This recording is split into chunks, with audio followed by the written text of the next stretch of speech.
For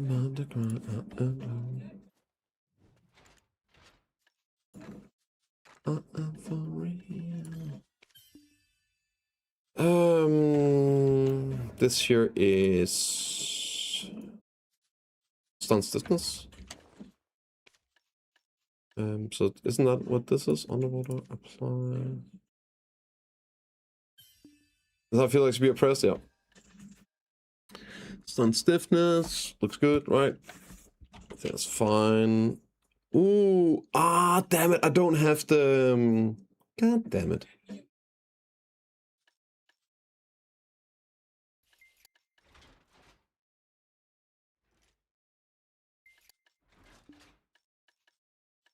Here? Wait, what the hell?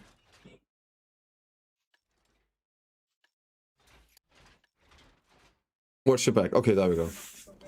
But I think I have the other one right. It's down attack.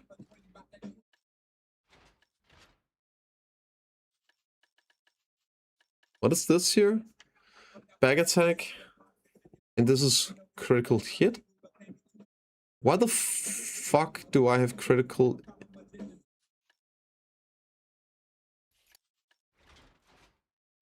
I'm so confused right now. I'm so confused. Do I not have watch... Did I just have watch your back on? Sorry, oh, that was watch your back. Do I not have... Oh my god, this is... So they're tagged, right? Oh my god, bro. What are the tagged ones? Where's my other tagged artifact?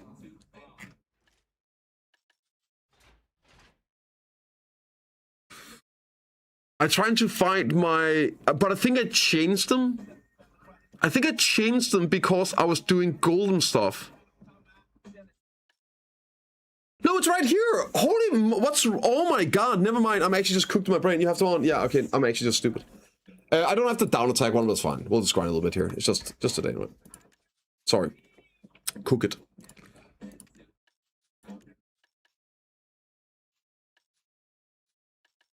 Oh, god.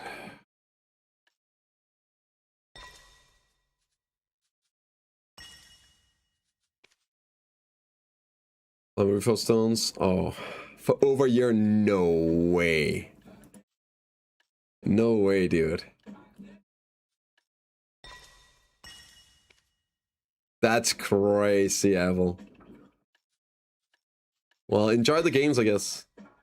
Enjoy the games. I forget if time to time, right? I have the wrong ones on. But that's wild, man.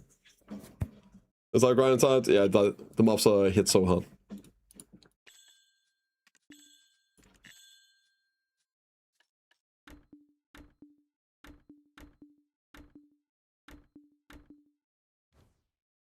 Okay, I think we're good now, right? I think we're good. Am I in PV? I'm in PvE. We go over here. This, whatever. Might as well. When does these expire? Do we know that? Is there a date on these items, or will I be able to use those into the new expansion?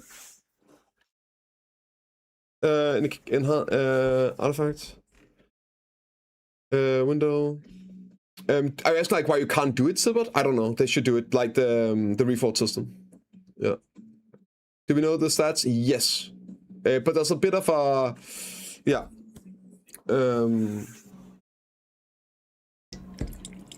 But around those, it's very small. It's like 2 AP, 2 DP, and like 0.1 or 0.2 crit damage. There's been some different stats coming out. So PA might have been adjusting them a little bit. So it's either like 0.1 or 0.2 extra. No, wait. The crit damage is 0.5. Right? It goes from, if I remember correctly, the crit damage one goes from 1% to 1.5%. Same with the down attack goes from 2 to 2.5. So it's like half a percentage more, if I remember it correctly. Okay, let's go grind a little bit here.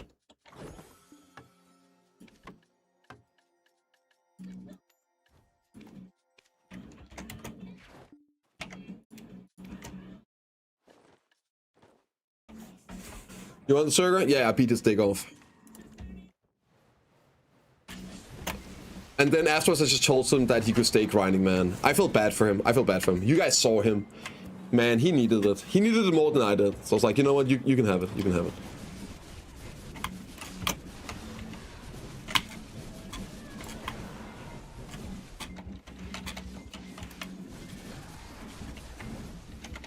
That guy was almost killed by mobs, just saying hello to, right?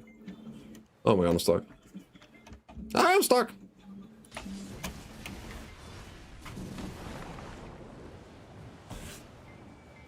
That's good to put all my buffs in the 10 storage, just 10 buff, 1 hour stacking, yep.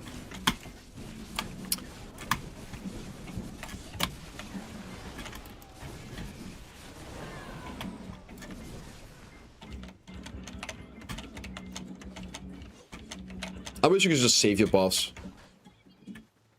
That's what I really want. I want to save my buffs when I switch off. That'd be so nice. I finally got to do Orbiter. I'm at 1870, 9 AP, Dickneck, and all accessories. Arc, 1 Wailing P, Silent, upgrade accessories, almost next. Accessories. You should get all the accessories to Nuff. And then you can convert them, and each of them is going to give you 1 DP as well. So that's a cool thing now with the new accessories and the conversions, since you can convert back and forth. If you focus on accessories, you also get DP, and it's DR, so it's pretty much the same value on that DP as armor DP is. In some cases, it's actually better value.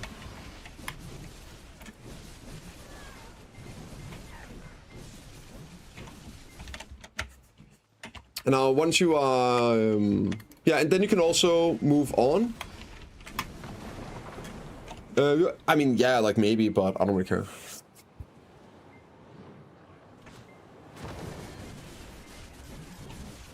Like, yeah, like it's like it happens. Like people crash, they move on. It's all that is what it is. It sucks to crash. But yeah. If you're streaming, let me just say, it is not healthy to look at your viewer count. It's not good for your mental. Do you play standing still? Right now. Yeah, I'm standing right now.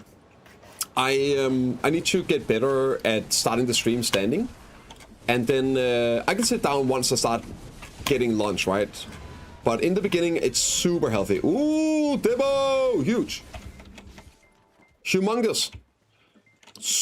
Yeah, it's not good to sit down for 7 hours straight every day. So I need to make it happen. Carrot streamer? Yeah, unfortunately I didn't even get the costume, so... wasted.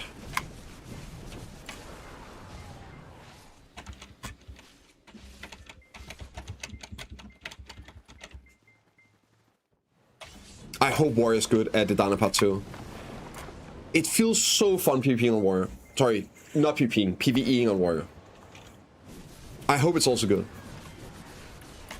I just love playing the clans, man. Underrated, so good when you get used to it. Yeah. I can feel the pressure on my hips standing, which really is an indicator of how important it is I do it more. Let's content questing while watching all vitals. I appreciate it, dude. I would have completely lost my mind if I had to do all this Lanamore Light questline without you guys. I would have been doomed. Woo! Not need crystal. I need at least one more. I got a bad feeling about the damage in the Dynapad too. I got a really bad feeling.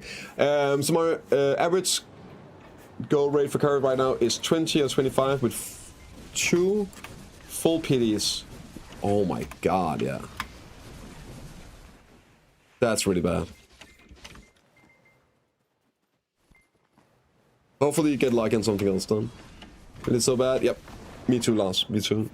Can I grind here with 1850? This spot right here. Remember, Firas, that it's demi-human AP? So have you factored in your demi-human AP to it? Is that 1850 with demi-human stuff?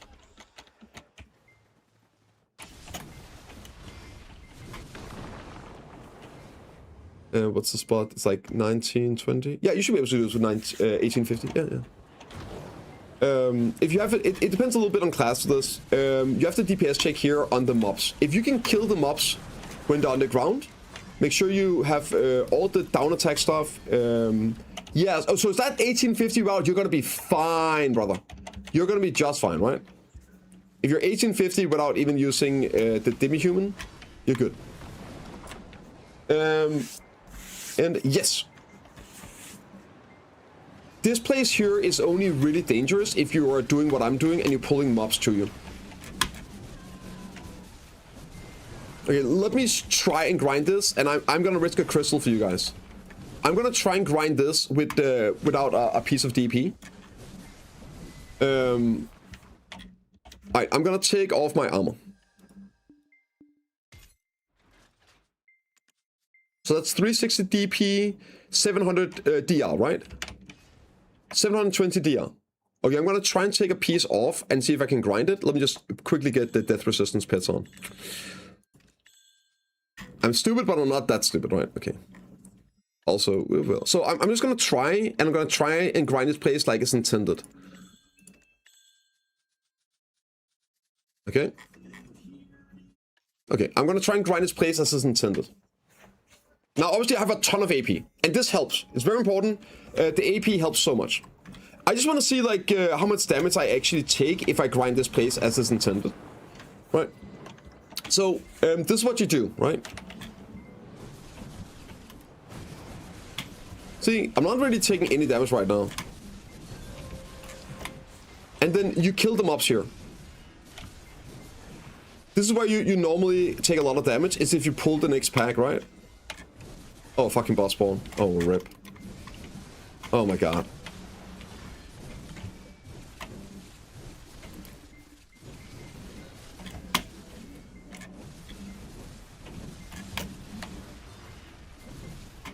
It just literally doesn't hit me. Okay. So, that was pretty fine. That's pretty fine. So, let me explain what kills you here.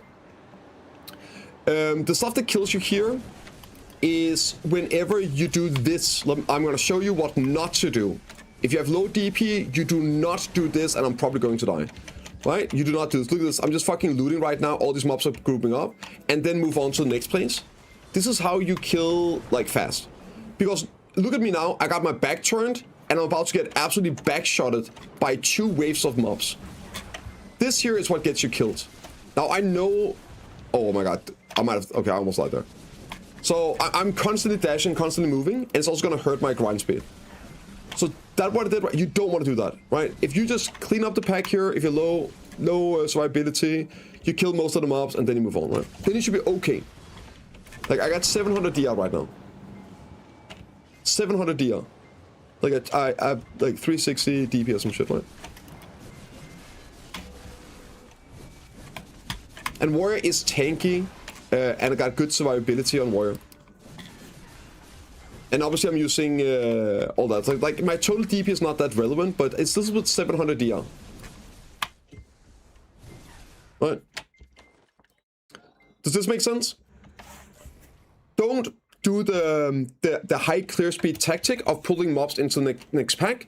Even I die there with my full gear on. Sometimes I'm sleeping, I pull the mobs, I'm standing here waiting, and the group comes up and they just all pump me in the butt. Like one big boop, and I'm just dead. So just don't do that. And you should be fine even with lower DP.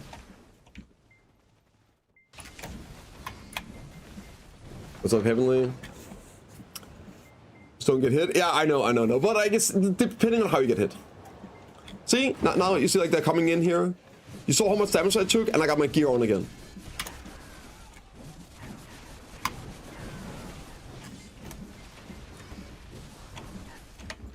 No presenting booty to the horde of mobs. And then, yeah, you see how much damage it takes as well doing that? So you just don't do it. You grind it like the simplest way. You kill everything, then you move on.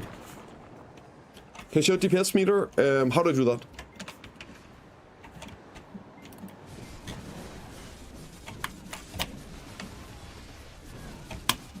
I don't know how to do that.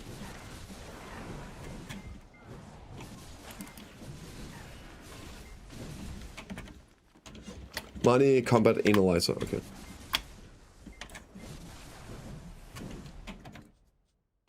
Yeah. There we go. And then what? Do I just click play? Is that it?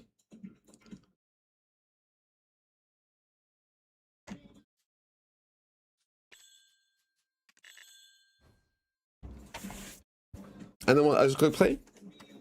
Okay. Like this? Oh, open widget? Okay. And then I can close this? And then say play here? Okay. So they can check a chat back on. Let's go. Let go.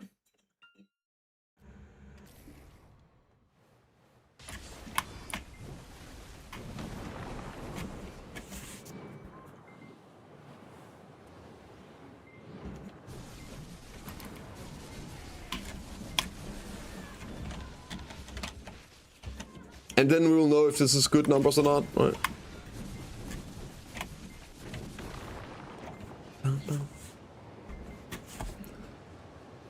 That's the highest AP buffs. Sock Sage.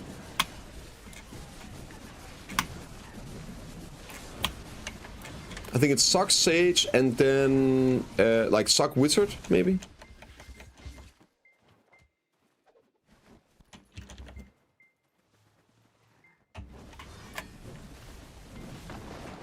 Something like that.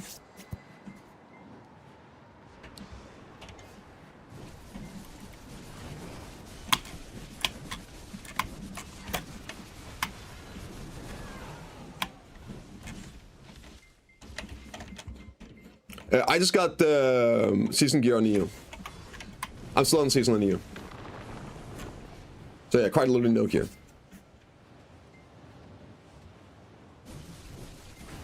I should probably get the down attack add-ons. I don't have that yet. So my damage is kind of scuffed at the moment. I can feel like how long it takes to kill a pack.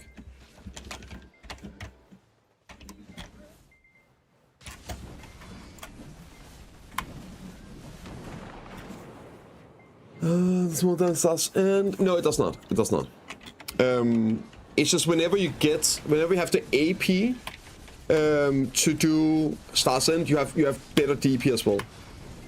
So that's why like it might not feel as crazy, but the damage is definitely higher here. At the same DP, this is definitely higher damage. Where's the? Oh my god, I'm hitting respawns here. That's crazy.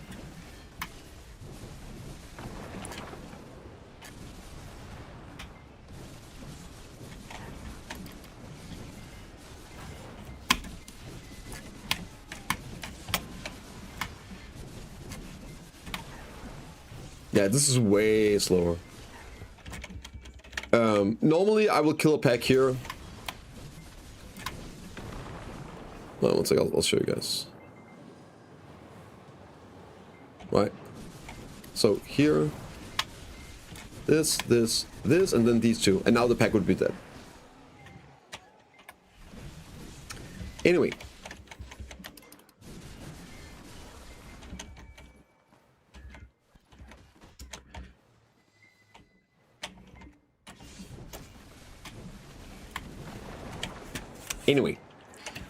Choose between extra and pure accessories, same stats. It's not same stats. Pretty much, you don't need to worry about appearing accessories unless you are a potential Giga Whale or you are a new player in the future. So that's pretty much it. Yeah, that's pretty much it. Let's play instruction without 50 bill since the ball, because any AP is extremely important.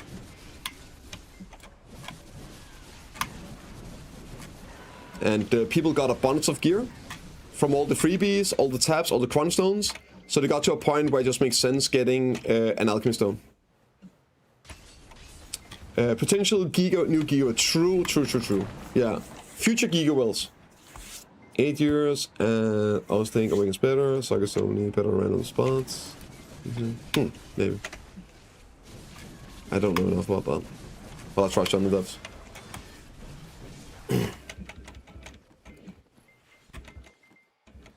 So I don't know if this is good DPS or anything. Like around 700k here. I'm guessing people are doing a million. Current user, that is still the correct one. That is still the same. Still the same combo. Like obviously I use slightly different combos for specific spots. Like here I don't use the same combo because I can kill the pack in a different combo, right? But I still use that combo, the 7-month-old one. It is still pretty much best in terms of performance and ease. So yeah, you can completely and fully still use that combo. I do.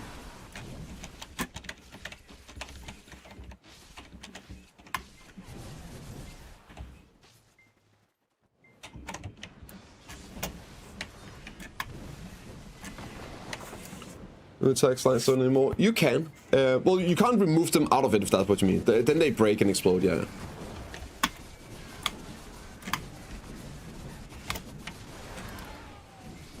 But I don't think you were ever able to. Works the same as crystals.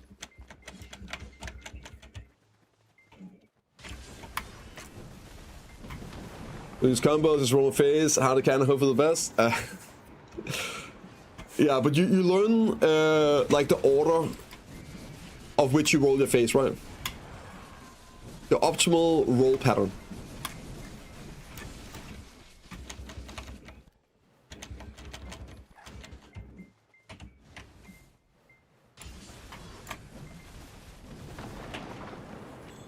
Oh, it's got Aegis on. Look at this on as well, man. What am I doing here?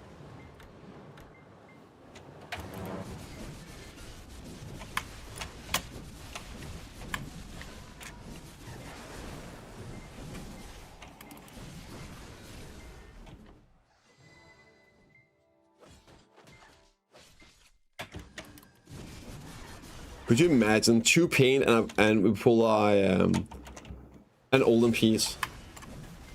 Oh, this, but a new player, since you get 2 Arc character sets and rest at pin, which character sets should you take to Arc and what path should they take? You should probably take the 2 more expensive versions of the character sets to Arc. Yeah, I would say that.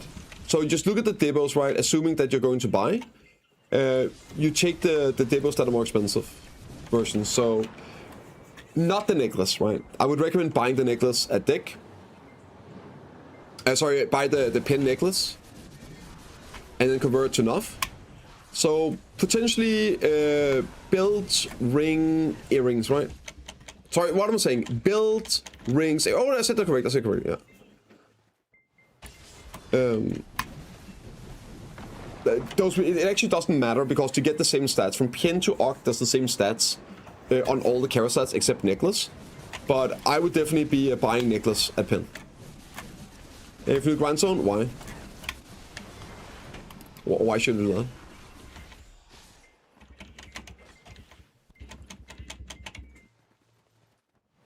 Why would that matter? So let's just stay away from Appearance? Yes. At least for now. Like, we don't know the raid, we don't know the cost. Like, if you can't actually get them and upgrade them, then yeah, like, you should stay away from them. Imagine investing 20 billion silver into Appearance bases, right? And you never get enough to actually upgrade. No, Appearance is something that in the future might be sitting on the marketplace for people to then buy. Definitely a bait right now. If you can even get them, right? I'm gonna apply to demo. Yep. Seems about right? A lot of similarities to old Debo stuff with this release. So whenever that stuff becomes an option, I'll make some guides on that stuff. But like it's not an option right now. So Penny's been paladin like me. Look at those Debos and Marga for like a lot of choices in the game. I get it.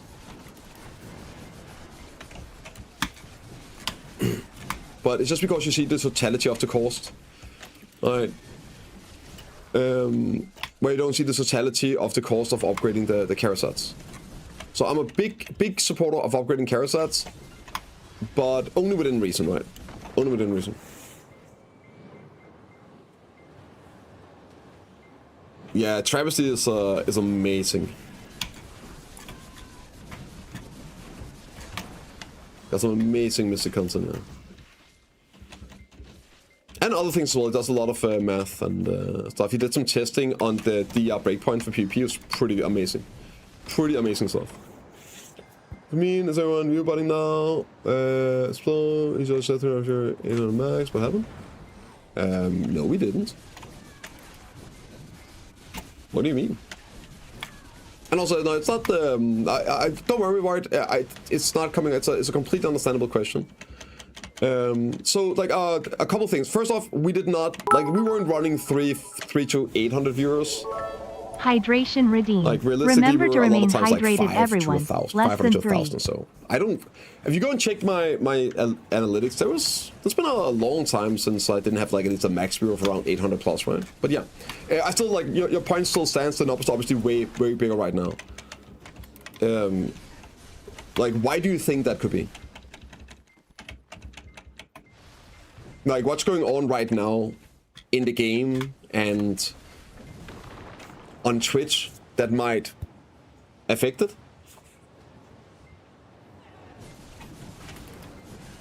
Like, why do you think that all of these channels, like all the channels here, got a massive spike?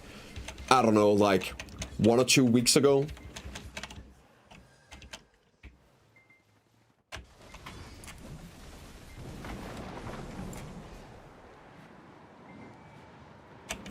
Right?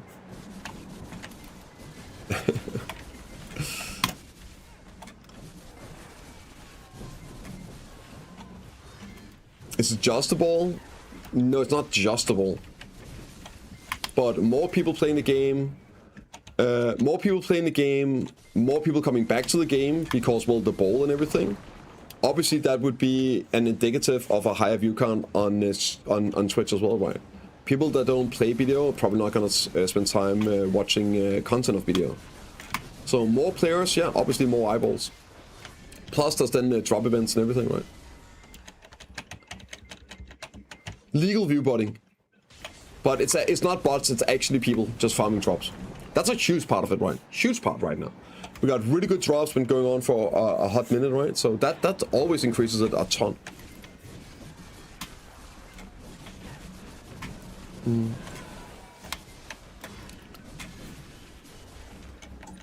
That's what a bot would say. I know, man. I don't trust that Slim Panda guy.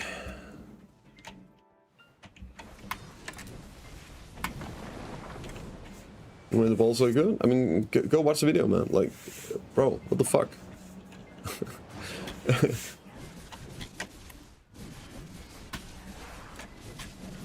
Like, if you don't even know, just go watch the video. Go watch it. It was great. What's up, Cam? Saw a video and have some questions. So you say, yes, sorry, I thought I did answer you. Bottom. You asked over on YouTube, right? I'm sorry, I thought I did answer you, maybe you didn't hear it. Yes, I used the same combo. The video from 7 months is still good. And thank you. Okay, I completed the... Wait, what?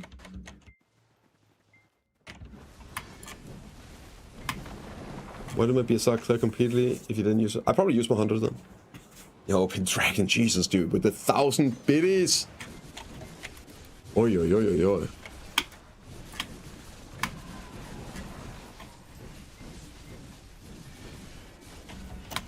I probably did use my Hundy.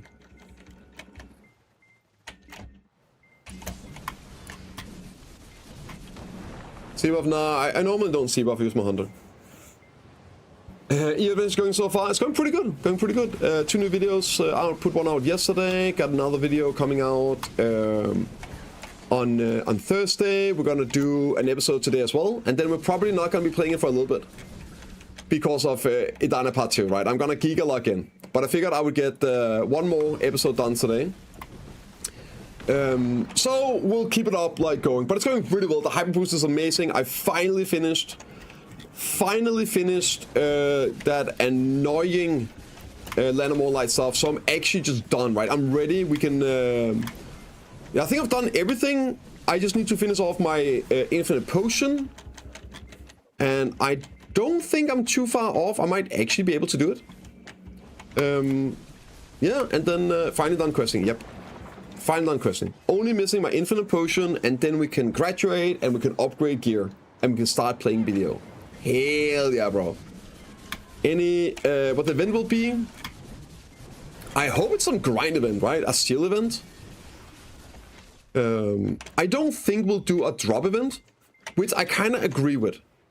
I kind of agree with no drop event when things are new. Right? Like, yeah, I think that's good. No drop event. They normally don't do drop events on new content releases. And yeah, hopefully some seal event though. Like a grind event, yeah. That would be fire. Nice job, Red. I know, but still a lot of people care about it. Not everyone has like a zillion buffs saved up. This here is Starsend. Gathering, I'm gonna be so mad if they do that. If they do a gathering event, minigame event, when I want to grind, oh my god, that would be so PA. That would be so PA, man. To be fair, it's understandable. The grinders get new stuff to do, new stuff to hit, and then the life skillers get the best event in the game, right? It's just annoying for me because I want to do both. You grind since when? It was a misclick. It was a misclick. I got lost on my way to really a rooftop, so yeah. Yard event. Okay, that would be cool. A little yard tournament. Quant box event. Ooh. That'd be sick. And cap in here already? No, it's coming out on Thursday. EXP cap on Thursday. But I don't think they were making EXP easier. Can somebody confirm? I'm not sure if they were reworking the actual EXP system. Just putting the cap, and then down the road they will adjust it. Also on Thursday, Apple. I know they're gonna make it easier over time, right? But I thought that was later. The EXP rework comes with 75. Okay. Okay, yeah, but no, you're talking about what they will do, right? Okay, yeah. So, yes. They will make it easier, but that's just the thing, like, I didn't see it in the patch notes for this update. Just a 70 cap. Love the old treasure chest. Let's spawn the world again. Oh, sweet, that would be really cool, yeah. Out there exploring the zone for treasure drops, treasure chests. That would be really dope. A great way to get people out and again, explore the world. Explore the region. What's the point of capping it then? Preparation.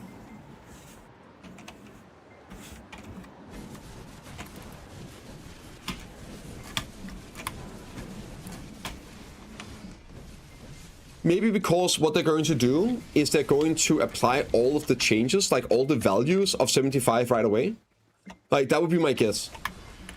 So to avoid people that are above 70 to get an advantage with the new system.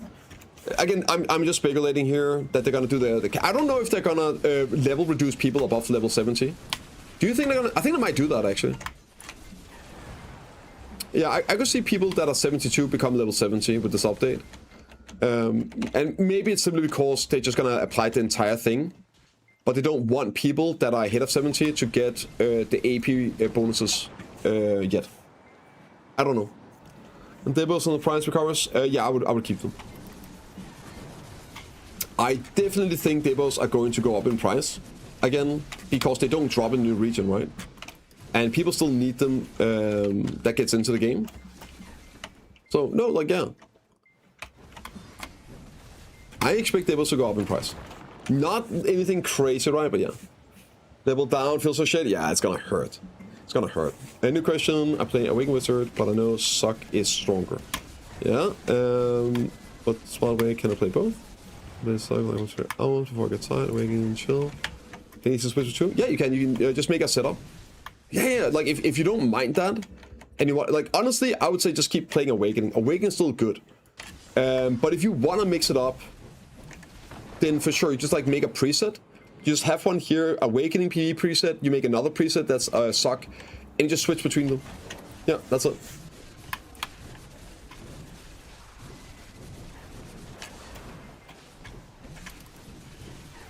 Like some people just lock another character with it. Yeah. Yeah, you just save the presets. You click it, boom, it loads. Do you know that? Yeah, you're good, you're good. Hell yeah, man. Hell yeah.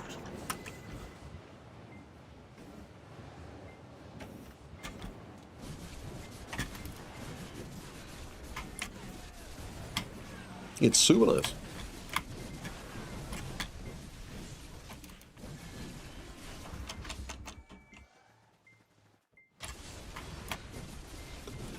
Are all one presets good? Yes.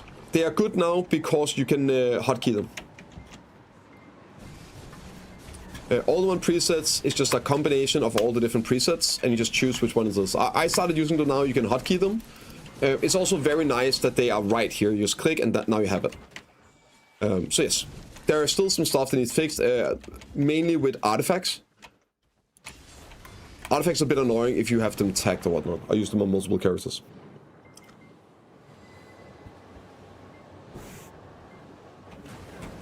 Oh, it wasn't. Okay, okay.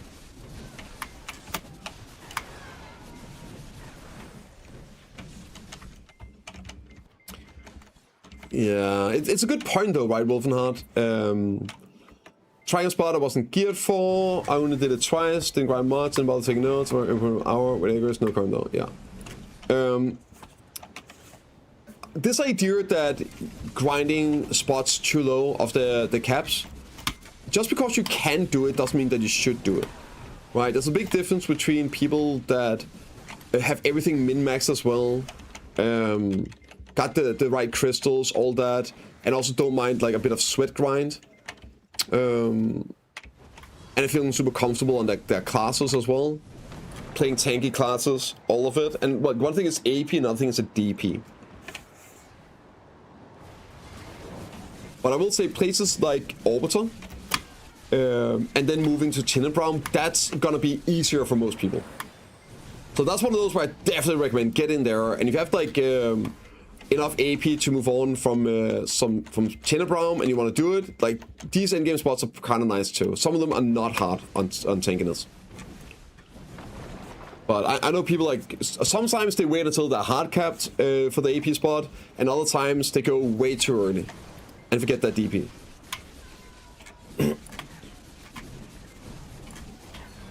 Ooh, dude, I love that sound.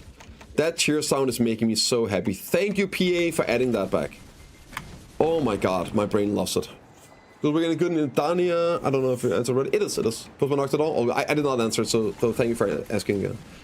Yeah, it is. It is. It's very tanky. It's very safe. It has good AoEs. It's very chill. It could probably take a little bit of PvE damage increase. I do think it needs a little bit of damage buff, but Idania is for the most part like very capped. So it's relatively easy even for weaker damage classes like Warrior, Dosa, to do within range of good classes. So yeah, because it's so safe and easy, yeah, it's a great class. Still a meta pick for in-game grinding. The top 3 sound game, housing thing, yeah. And also, I don't think it's that good, but it feels good because of what it is. I love that ding, ding, ding, ding, ding kill sound as well. You kill someone, you get that that kill feed pop up. Oh, that feels good too. Love it. And probably my most hated sound is that fucking Black Spirit sound whenever you summon him. Oh, like that freaking laugh, dude. That sound right? Oh, because I just know he's about to eat my materials and eat my crown stones every single time. Now when I felt something, no, because that sound, that is the that means I felt stuff already, or I'm about to fail. The sound of failing, it's so normal because like you hear it 10 times. The sound of that summoning the Black Spirit, it means, oh, I fell 10 times, now I have to repair. and I'm opening the Black Spirit again to fail another 10 times. So for me, it's like 10x. Like, that is just the sound of 10x fails. Does that make sense? Are you used to failing? Yeah, pretty much. Hey, what's up, Riyad? I was about to quit the game. You gave me some advice on Twitch stream, and now I'm not weapons. Deck full. Oh my god, thank you. Oh, my pleasure. My pleasure, bro. Yo, I'm so happy to hear that. Hopefully with some advice to just have fun and do things right. Like, that would be the goal. Like, one thing is getting more gear. Another thing is getting gear while doing things that you want to do. But congrats on it, dude. Congrats on it. The tips to hunt some outfits. Yes, exclamation mark costumes. Paid actor. Oh, 100%.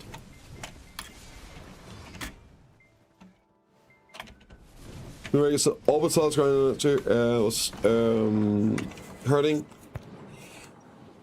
I will say Starsend and Zephyr has a bit of a DP reg as well, but you can overcome that easily. Either with the sustain at the Zephyr. The problem for me with Zephyr was the constant damage from the dot, right? So sustain is super important there. And here you can, again, I just did it with the 700 DR. I took off my armor. So 700 DR, I just did this place here. You can overcome the damage by not trying to cheese the mechanics. If you just actually kill... If you just actually kill the mobs, DP is not really an issue here. Yeah. So DP is like whenever you're trying to cheese and min-max pulls and everything. What do you think about Wukong PvE? It's one of the best in the game. Wukong is just straight up one of the best classes in the game for PvE. I'm doing easy combo, big AoE, good mobility. What else fits?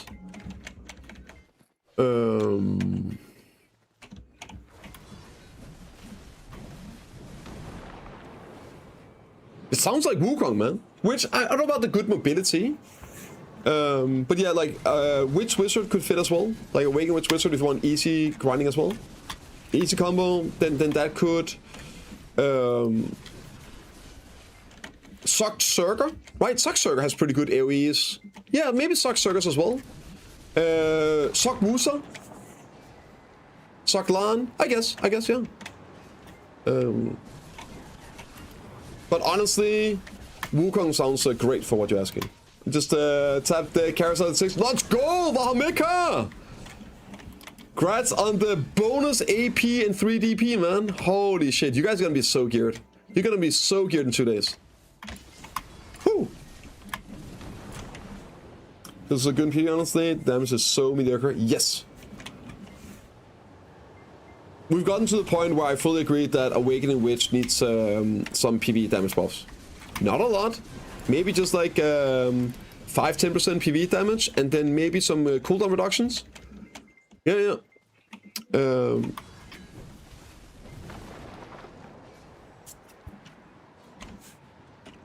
Maybe reduce all cooldowns by like 2 seconds. Or maybe just like, okay, you know what? Maybe reduce like cast speed, maybe 10% more cast speed. Yeah, that will help too, I think.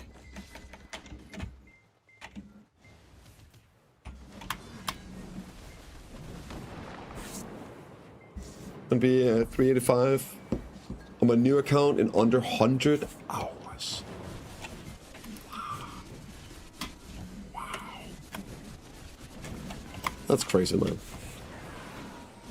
100 hours and you're in slot level. Server, there's a possibility it's borderline playable. Yeah. Like it's amplified on EU because you are. I think EU has like 50% more players. I think like if there's 10,000 on NA, it's like 15,000 on EU. It's something like that. EU is freaking massive. I believe it's the biggest server in the world, right? So obviously those issues are amplified with the player base on EU. But yes, that to answer your question, yes. There's way too many people playing the game right now. The amount of crowded channels is freaking criminal.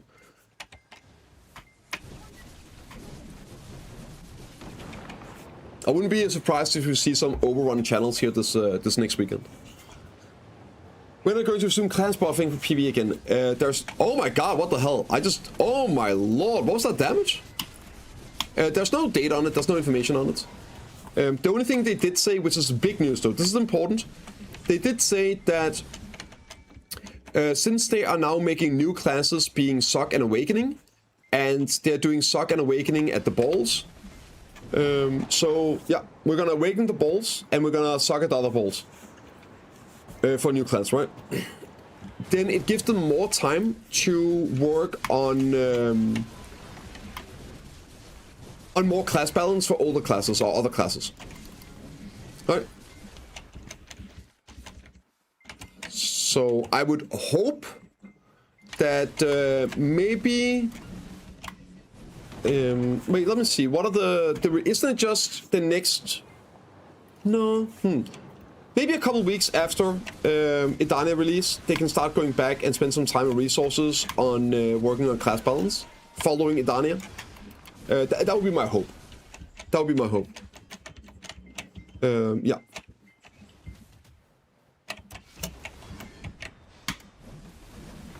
But obviously we don't know. I would hope we get a patch before the next ball, right? It's quite often only once every 6 months that they do class stuff. Like big class stuff, so. Changes? Yeah, okay, that's a fair point, that's a fair point. Hey, some of the classes got some nice stuff, right? Crew Shark? Not all of them got Booty Blaster. In general, there's some okay buffs in there. What's all skin? It is the Archer Greatsword.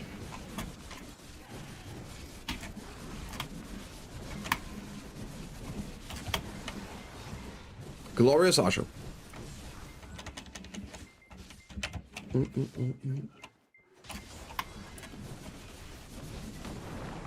don't enjoy new class, but using chance I like it, so in multiple years to get a new class like feels bad. Yeah.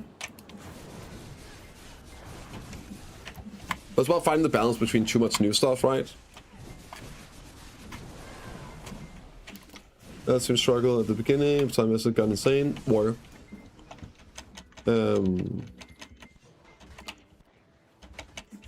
Like, if you mean like getting good at it and everything, I didn't really struggle, I guess, with Warrior, but like there was a lot of levels to it.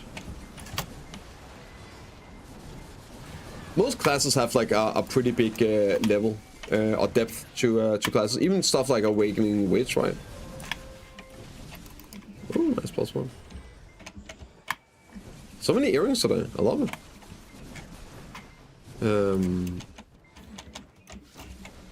I haven't really played too many classes though, so yeah.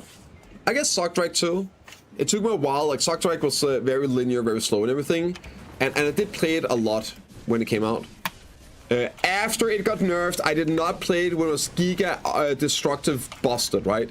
I played it after it got nerfed down a bit. God, I wish I played it when it was busted.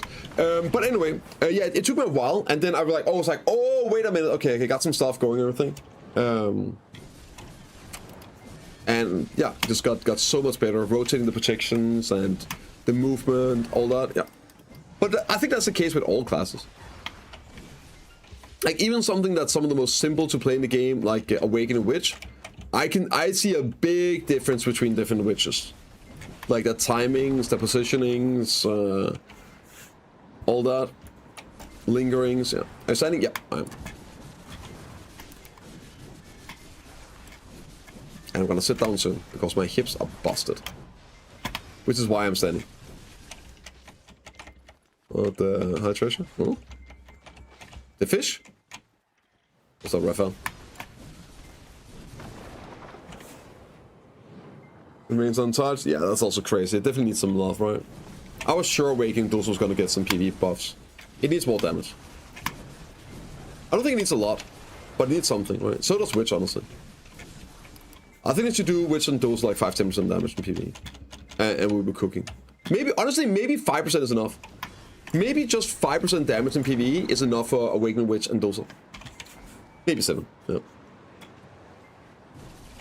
With Miko when she was busted, it was a mistake, but a good one. Me too, Bass, me too. I've never been that good at the game as when Sock Mako came out. And then I also like was really good at the game after she got the buffs here, but then she got nerfed.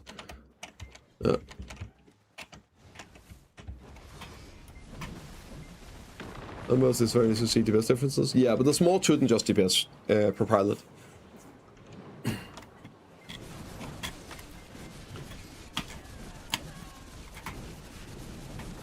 So it's a great tool, don't get me wrong, but it does not tell the whole picture, right?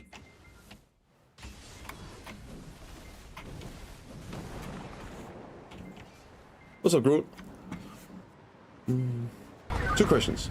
Hey. First, what are the best places to find information about which spots for use different grind spots occasions? You use the same everywhere, so that's irrelevant. And also, it's the same for all classes, pretty much. There's very small differences. And there's only, like in terms of the grind spots pattern, it's only places like this. There's like 2 spots in the game where there's differences, and it's this one, like chunk grid, because you want down attack there. But all the other ones are pretty much the same. And you can find that information on !buffs and !crystals. Right, yeah. What's the second question? What's the best place to try attack characters to test your like style? The best place is wherever you're grinding already and what you're doing already. That's what I do. Yo, Trevor, thank you for the Prime. Welcome to Gun Show, man. For me, I want to take the class out to the place I feel comfortable. The spot I'm already grinding, the area I'm already at, so I can see the difference and feel the difference. That's for me, is what I like to do. Anywhere where I feel comfortable. Yeah. Hand pass US checks the sulfur with Awakened Wizard. Yeah. That's a good example, right? Because you might have higher DPS than I do on Warrior, but that's because you do the AoE. Right? Your single target DPS is going to be smaller than my Warrior DPS is. But Awakening Wizard is obviously a better grinder than Awakening Warrior is. But at that specific spot, despite you having high DPS because of your AoE damage, your single target DPS is going to be lower than my Awakening Warrior. So I can meet the DPS check and you probably can't at same gear. Same skill and everything. Yeah.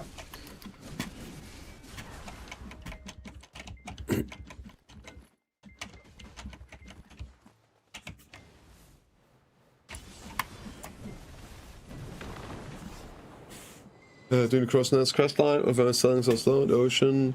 I think that's just the ocean. It's so you can scale with a better boat for other ocean content. For that quest, you just gotta have to do it, right? You just let it ride.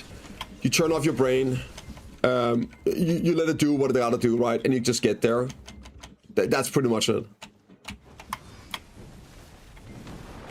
Yeah, just AFK, right? Come back when you're there. It's because the ocean has currents and stuff like that. So you can get a better boat, you can get better boat gear, sailing. So there's like a progression with your boat and everything. So it has to start like shit. It's like being level 1 in the game. You do no damage, right? You no abilities and all. That's using for exclamation mark add-ons. Now, you should put in a down attack add-on when you're doing this place here. I was just too lazy, I didn't do it. But normally I would. But yeah, those are my add-ons. Sorry, are you asking why they're out of stock? Or what? Melf? They're probably out of stock because they just like was a change to the market. They're not out of stock, what do you mean? If prices go up or down too much, it means that the items that were listed above or below the new max or minimum price, they don't show up anymore. So quite often it can be that you'll see an item that has 0 listed right now, but it's because they are just crashing in price and there was thousands listed before. But it just crashed in price, so below that, so yeah. Can we last the carousel before today? told me 6 years slot. It's all good though, fat guy. It's all good. You just convert them on Thursday, and you can always convert them back. So you just get plus 1 DP per NOF, fat guy. You go out there, you test it out, you see if you can grind a new region. And the good thing is, if you have your earrings, I know, okay, I know people are hyping up this leave your earring build. I'm just gonna say, we don't know yet, right? If the drop rate is so low on these accessory items, you don't want to waste them on enough earrings. So it might actually be a way better idea to leave the belt and like a ring at enough, so you can at least get the +2 AP by upgrading your Chet earrings to pin with the stones if you're able to grind there. Right? Because that's going to give you stats. And again, if there's super low drop rate, you don't want to waste like 14 stones or however much it is on going like on that. So yeah, even if the price and everything, it depends on the drop rate.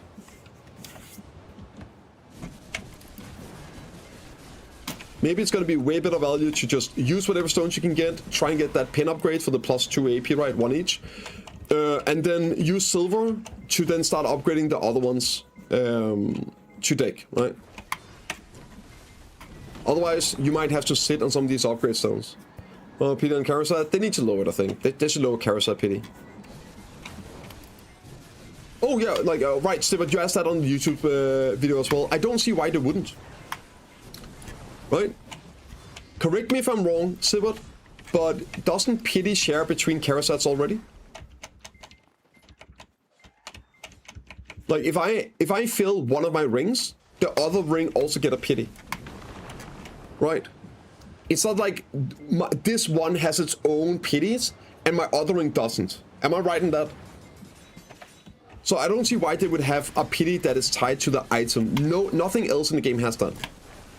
Yeah, but only the ring, but the other ring also has, like, for fuck's sake. Like, obviously, at the same time, yeah, so it's not tied to the item. There you go, that's the answer. It's already tied to the item. It's not, sorry, to the item type. It's not tied to the specific item, it is tied to the type. So, it's like blowing up a depot. Okay, now that specific depot is gone, but you still have the pity. That's sort of the idea of the pity, right? See what I mean? So, of course it will keep the pities, because it's not actually on that specific item. It's on the type. Awesome. Yeah. It's good because you're not the first one to ask the question, Silbert. So it's always good to yeah, just mention it. I'm sure some other people have been thinking about that as well.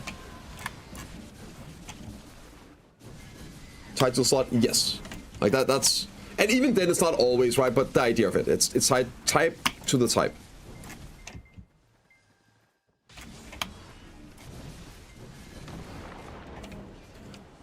Most fun middle class for grinding. Do you also ask other people what you think is the what do you think is fun? Little.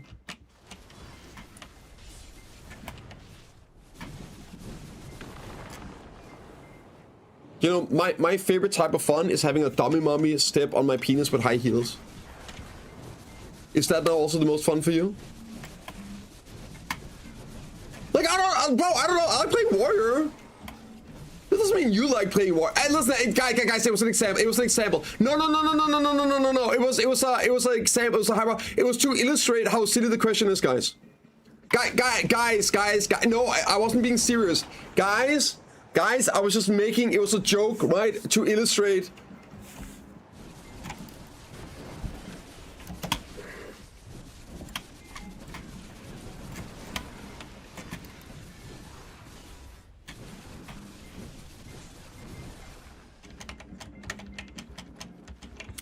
Anyway, whatever you think just looks cool, play that, man. Just play it. Yeah, just play whatever you think looks cool. Fun is so subjective, and yeah. This is how you find it. You pick whatever class you think looks cool. And like, oh my god, this is so badass. Watch some videos on different classes and look at what looks fun. And then know that you might have to practice, you might have to learn the class, understand stuff to unlock that fun, but it exists. Yeah. If you're seeing somebody play a class and like, that looks fun, then just play that.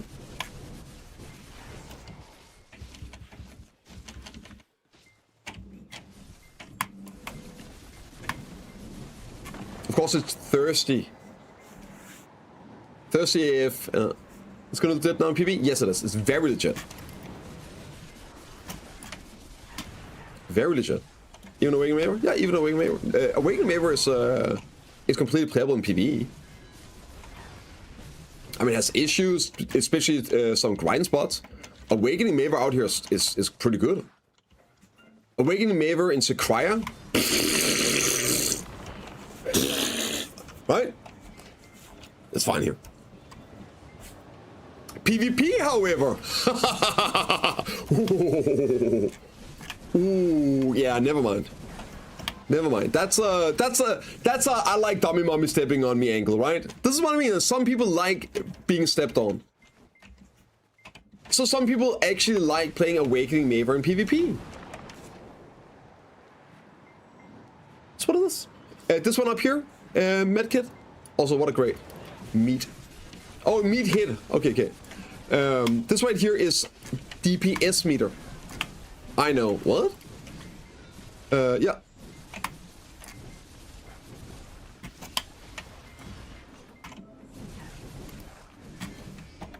The analyzer. So, and just pause it. And I guess we can close this down. And here. You can see like all the hits, all the damage. Wait, it didn't crit? Are you kidding me? Well, this is great, right? I can see if I'm missing crits. Holy fuck, wait.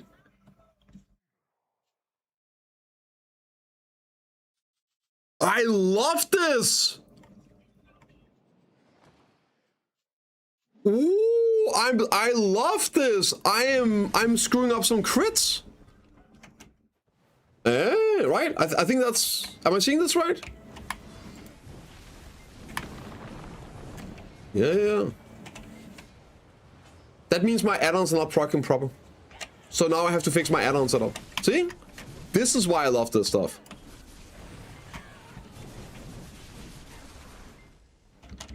Anyway, how is the settings PvP currently? When I played her a couple months ago, I don't think anything really happened with her since Sun Cruciak for PvE. She did feel squishy, but it was also because I was just face tanking a lot of damage. She felt tankier than Awakening Hash. If that's anything to go by. Well, that's what they were. No, indeed.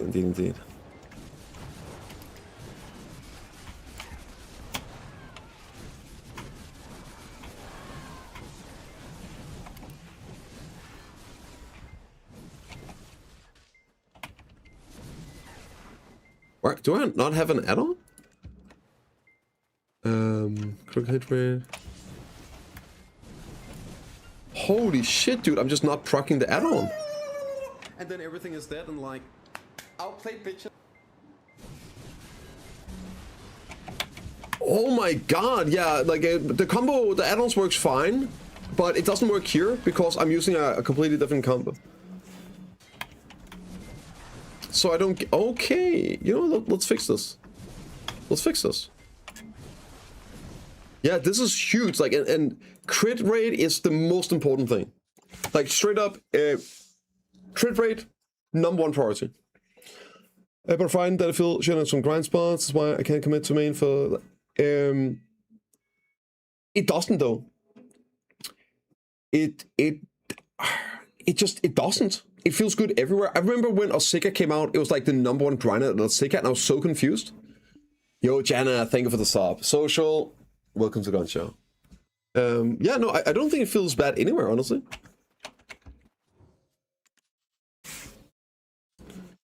Back attack there.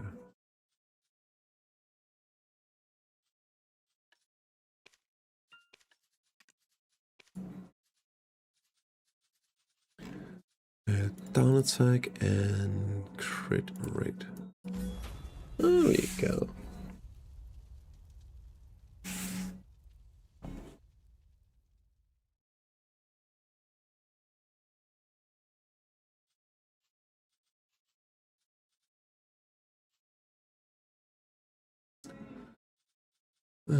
Yeah, that's fine. That's fine. Okay, I'm gonna make some food. I'm gonna make a bit of food here. Grind if I'm a 370 serve. Depends what you need, Pokemon. You got a couple options to that AP. You could definitely do Orbiter, but Janice McGildy? Oh, hell yeah, dude. Just with Sock Circle, bro? That's too easy, man. The fact that you can make silver on that class, you know it's busted.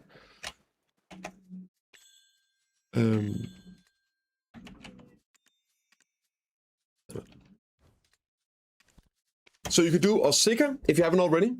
Osika gives you Void Crystals if you're missing those. If you're into PvP, I would highly recommend doing Fortune Pig Cave and get some Bond Crystals. Also, Dikia 2 as Forest for your Dikia artifacts. I assume you have your Kabuas already. So an alternative would also then be Orbiter, assuming you have own PvE for now. Okay. Then it's probably Osika or Orbiter. You have the right setup for Orbiter. And yeah, you should be okay there too.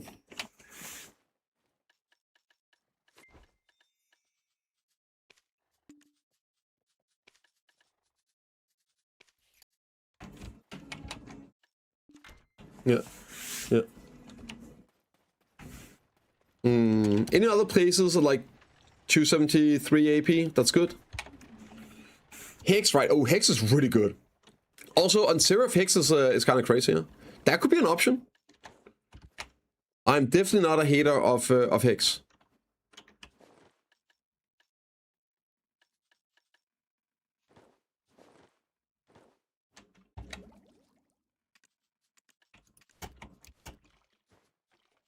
Definitely not a Hex hater.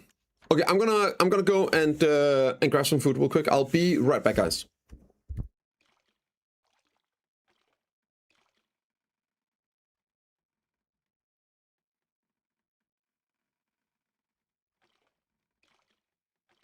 I've been grinding a third castle. You don't need it. You can, even without the crystal is great, and you will need it to do orbital, right? But you could do mermaid as well. Mermaid drops the higher tier crystal. If you're close to finishing off and getting the ethereal crystal, you could do that, and then get that, go on to mermaid, and grind out that crystal, and you definitely need that one to do orbital. Do not go there without the mermaid crystal. I do agree with that. Yeah. Be right.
Master, I would love that. I just read the message, yeah. I would love it. They should make the old Over Academy. Permit for those guns? I've got your permit right here. The Over Academy utensil, that should be a treasure item. With the +7. So you could only get like 1 second cooldown with everything in the game, like Shining Stone and all that. Yes. I would love that. Even if, okay, I would even love it if the best you could get it to was 2 seconds. Even with Shining Stone, max everything, it capped out at -2 seconds, like a 2-second timer. It couldn't get to 1 second. I would love that still. Just for like overnight crafting stuff. Oh my god, it'd be so good. Skagger, thank you for the prime. Welcome to the gun show. We'll be fine. Yep, yep. Oh, fuck you, Ronan.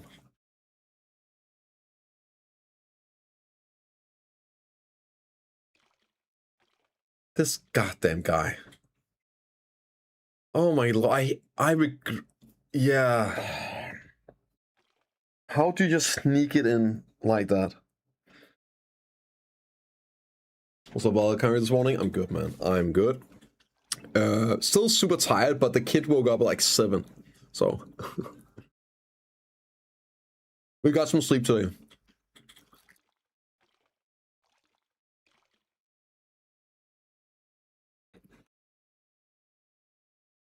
Yeah, Starsens is demi-human. So you can use demi-human drafts. Oh my god, dude. Small miracles, yeah, yeah. We checked them. I really needed it after doing the all-nighter Sunday, so.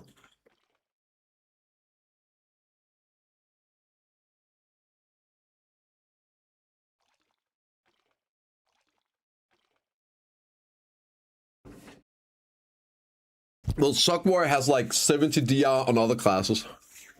So, that's understandable. Sockwar is an absolute rock.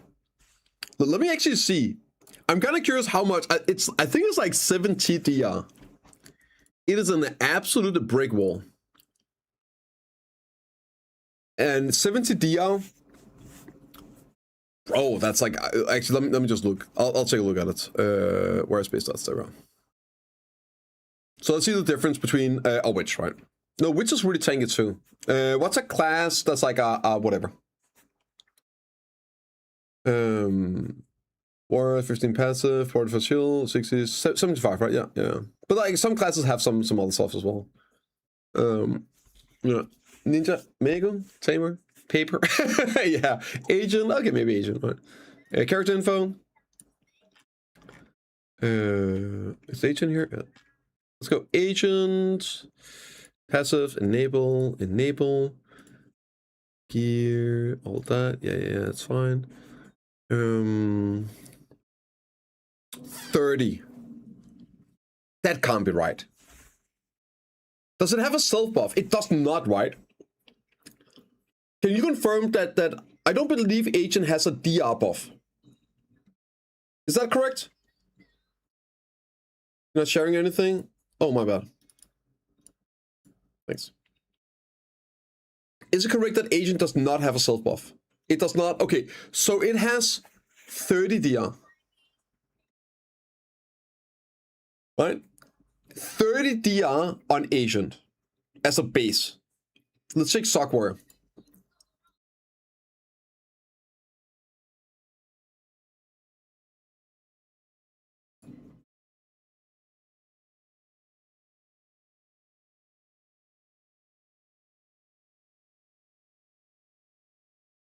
Plus 40 from Q block. Warrior has 100 and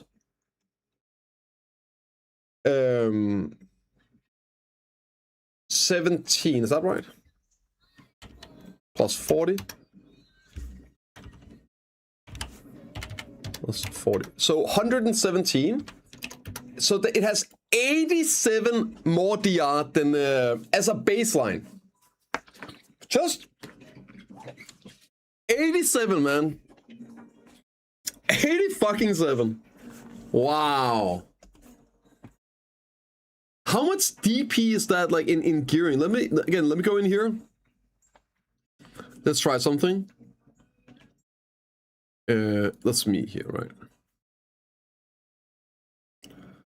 Okay. So let's go in here and we're just gonna not autosave. Go character info and we go agent. All right. Enable everything. Gear builder. Right, that's it. There you go. Okay. So I'm just gonna look at what a full capped out agent has. Modest damage reduction 822. Okay, 822. Let's see what kind of gear you need on a warrior for that. To reach hard cap DR on an agent. Let me go in here and we'll see what a sock warrior needs.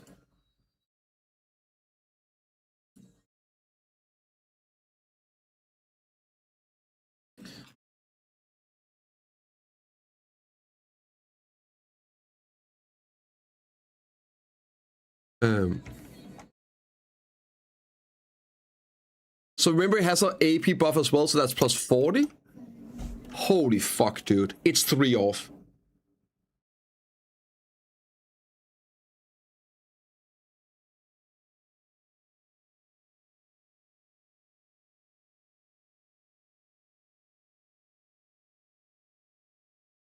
Base Idana armors versus full deck Idana armors. That is the DR difference between an agent and a sock warrior. I'm telling you, bro. I'm telling you, sock warrior is a brick wall. Absolute brick wall. Full deck Idana armor stiffed. No, it's not even like, it's not about agent. Agent is fine, right? That's the thing, class. Agent is actually fine. 82.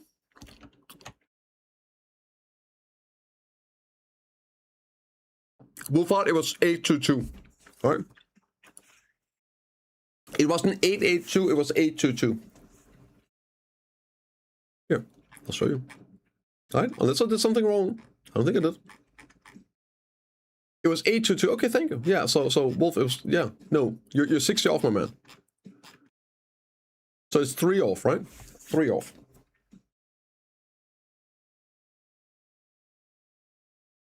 Because you have to remember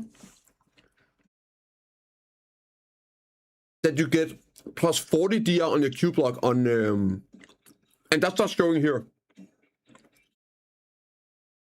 So Warrior has another 40 DR just by being in Q block. Would you consider 60? That's not a 60 difference, right?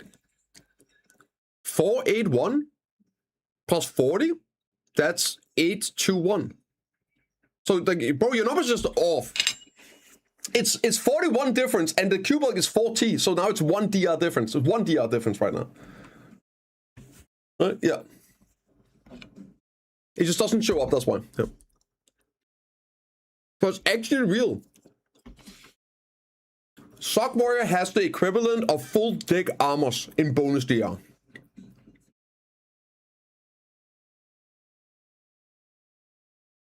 Sheriff does not have the same. You see here,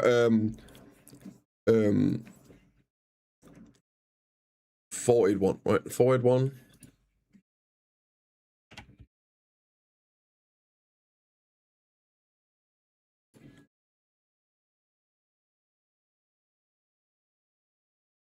Seven five 756.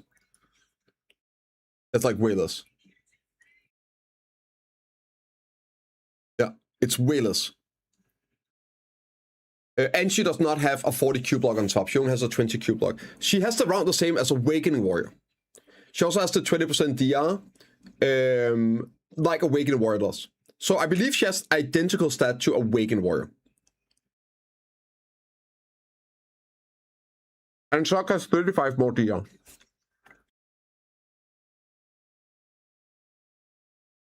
Yeah. Awakening moves on PvP, really good.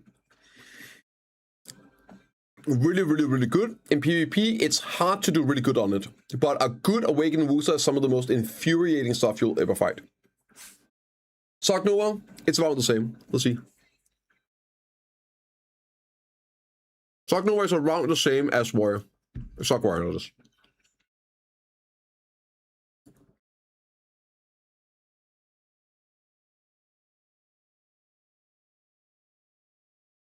Yeah. And then I think Sock Nova has a 50 Q block. Is that correct? Overrating base, but base. Who's moving better damage? Yeah, yeah. She has, Seraph has a lot better damage than Warren PV. Then super reduction. Yeah, and has the T2 front guards as well. Lana agent? I don't know. Okay, so that's 10. So that brings her up to... so like that's like 3 less than Sock Warrior. Am I correct in this? I'm getting Sock Nova to have 3 less DR than Sock Warrior. Or am I missing something? I'm pretty sure they removed the DR from it. Or did they buff the DR on it? Didn't they change the E-buff to make it useful? Or was that just the evasion? The evasion was such a joke. Right, oh, okay. Yeah, you're right, the DR. And it doesn't stack, yeah. So the DR is worthless, yeah. Movement speed, 80 accuracy, not useless. Yeah. Again, the 8 people, it's like, what a joke, yeah. Yep.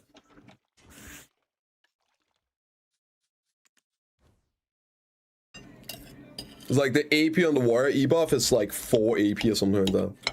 Or maybe it's a bit more now because they buffed AP. Maybe it's a bit more, it's 12 now, yeah. So that's something. Which E-buff is fucking insane.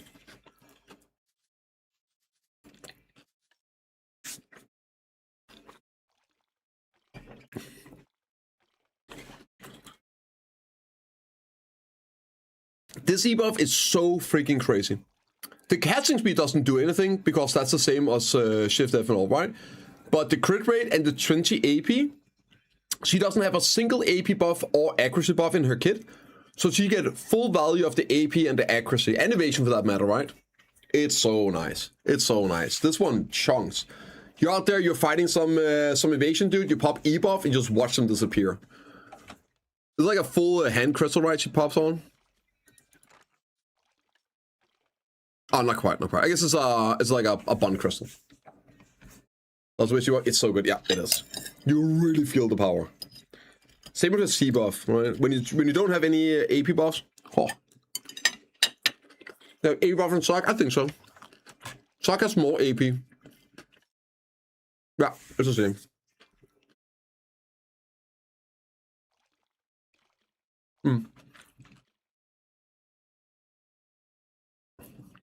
So again, it nukes. Sure, Sean. I'll take a look. Post a link. I'm just doing this anyway.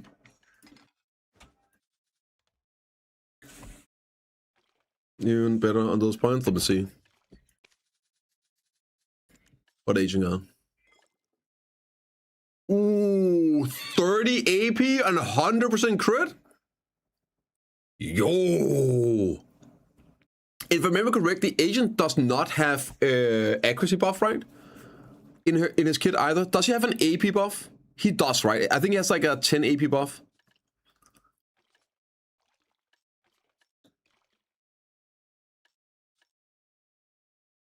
It's just like a bunch of... he has no self buffs. God damn, he's getting full value. He's getting 30 bonus AP on his... What the hell? It's full bonus value? Yeah, that's insane. That is so good.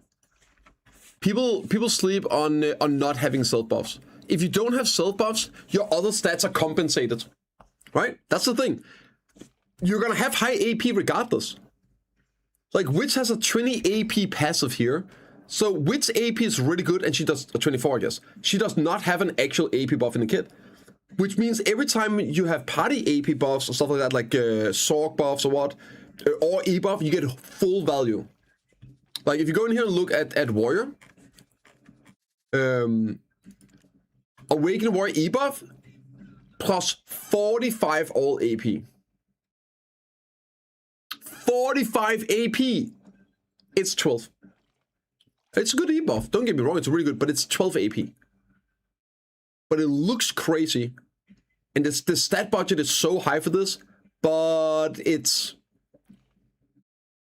12 AP. Why is it 12? Because Warrior has a 32 Q block. Oh, sorry, it's 13 now. It's 13 AP. Because I already have a 32 AP buff. That's up permanently. And they don't stack. So it only is 13 more AP than what I already have. Because AP buffs don't stack like this. It also means I don't get any value when other classes use AP buffs. Because mine is better. But my AP is still around, it's like less than a Witch. Like, just passively, without E buff on, I have like a bit less AP than Awakened Witch, like 2 or 4 AP. But now any buffs which get full value out of, I don't. So it's a huge bonus not having self buffs. No, it never says. You can just test it, Muffin. You just test it. It never says the stuff don't stack. You have to test it, right? There's some weird things that stack, like C buff, AP stacks with everything, right? BSR AP stacks. There are even some DR buffs that stack on Valkyrie for some reason, but others don't. No, yeah. I don't know, Muffin. Maybe, yeah.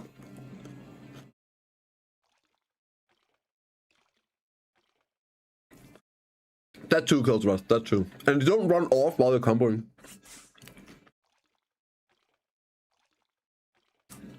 But the difference is, Valkyrie, it's not a question of and all. Right? Because it's not like you're then missing 32 AP. If Warrior did not have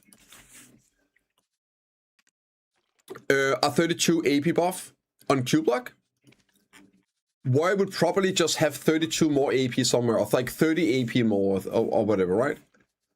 Again, Witch has no AP buffs, but she has more AP than Warrior does.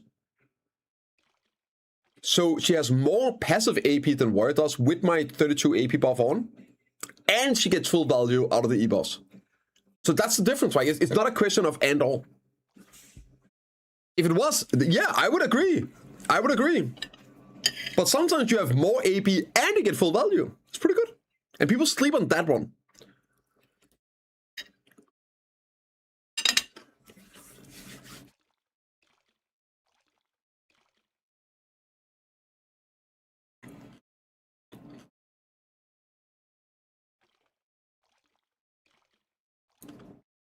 What became so much more fun as having to apply AP buff? Yes, Tatters. Yes, yes, yes.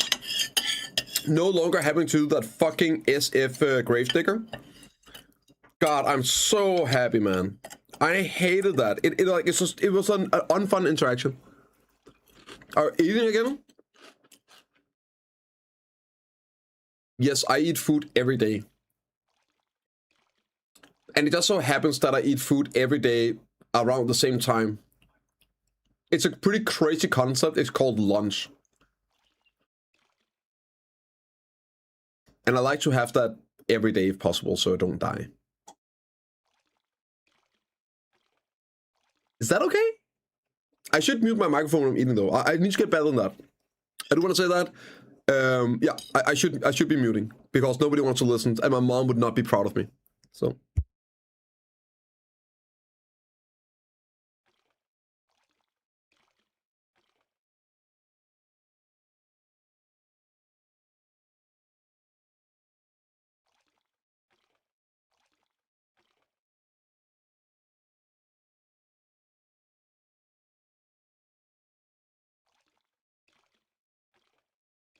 Thank God I muted the microphone there. Jesus. No, it's just rock bread. There's some rock break today, Prince. Do you think we'll have more special attack buffs later, like Sac Reserve? Also, that was better than just very AP in endgame? No.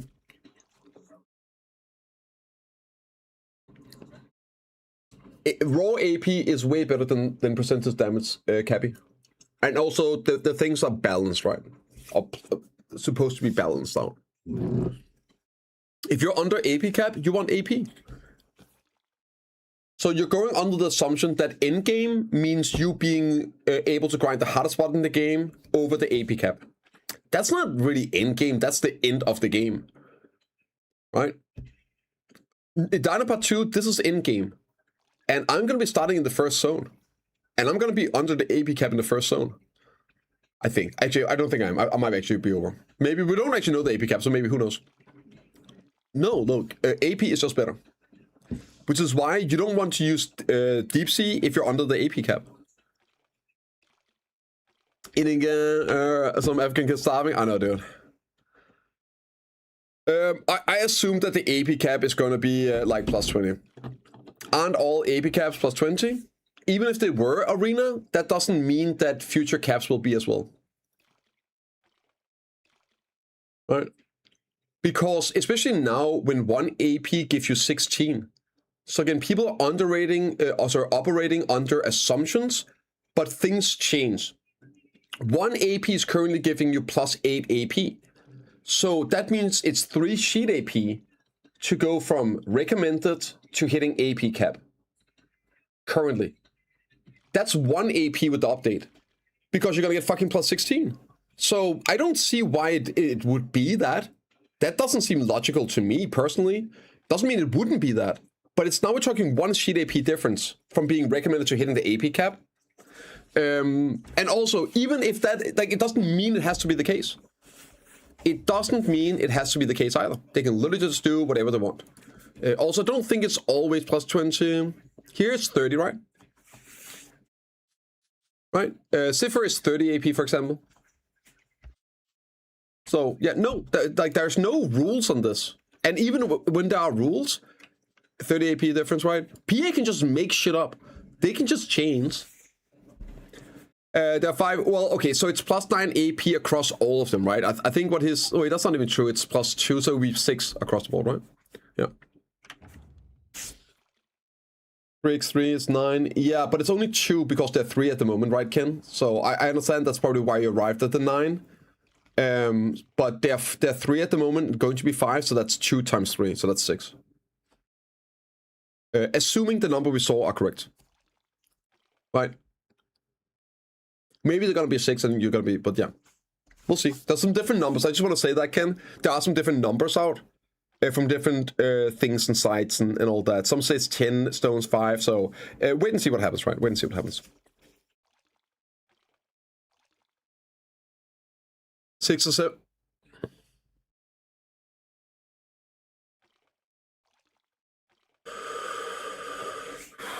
Sean Gamma. Okay.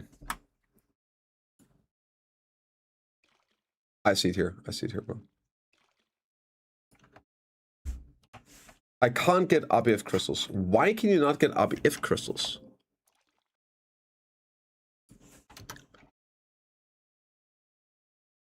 Okay, PvP setup. Which one is the PvP? You want help with PvP, right, Sean?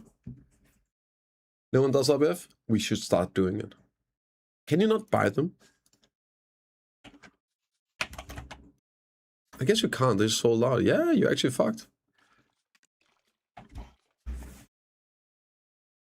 Yeah.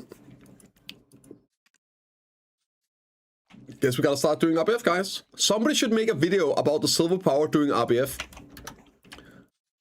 Right? What are max price in these crystals? They're 1 billion silver. And you need 1 red essence. And the red essence is 50. So that's 1 win. So RBF is 3 bill an hour. Plus change. No, you can do 4 an hour, right? Is it 4 RBF an hour you can do? They're like 15 minutes, or is it 20? Okay, so RBF confirmed 4 bill an hour.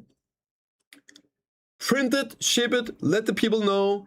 RBF is 4 bill an hour. Queue up, guys. 4 bill an hour plus extra. Easy peasy. Get in there. Freest money. No gear requirement. You can just queue up and make 4 bill an hour, guys. Holy, RBF is so back. And people out there crying about wanting to buff RBF when it's literally 4 bill an hour. That is absolutely wild. That is fucking wild. Good luck, True. This is why I'm saying it, Interval, to get people to queue up so we can make 4 bill an hour. Only if you win though, we all win, Larry. What do you mean? We're all challenger players. None of us ever loses. Like, we think we are losers? No. Obviously, we win. We are RL challengers. We're all like 6-4 in row for UC Davis, man. Come on, Larry. You know this. Yeah. Literally just queue up and it's 4 bill. I mean, even if you go 50-50, it's still like 2.5 bill an hour. 2.5 bill an hour, guys. That's crazy. That's actually crazy. It's actually crazy. Not gonna lie. Literature still using dawn crystals? Nope. It requires 10 dawn crystals per attempt. So it still does utilize dawn crystals, yes. Okay, let's take a look at the gear. First off, do you not have day gear? Your number one thing to do is get day gear artifacts. Day gear. Without this, you're not PvPing. It's really that simple. This here is make it or break it in PvP. Nothing come close to it as a singular item. Day gear DR artifacts. Number one priority, no question. Holy fuck, your gear is good. I just saw your full take. Oh my lord. Oh my god, you're going to be absolutely fucking blasting, bro. Next week, you're gonna get full set Electro.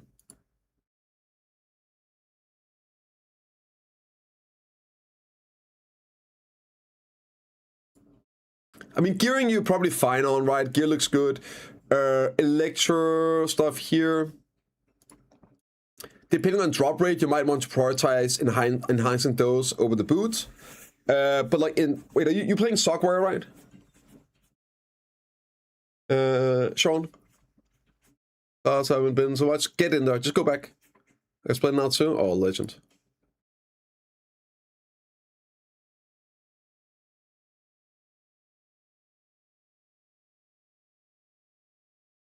So, legend. Okay. SR, crit damage, back attack. So I'll just do here. BSR is fine, critical hit damage is fine, back attack is worthless. I think Sockwire wants crit rate. Check. I know those are PvE, but you asked me for PvP, so I'm looking PvP, right? Warrior. Yeah. That's 100. Scars is 100. Didn't this get changed? Didn't it used to be 0 or something, or 50? Okay, never mind. Maybe you're good. That's 100 as well. I'll use this shit. That's fine with 50.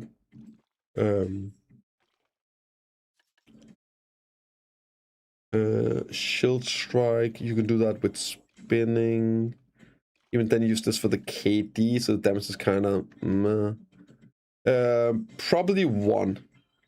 You probably want run. Has always really.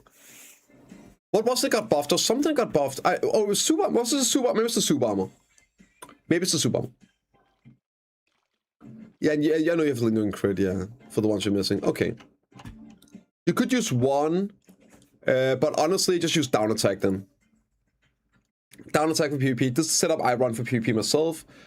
AP, DR, down attack, critical hit damage, and black spirit rates. That's what I run too. Use this. On all 3, by the way, 3x.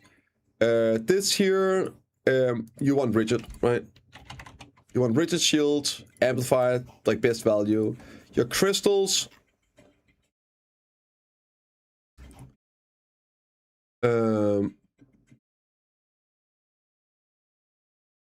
Here, let me just show you. I'll show you my build for this.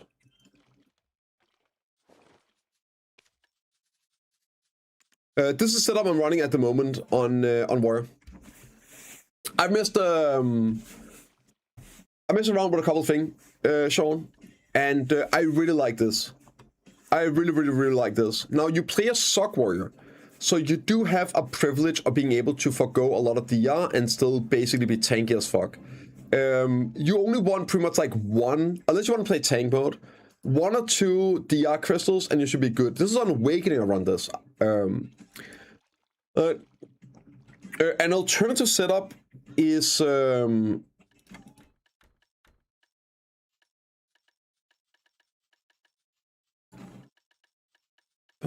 this and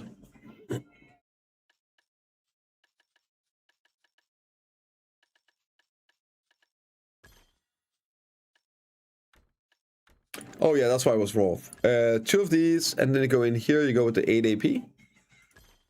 8 AP, 8 AP, and then you go with the Red Fang. Where is it? This one. This here as well. And then this one, you whatever you need. You could go blue in this one. You could go, but like realistically, you don't want to use a blue crystal, right? If you want a blue crystal, you're better off going.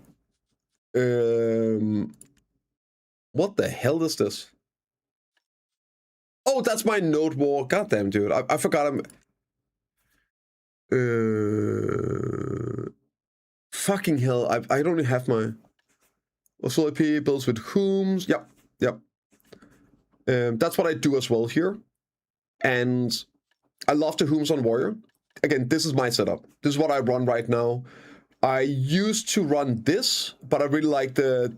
You could run this and then put this one here, another DR crystal in. This. Right, so it just for simplicity. So it looks better. This. Right. This was my original setup.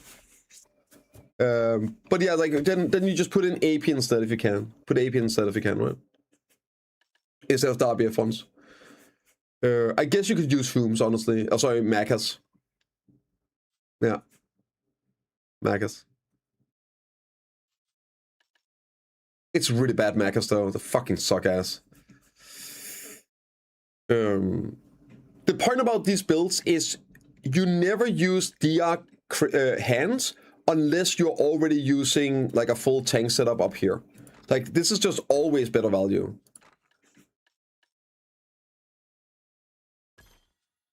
I guess here's an alternative if you don't have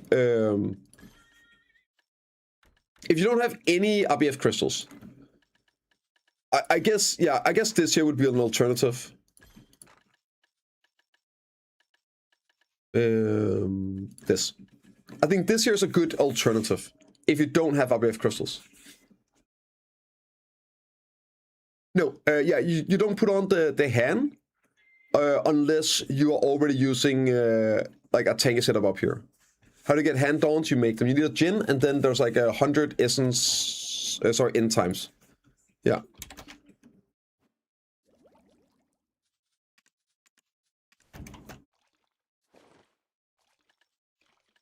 I think that's the recipe, right? No, all good, dude. All good. Tap deck. Non-pity. 2930. Oh my god, peaks. Oh my god, dude. Hopefully get some luck. That's builds with who's ready, complete full AP. Still being kind of tanky, going crazy damage, just running away. Big fights is kind of tricky. Yeah.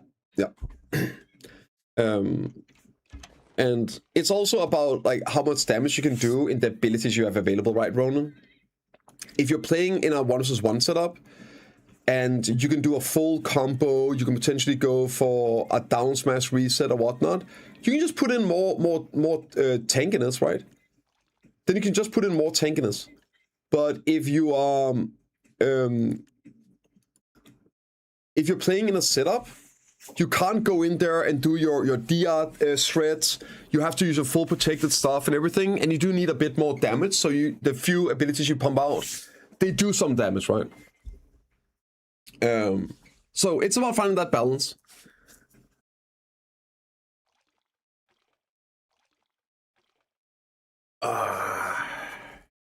With ACC, do you mean ads?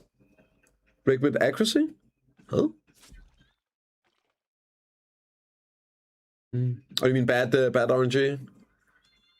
You're gonna go for it now. That's one. Yeah, you know, with your gear. Oh, yeah. Go for Splendid. With your gear, perfect time. Does lifetime crystal, magical shots, and end time to make hands or something like that. Yes, let's. You can see the recipe here. Wait, doesn't it show on them? I think it shows on them. You need 100 end times, a Jin crystal, 300 magical shots, and 500 magical lightstone crystals. Which remind me, I should probably prep for the new stuff. Yeah, I believe these are needed for stuff as well. So let's make some of those.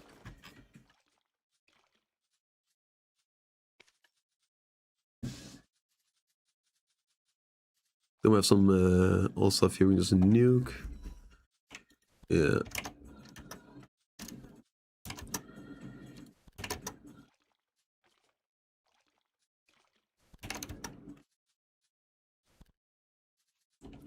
Yeah.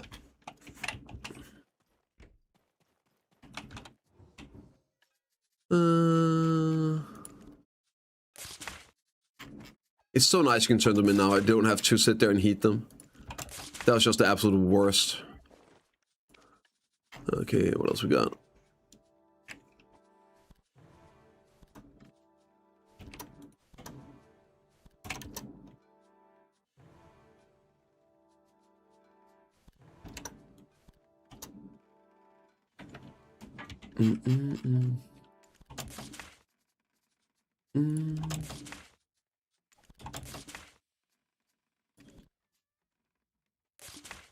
Damn, some Tina Turner on the radio. Life's pretty good, man. Okay. Let's get some more.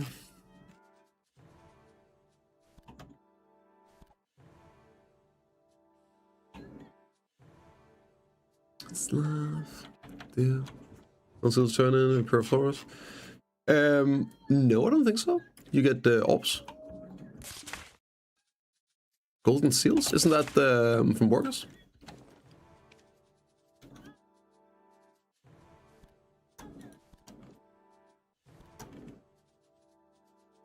Don't have any grind ones? Weird. All hill life killing. Car for night? Yeah. I did it. I made some YouTube videos though, so I was trying to be productive. But yeah, no, definitely. It was a long one. Like an 11-hour stream or something. Okay, let's see. Are we getting any bangers here? 200. Any cheers? Give me some twisted. I have one twisted previously, and I have one strike as well. Somewhere. Wait, did I sell the strike already? Wait, did I just get a strike? Wait a minute. Why do I have 2 strikes? Now I'm confused. Maybe I had one already and got one a while back.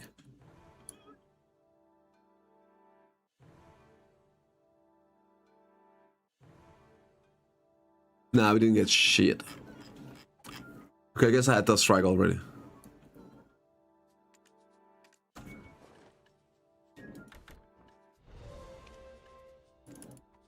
This is the one I want to see go up, dude. Hey, you got a permit for those guns? Not a single cheer. That's doomed. Right here. Oh, come on! Where are my cheers at? Damn. No strike, no twisted. Do we get anything else? I don't think so. Nah. I think maybe we got that one. Nah. Unlucky. Alright, let's make some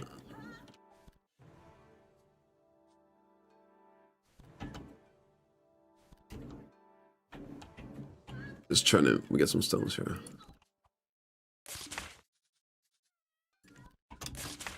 Just so we have some. I'm pretty sure there's some recipes that need some new ones. Oh, that's a bit much.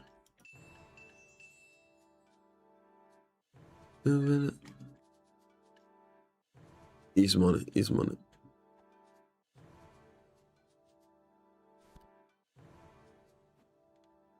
Is it Fortune price season? It's okay, right? I have some. I think it's like a couple hundred mil.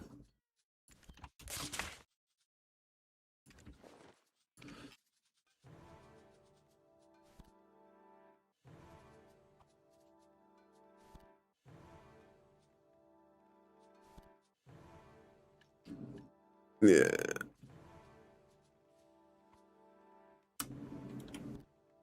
Preditation.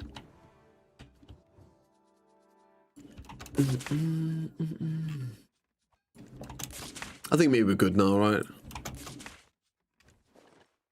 How many did we have here? 2,000. I could need a bit more. A few more. You went through these so quick.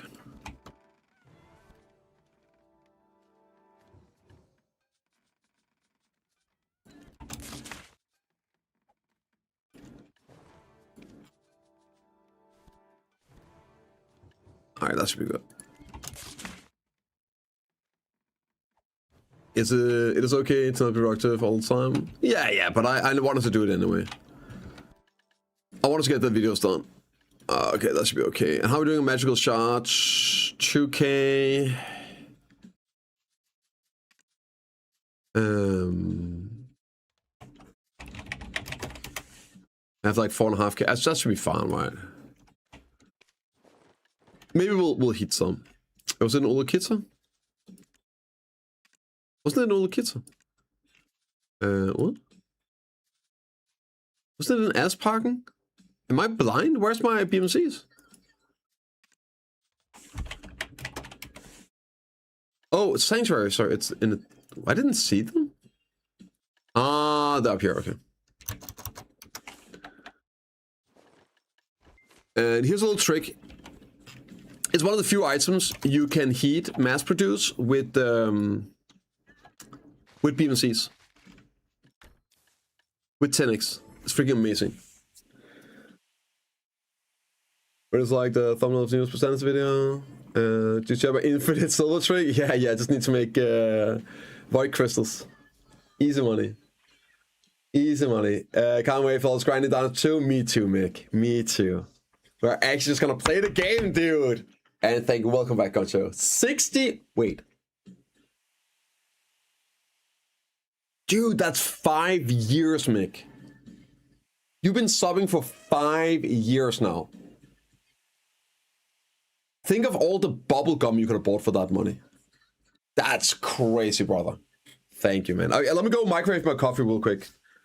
Hell yeah, dude. Thank you. Fucking love it, man. Why not heating with mastery? I am.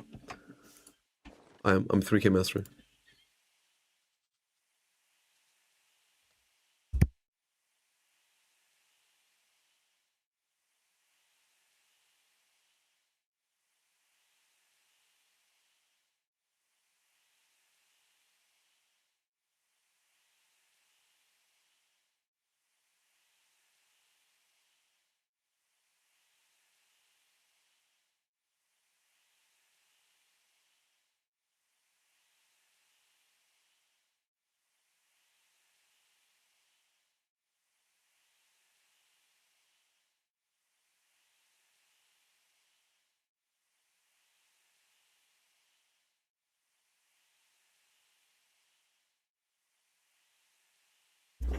And boom, it's just like 3,000 in one go.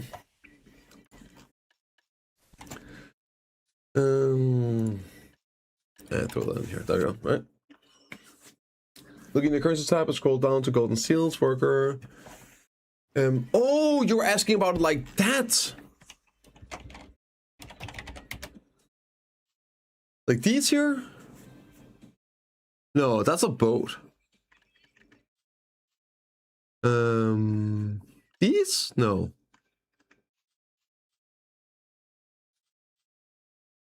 Oh, sorry, currency tab. Oh my god, guy, I'm sorry. I'm cooked in my brain. I understand now what you're saying. I understand now. In the currency tab. For some reason, I thought it was the Black Spirit safe. Yeah, they go in here now, right? Golden Seal.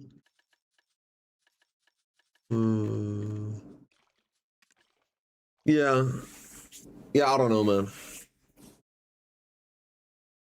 What have literally of those because you don't have workers room.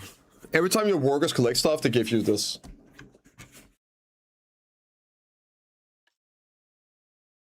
Yeah, so I guess that's like 700 or what? 10,000? No, this is like only 70, right? It's only 70. Like if I go all the, yeah, 78. That's it. I do like having. Oh, it's only skilled. What a. Oh wait, no, this actually has artisans as well. But it's only Altinova like these. Yeah, it's so bad. It's so bad. Yeah. Yeah. Yeah. Yeah. Yeah. But again, like what else? It's just so little. 78. Like who cares? Right? Maybe we'll have 10 billions of these. It'll be worth doing something. Right? Yeah. I think maybe just go EU. Like these? Real? These are old seals. This is the old stuff. I can turn them into the fishing boat deco of abundance. That's it. This is like the old pre-work seals.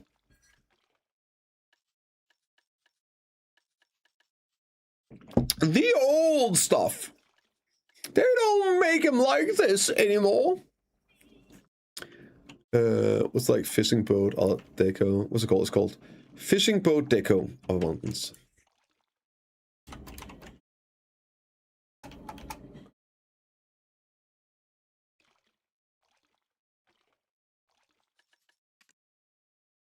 Oh my god, guys, I could be rich.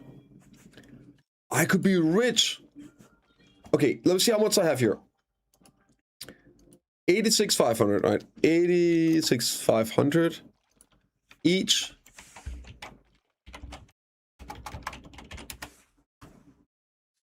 Okay, 50 mil each, yeah. But even then, okay, and how many do we have? 500. Let's say I have 600k, right? Okay. That's 600k. Divided by 500, right?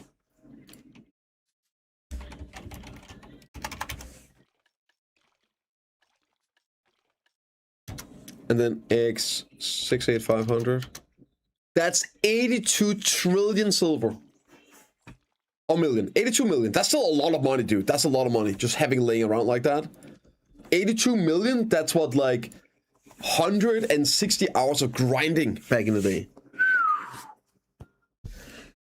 How much AP we're getting from one sheet AP? I am curious. You are getting one sheet AP and then plus 8 monster AP up until 401. The 401 bracket will give you plus 16, plus the 1, and then you also get 2 bonus AP every other AP level. So every 2 AP, you also get an additional plus 2 hidden AP.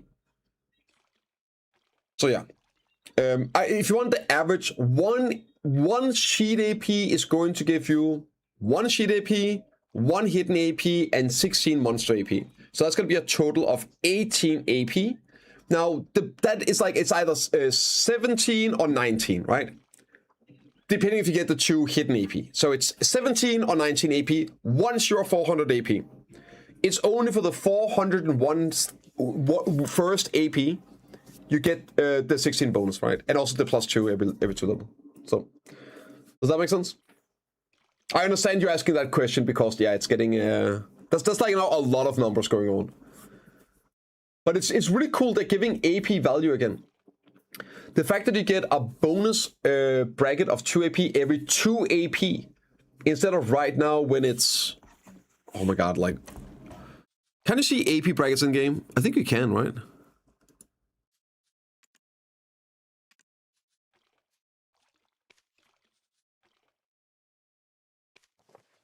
I think you can hear it, yeah. Yeah, here we go.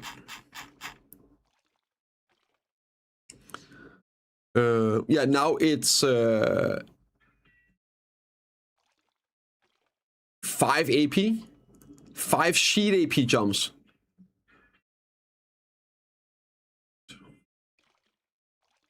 like 7 sheet AP jumps for like 3 AP. Yeah, now it's 2 AP for 2 AP. So even for PvP purpose, like it's gonna have an important factor again, getting sheet AP. Right, but it's nothing like completely insane. But it feels more valuable, and that monster AP is gonna be so valuable with how high the monster brackets are. So they could just have reduced the brackets and reduced the AP gain. But it's good that they increase the brackets and increase the AP gain because it makes it feel more valuable. It makes that singular AP have a bigger effect. So the jumps are bigger, so it feels more impactful. Good morning, Chris. What are the bets? 2.5 seems reasonable. I think 2.5 seems reasonable, yes. For all intents and purposes. I think they might be like 1 to 2 an hour. And I think that would also be probably the best. Yeah. And that could go up when you get towards the end game, right? The later spots, maybe it's going to be like 2 to 3 an hour, but it's of different ones, right? So maybe it's, yeah. Still going to take a long time for one attempt. Crystals of Source, the Magical Light Stones.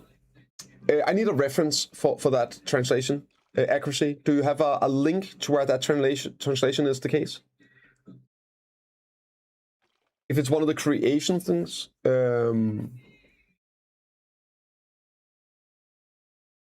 okay, so I already know which one you're referring to. I need to see the context on the weird translations to know which one it means, yeah.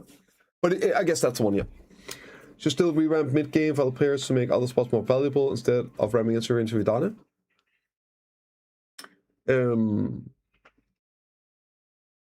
But they're not ramming everyone into Idania part 2 though, right, Mad Mike? So I'm not sure what you mean. A mid-game player is not going into Idania part 2.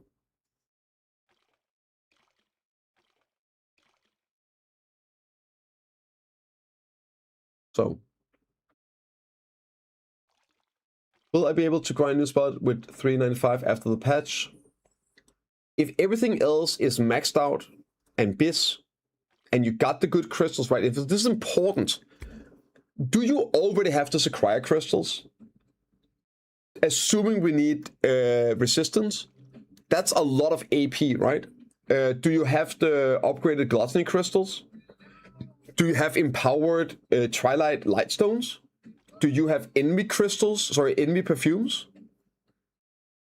Like, these things matter. Do you have a node war buff? Do you not have a node war buff? So, if you have everything, I think even without a node war buff, you should be okay. But you really want to make sure you have empowered Idania Lightstones. You want the good perfumes. That 5 AP, it matters. You want all these things. Then yes, you should be able to do it. I would be very, very surprised if you can't do it. I would be very surprised if you can't do it.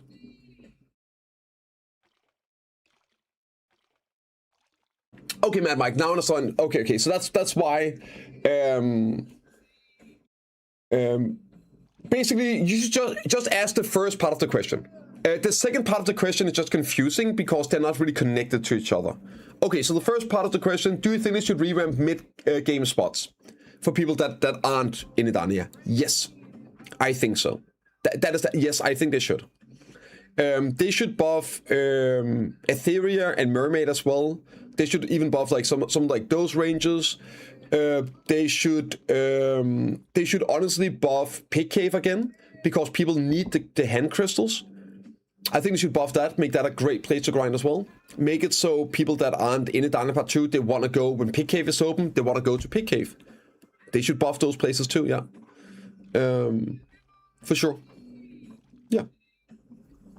Fell off. No, like it always fell off. Idania Part 1 was only really Orbiter and above in Relevance. How does the Pig Cave work? You go there, there's 2 Pig Caves. There is the regular Pig Cave that is open at all time, where you pay a primordial crystal, I think, to enter. And then there's the Fortunate Pig Cave, which is an event. Whenever it's open, you enter and you kill mobs. Once you've killed X amount of mobs, a boss spawns, you kill the boss, and there's a jackpot. There's a small chance that you kill the boss and you get a jackpot, which then closes the cave for everyone but you get like 100 Essence of Dawn and a Chet accessory box or stuff like that, right? You get some really good stuff. So that's like the jackpot. It's very low chance. Once you kill the boss, it also gives you a scroll. So you go out of the cave now, you get kicked out for 5 minutes. You use the scroll, you kill a boss in those 5 minutes, and then you go back in and do another rotation. It's more not because people don't really run it. It used to be open for like maybe 20-30 minutes, right? Because everyone went there. Technical go by, yeah. It's pretty much always open nowadays. There will be a notification when it opens and closes, but you can put an alt there and just talk to an NPC. What do you mean by no? Okay, so I think we have it right here. You see? Notable buff. Currently, I get plus 10 monster AP. This goes all the way up to plus 25 if you do uncapped nodes and you win. But this goes all the way up to 25 bonus monster AP. And if you win seats, it's for a full week at a time. So it's a PvP buff. Mastery, yep, it gives you mastery as well. It goes up to 100 life skill mastery at the highest tier. And drop rate is 25%. So the highest tier buff is 25 AP, 25% drop rate, 100 mastery, and 50% life skill EXP. Is it 50? It's 50, right? I think it's 50. How long have you been playing this game? I mean, I've been playing it for 10 years, Mikers. On a scale from 1 to 10, how excited are you for this patch?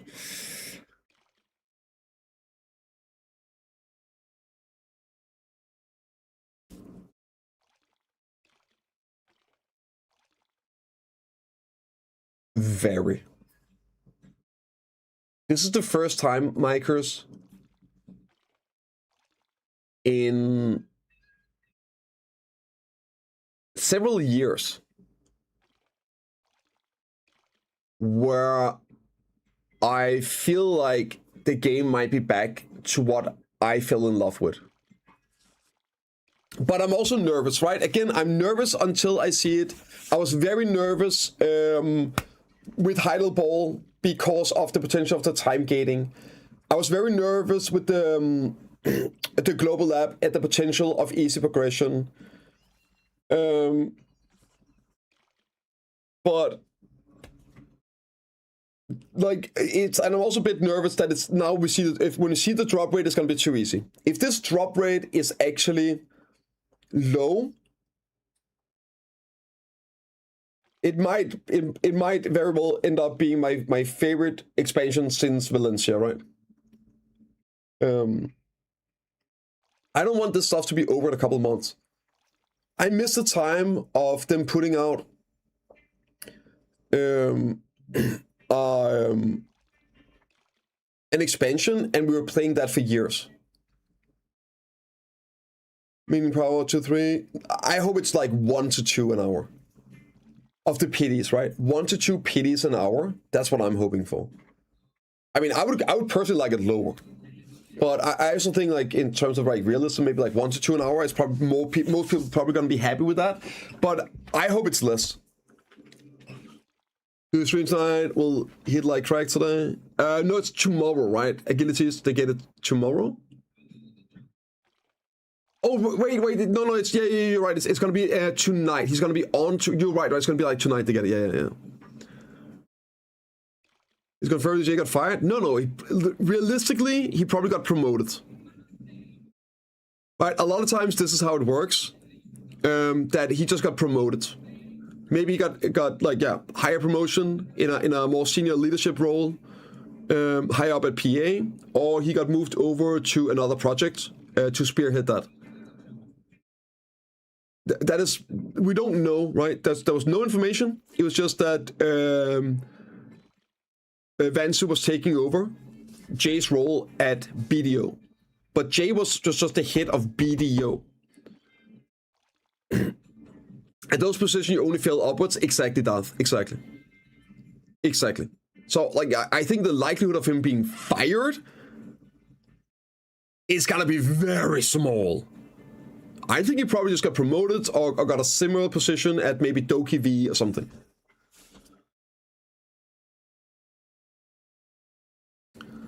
Best modding game in a year, looking at theory. Exactly, Moon. Exactly. Yeah. So, in terms of the updates here, this is... Okay, I do have a special spot in the heart for Idania 1, but it's looking back, it was a bit... But I think the most hyped I have ever been for an expansion was Idania Part 1. But I have higher hopes for Idania Part 2. Way higher hopes. But let me explain why Idania Part 1 was the most excited I've ever been for an expansion. And it's actually very simple. It was the first expansion in the history of this game that was a global release. So it was the first expansion that I didn't know everything going into it because it hadn't been out in Korea for the last 6 to 9 months. It's the most excited I've ever been.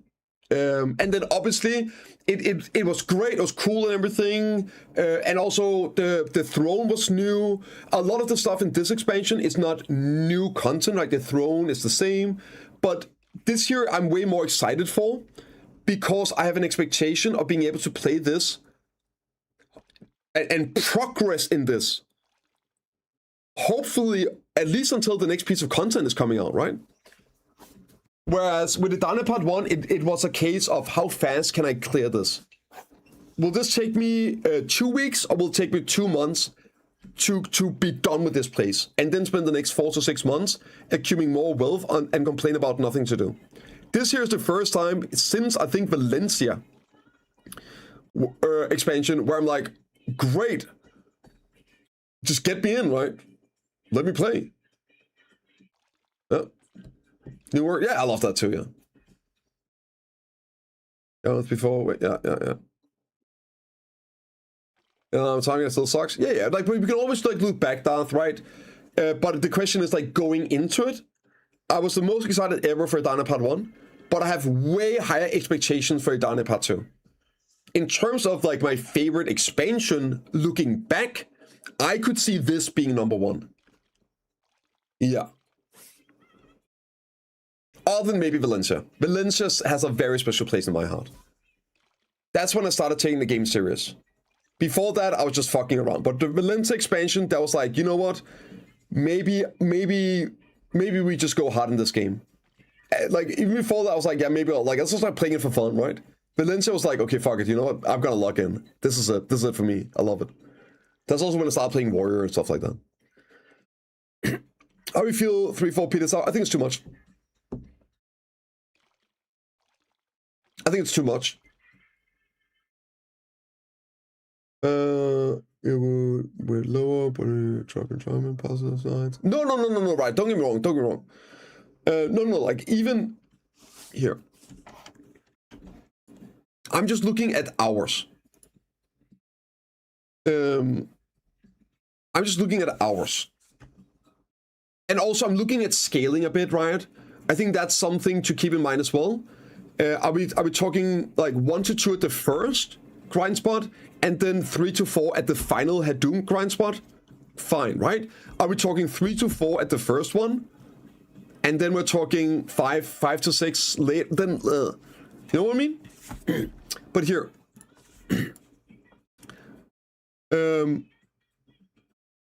it's 58 stones.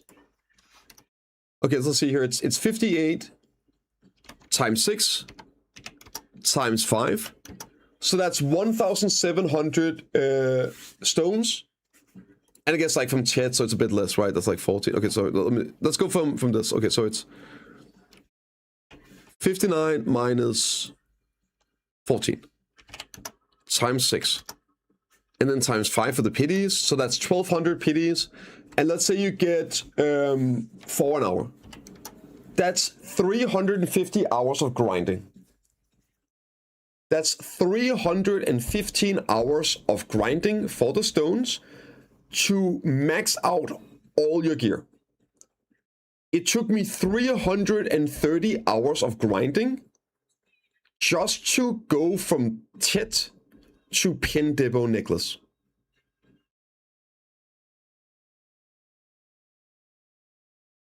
I spent longer on that.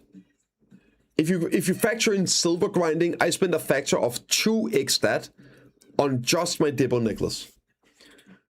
300 hours of grinding to hit the new cap.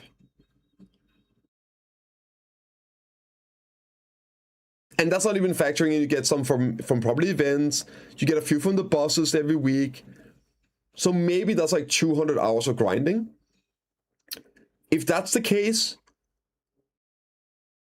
people are going to be hard capped in 1 to 2 months. And I know that's not the average gamer being that.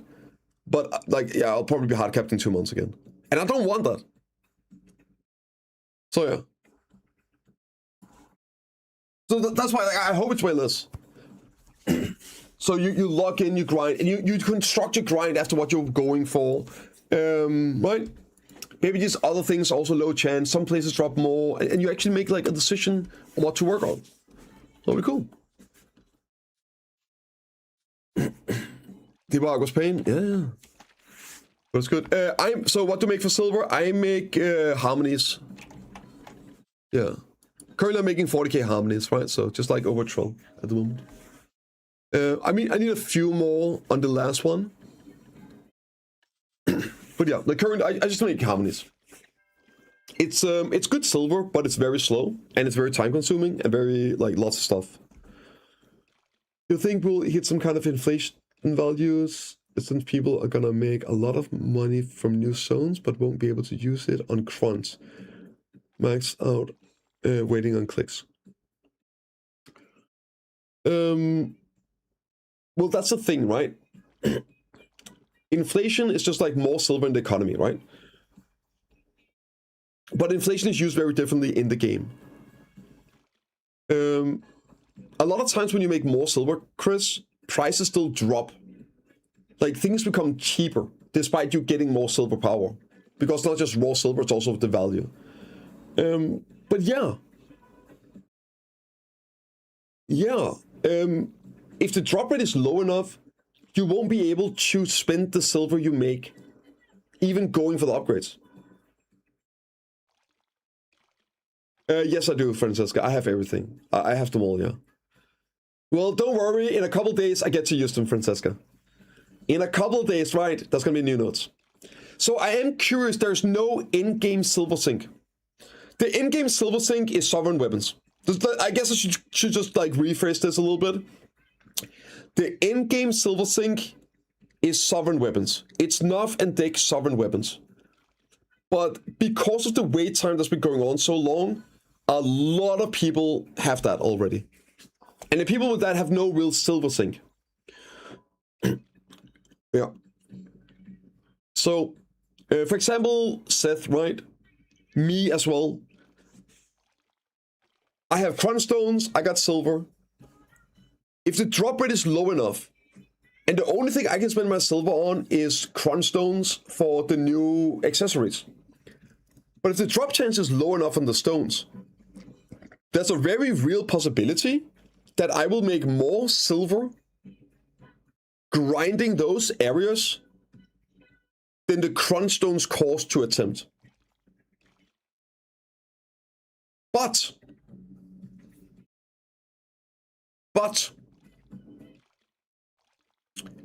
what if you don't get a lot of silver in those new zones?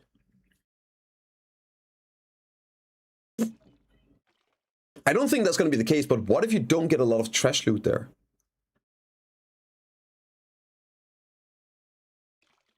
People would riot. You would have to make a decision what to do. That's what appearance is there for. Yeah, true, but like, who's selling them, right? Hukari? If I don't need silver, why would I sell them? So I can't buy them if they're not selling, you know?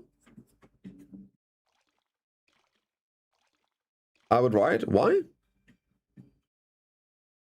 Oh, that's like hungers, right, Chris? Yeah. I'm definitely in a state where like I have so many fail stacks, but I don't think the game should be balanced around me. And also, I just want to say, right, this is important, and I know someone like Sethin shares my sentiment on this.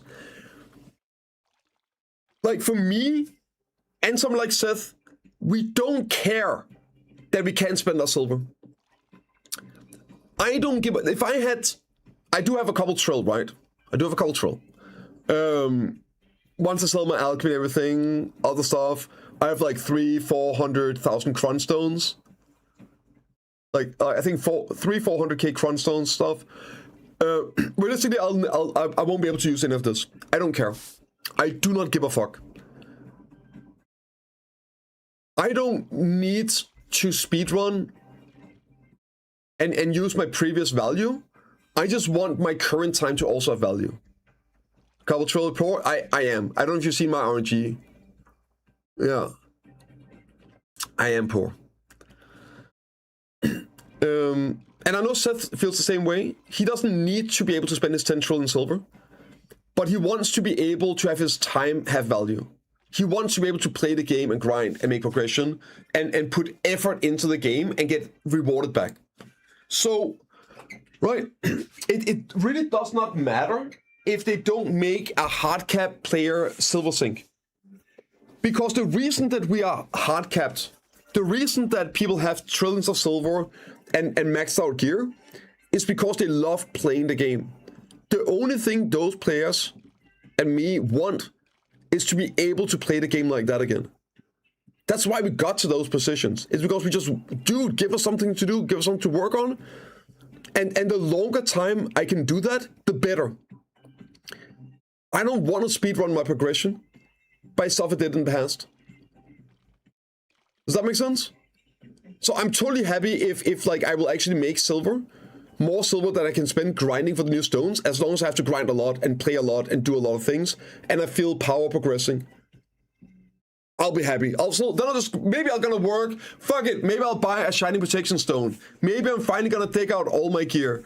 Maybe they're gonna make 4K mastery, right? Now I need to get full decks. Maybe there's gonna be prior armor. There's always gonna be something, right? There's always gonna be something.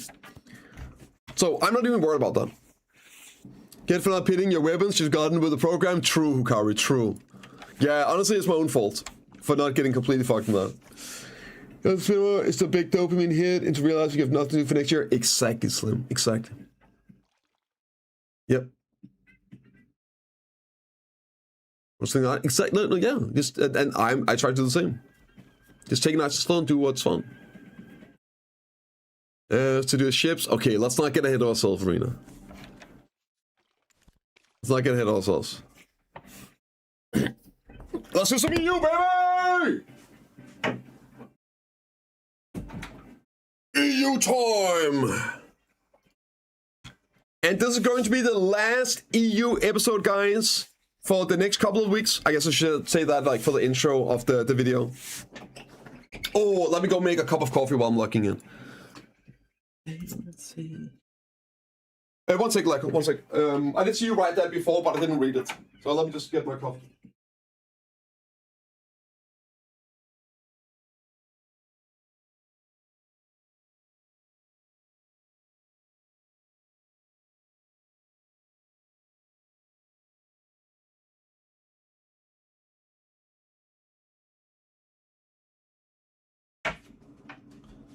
Okay, let's see. Okay, my cope. Yes, this new content will take us a year to finish, but Pia will drop Winter Region Part 2 this very next fall and make even more shit for us to work on, just like before. No one had pen devils and cripples created. Yes! Yes! I am right there with you. They are going to, Laco, they're going to drop Winter Region Part 2, and they're gonna add a new item. A completely new item in there as well. Yes, dude. Yes. Fuck yeah. And we're not gonna be done. Nobody is gonna be full deck accessories, full deck Karasat. What do you call it, Karasat? Full deck, right? By the ball. Yes, bro. Capes incoming? Yeah. That would be the play. Also, one thing about drop rate, let me just quickly mention this as well, because I think it's insanely important. Holy fuck, is it important. PA has to underbalance the drop rate from release. Right? The drop rate, you can always buff drop rate over time. But nerfing drop rate on progression items is so bad. Because it pulls the ladder up behind you. And it's, I don't know, yeah, Armin's been lurking, dude. He's been lurking. That little rat, he DDoSed me earlier. So it's super important that they underbalance the drop rate early and make it really, really low drop rate to begin with. And then over time, they can always increase it for people to be able to then catch up faster. But you don't want the in-game players that gets into this to speedrun it. Just like old Debo drop rate. And going the other way is really bad. It's really, really, really bad. Because then it's the early worm gets the bird, right? They're always too high at first. No. No, that's not true, General. You are correct that there's time when they nerfed stuff. Of course that has happened, but that's like within the first day or so. Like Debos is a great example of that being incorrect. Yes? No?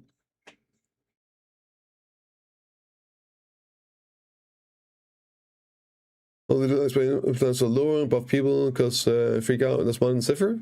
I mean, who cares? They do that every time, Riot. My painting in the first day, they dropped 100 Olin pieces. Yeah, because it was bugged. Or people found a way to abuse like the Olin stuff as well with the treasure items, general, where they were killing only the hand and resetting and everything. It doesn't really count. Better examples would be the Idane Part 1 grind spots. They were undertuned at first, so they kept buffing them. They kept adding new drops to them, adding more dibos to them, etc., etc., etc.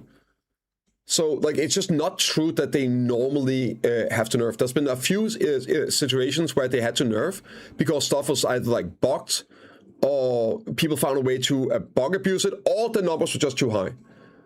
But I think it's way more common that, especially with value, silver value stuff, they end up buffing it over time. Guys up, exactly, Ukari. This is so important, and this is why I know what I'm saying is also correct, right? Historically. Because I remember people complaining about the silver per hour at these new spots. And I was like, what the fuck are you talking about? It's like when, do you guys remember when the helmet came out? The Fallen Guard helmet came out. And people were crying about it being less silver than Orcs. It was like the silver spot. And I was like, you are insane. You don't need good silver. You're grinding for the best item in the game. You're getting more stat gains, power gains, grinding for this. Because this is something you can't get otherwise. If you then also get the best silver, that's ridiculous. That's something, again, you buff over time. More, I guess, yeah, which is understandable because it's, and again, General, this is why it's so important that they undertune it. Right? This is why it's so important they undertune the drop rate. Because the other way around leaves a bad taste in your mouth. It's like, oh, I missed out. Oh, the rich get richer. Right? That's why it's so important they undertune it. Especially when it's new things, new biz stuff, all that, so they don't have to nerf it.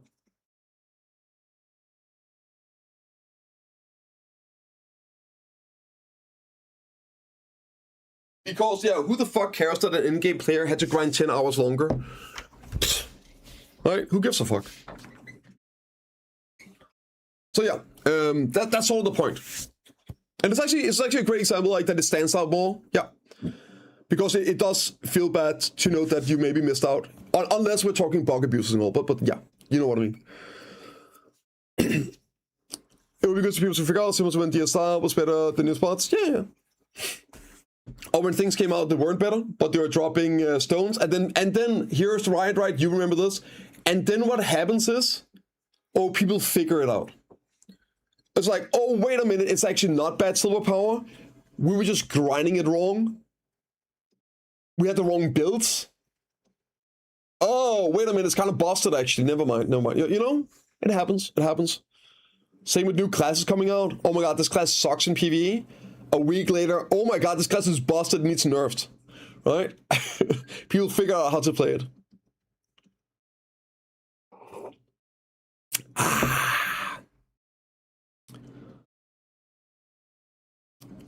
I think is what is good. The silver, but cosmetic stuff. I agree, Larry. Yep. But again, the reason it's good, Larry, is because it offers something unique. Some places, especially old places, are just silver.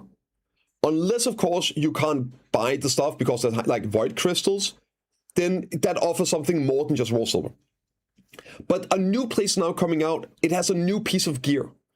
That is something that is more worth than any silver, because you cannot buy it with silver. And therefore, they can undertune it, because it's still infinitely better if you need it, because you can not get it otherwise, right? So always undertune stuff early, in my opinion. Yeah, right, treasure item, yeah. Exactly, Simbas, yeah, exactly. So good, no one cares. I know, right. And this is why, for me, the best ball of all time was last year's Heidel Ball. And the best expansion, the most hype I've ever been for expansion was Idana Part 1. Because that was the first time they now announced global release, and they're doing it now. And it was the first time we had a global release of an expansion. Now, I have higher hopes for this expansion. I think this expansion, Idana Part 2, I think is going to be way better than Idana Part 1. But that hype, it cannot be beat. That, exactly. Not knowing, being there, getting in there, exploring yourself, I can't wait, man. Is it normal that we're awakening those of full deck weapons accessory, +5 full buff, and 1 AP on the cap for Sulfur Golems? Yes.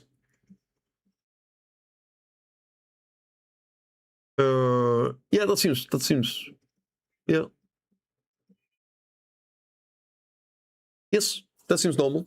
What kind of Lightstone combo are you using, Val Hero? Are you using Empowered, Watch Your Back, or All-Out Attack?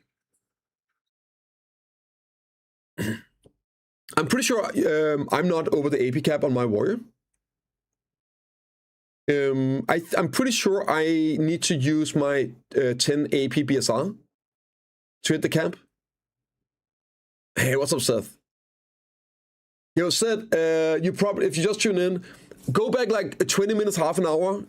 I'm curious on what you think about this conversation we just had, and I don't want to rehash it, but I think you might like the conversation. It's like obviously Idana Part 2 stuff and drop rates and things like that. And we're just gonna play some here, so you're not gonna miss out on a whole lot if you wanna catch up a little bit. And good morning, dude. Hell yeah. I think you're gonna find it interesting as well.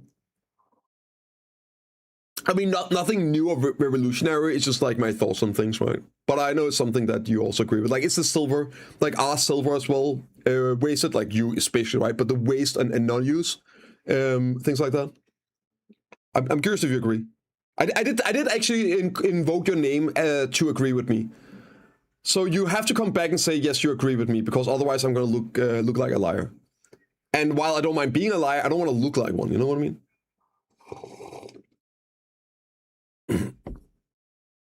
Is the money back? Yeah. Oh, dude, you look good, Seth. I'm just gonna say you look good with the long hair as well. Long hair, don't care. It's very fitting. Hey, what's up, little dog? Yeah, EU account. Do you have a solo boss guide? Yes. I have solo boss guides for all bosses.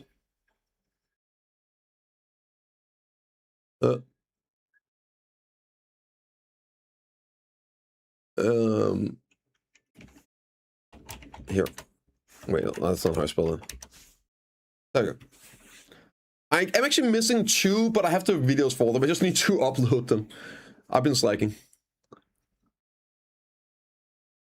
Is Awakening gonna be? It could be anything, right, Cheryl? The way they're doing it now, it can literally be anything. It could be more of a specialist. So if we go off of the abilities, the C abilities, it's like the drone stuff. So he could be a drone specialist. Think, what are they called? StarCraft 2. The ones that call down nuclear bombs, nuclear strikes. Ghost? Is it Ghost? No, was that the MMO? Are they called Ghosts? Ghosts, they are Ghosts. Okay, there we go, right? It could be like a fucking Ghost. Like an actual co-op, calling down airstrikes and stuff like that. It could be fully committed to like the drone type playstyle. It would fit into the agent archetype, but it could also be a necromancer. PA could be like, we're just gonna make a necromancer. Now Agent Awakening is a necromancer with a gun. Why? Because why the fuck not? They can just do it. So I have no idea. Gunscythe, that's because of Gannicus, right? Like there we go, like Gunscythe, they could just make a necromancer. Somehow they could just make the law as Gannicus is now a necromancer with a Gunscythe. They could literally just do anything.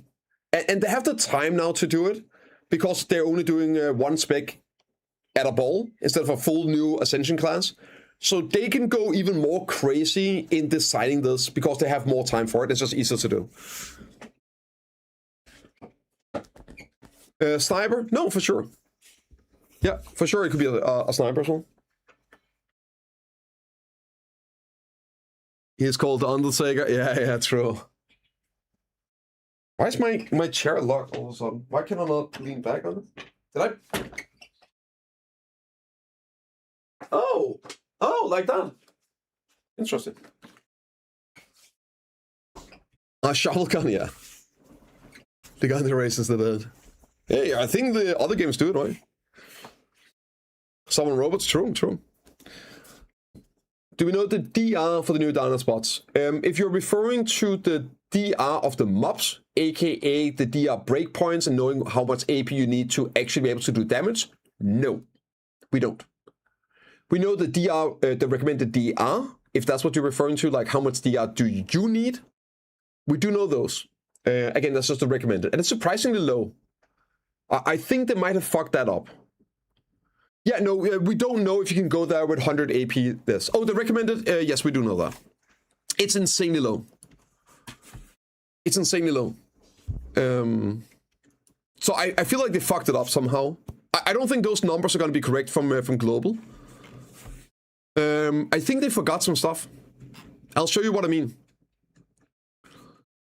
Here? Okay.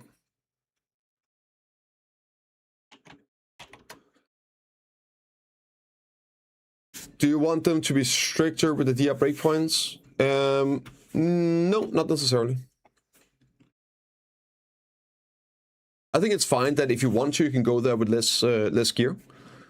But I think people are expecting that it's going to be, as I know some people are expecting, it's going to be as easy as it is with the Dino Part 1. And I'm not sure it's going to be. So yeah. If the, if the DR is higher, okay, so I guess I can quickly try and explain this. The people get the 5% AP cap mixed up with HP. So the reason you don't feel like you're gaining a whole lot of damage when you get more AP is because the DR is low on the mobs, but the HP is high. So you can go there with lower AP and you do damage to them. And every point of AP doesn't give you as big a percentage increase. Let's say that, okay, let's say that the mobs have 1000 DR, right? And you go there with 1100. Okay. And now you gain 10 AP. 10 AP would be a 10% damage increase. Okay. That's a 10% damage increase. So if their HP is now lower, then that's gonna feel like you do more damage. It's gonna be way more noticeable. If the mobs have 800 DR and you go there with 1100, right? And you get 10 more AP, that's only 10 out of 300 AP. That's like 1 out of 30. What's 1 out of 30? That's only a 3% damage increase. The same 10 AP now only gives you a 3% damage increase. And because of the lower DR rec, so you have more effective HP, they will increase the HP of the mob to make it tankier. So that's why you don't feel like you're blasting booty when you get more AP. It's not because of the 5% cap, it's because they have compensated the low DR with high HP. So any AP gain is a smaller percentage damage gain, and the HP bar is bigger. This is what's causing you not feeling scaling, not the 5% cap. So if they increase the DR, they can thereby lower the HP, and with also the AP gains will be more significant because it's a bigger percentage gain. So it will feel more impactful. So there's pros and cons to all. You know what I mean? So I'm not like I can see the good and bad in both. Lower lower DR means you can go there sooner. If you have the skill for it, the class for it, you're not as hard gate kept out of going somewhere because of your gear score. But then you don't feel the same power increase either. Right? Exactly, Petro. Exactly. Yeah, there's another one. Like, Elvia spots had 5% AP caps. But whenever you switch over some of the demi-human stuff, right, like, it had more AP as well. Even at the cap, right, there was a big difference. And you gain, like, when you got the AP as well, it was a big difference because the HP wasn't as high. So you would think, oh, well, 5% AP cap at before and after should be the same. Yeah, but it's not, because they increased HP. So it was ring, yeah. But still, you were effectively hard capped on AP, Ledoc. Because once you had all the demi-human, you were still capped on that, right? And you were then a 5% scaling.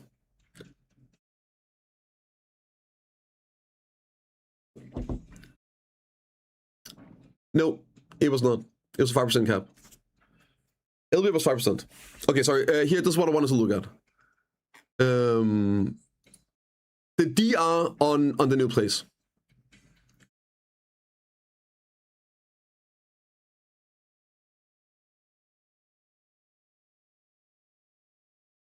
Didn't we get the... Oh, was that last week? Damn, it's been out 2 weeks already. Yep. Here, look at this. Okay. So this here is recommended defense. It is 8-10. So it's the same DP. And this is why I think they fucked it up. This is the golems. Same DP, but 820. Whereas over here, it's same DP, but only 810 recommended. However, this is Idania spots. So you will be using the Idania crystal, which has 20 DR on it. So it should be higher DR. Simply factoring in the 20 DR that you will inevitably be using, no question about it, for the Idania crystal. Right? So I think they fucked it up.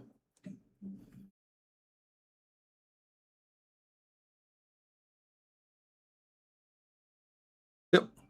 Do you think we'll ever get back to a point where armor, weapons, and accessory are unlocked to us and try enhancing gear for money and helping our community?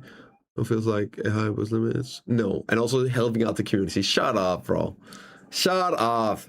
You like to gamble for money and make money off the community. Helping out this fucking guy. Well, you don't need to be helping out now because people just get it, right? But no, I don't think so. I don't think we're going to go back into biz gear being sellable, profitable, and all that. I mean, you do have a new item, so just go for that. The new appearing accessories.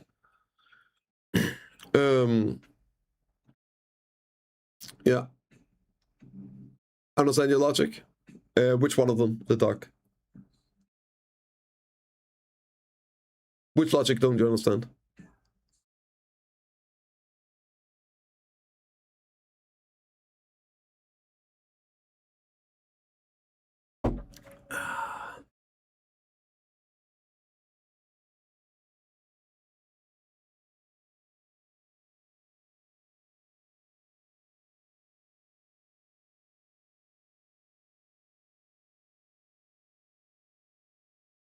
Goals, that just means they hit harder, need to earn it down too, they hit weaker. Yeah. But does that have to do with mobs DR breakpoints? Nothing. It's two different things. Fuck you on about. It literally nothing. It was it's a new conversation, the dog. Come on. Stick with it, brother. He's confused. It's understandable. We're talking about mobs DR right now? No. So it's okay, right? So the question, this is why, Ledog, you're confused, is because the question was about the DR. And I didn't ask, are you talking about the mobs DR breakpoint, or are you talking about the mobs recommended DP? Like, are you talking about how much DR they have, or how much you need? And then he said how much you need. He talked about this number. And then I spent 45 minutes yapping about the opposite thing. I talked about for 45 minutes because I was on a tangent and I enjoyed talking about it. And I had a little bit of stuff I wanted to share and get off my chest. So that's why I spent 45 minutes yapping about that, to then instantly, without warning, go back and answer his original question. So that's why. Don't you keep up with the doc? This guy, he's probably out grinding something, and like he finally got an AFK face so he can tap out and type. Classic, man. Classic the dog. In between circus spins, he can tap out and yeah. Yeah. Tried 20 minutes ago? Okay, there we go. That's probably why, yeah. So yeah, no. So no, it was to go back that he asked how much DR you need to grind there. And I was really surprised when I saw the numbers originally that the DP, like how much damage they do, seems to be less comparatively to golems. Where you would think that even if they were going to do the same amount of damage, you would expect this number to be then 830. Simply because you get the 20 DR from the crystal, right? Everything else equally. Because the AP number is balanced around the Dana crystal. So you'd assume the DR number was also right. The damage done. Yep. Thing spot without weapons? No. I mean, yes, it would be, but you need like higher earrings, like enough earrings. You at the very least, you don't need enough earrings. No. You at the very least need pin earrings and the new crystal. Potentially slip earrings, but I doubt that.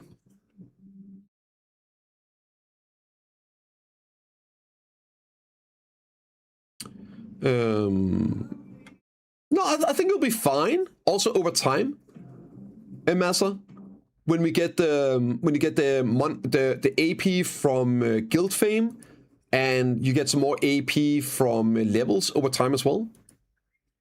Also, maybe you're going to be able to grind the Reforged Stones upgrade. So I think like all of these side upgrades as well are going to add up. And of course, you get the new crystal that's going to add another 30 AP, right? So I doubt you even need to go to double zip for this, with the bonus AP coming over time, right? And maybe the drop rate is so low on this stuff that you're gonna get those other things along the way, right? Bro. And maybe this is a hot take. Maybe this is a hot take. I don't think it's bad to potentially like work on some stuff, then work a bit more, get like one enough weapon, and then with this you can move on to the next one. Now you can start working on your rings. You get the earrings. Maybe you're able to get to like this point here, right? And then you get all those other upgrades. Maybe there's some stuff you still haven't seen, and now maybe you can move on. You get the new crystal as well. Maybe you can move on to the third spot or whatever, right? Yeah, and then like maybe at that point you go like, Novs, right? Maybe get a day, right? Yeah, who knows? Who knows? I don't think it's gonna be too bad. I'm excited to see how it goes. Full Ted almost into a Dana swap. Just house piece to pin first, something. Well, every time you get a Ted, you convert it. There's quite literally no reason not to convert it. So every time you get a Ted armor, you convert it, and you should enhance it up to try. Just leave it at try, that's fine. Try is fine. That's the equivalent of getting a Ted armor, right? So I would definitely just do that. You're also going to get a ton of DR with NOF conversions. Every NOF gives you 1 DP. So if you have full NOFs, that's 6 DP. Let's roll the items. Yeah, you can. It's amazing. Had a new question as a new player. Finish my season. Should I rush to the academy? I'll take my time. Quite low end spots or silver. No, go to the academy. Academy is like you just do it. It's easy. It's like a little quest line, and you get tons of gear. You get crystals there and everything. You get like literally everything you need. You get crystal set up as well from done. You do season and then you do academy. It's not about rushing to academy. You just go straight there. Rushing would be going out trying to grind right away. Yeah, all the academy, 100%.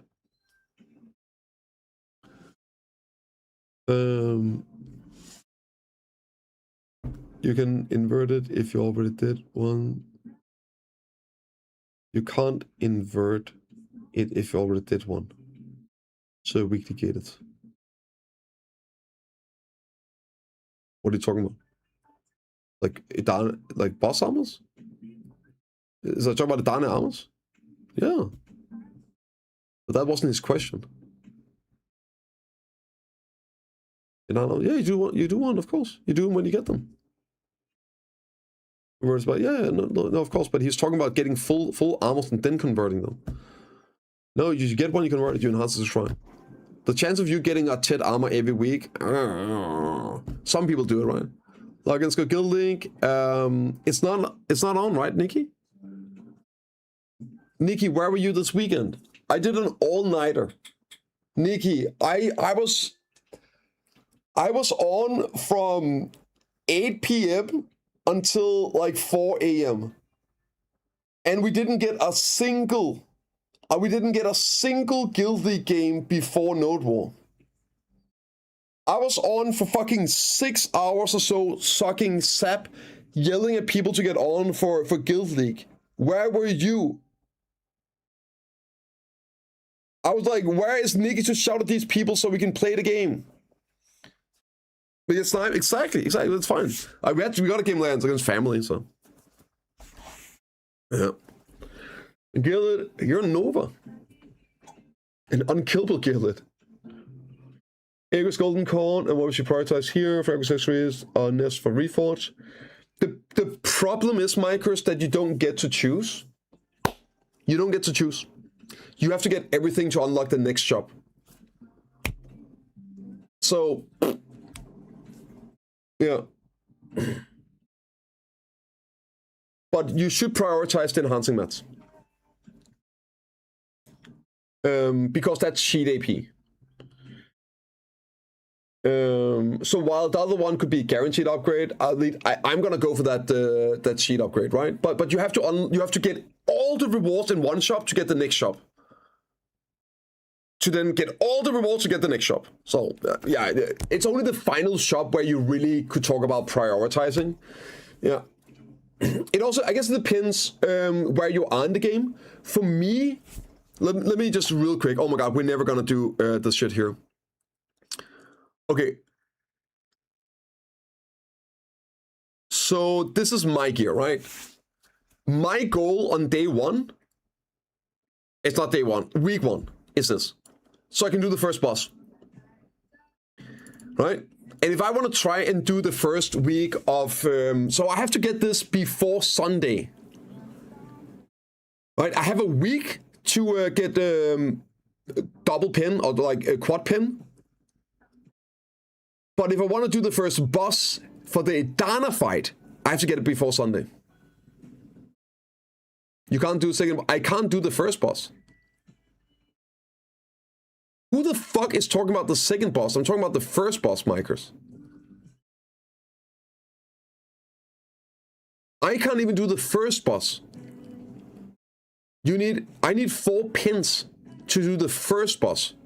And if I want to do the Dana fight on the first boss, I have to get that done somehow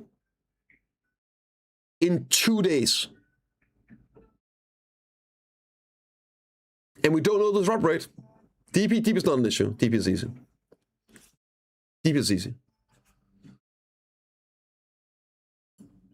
The DP is free for this shit.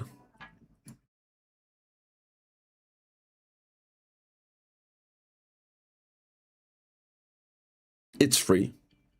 DP, come on, man. Like, I'm super on, like, I'm fucked on my gear, man. Like, I am fucked. I should have so much more. And still, I am... I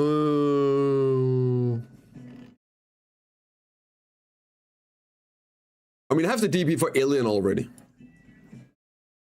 But I don't think I have to upgrade anything, like, to get the AP for this guy.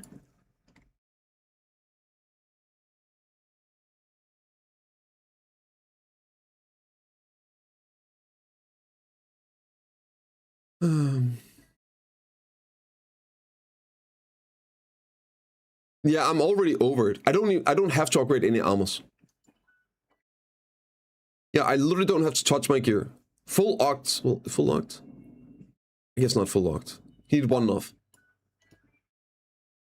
Yeah, with my DP, you have enough DP to do L.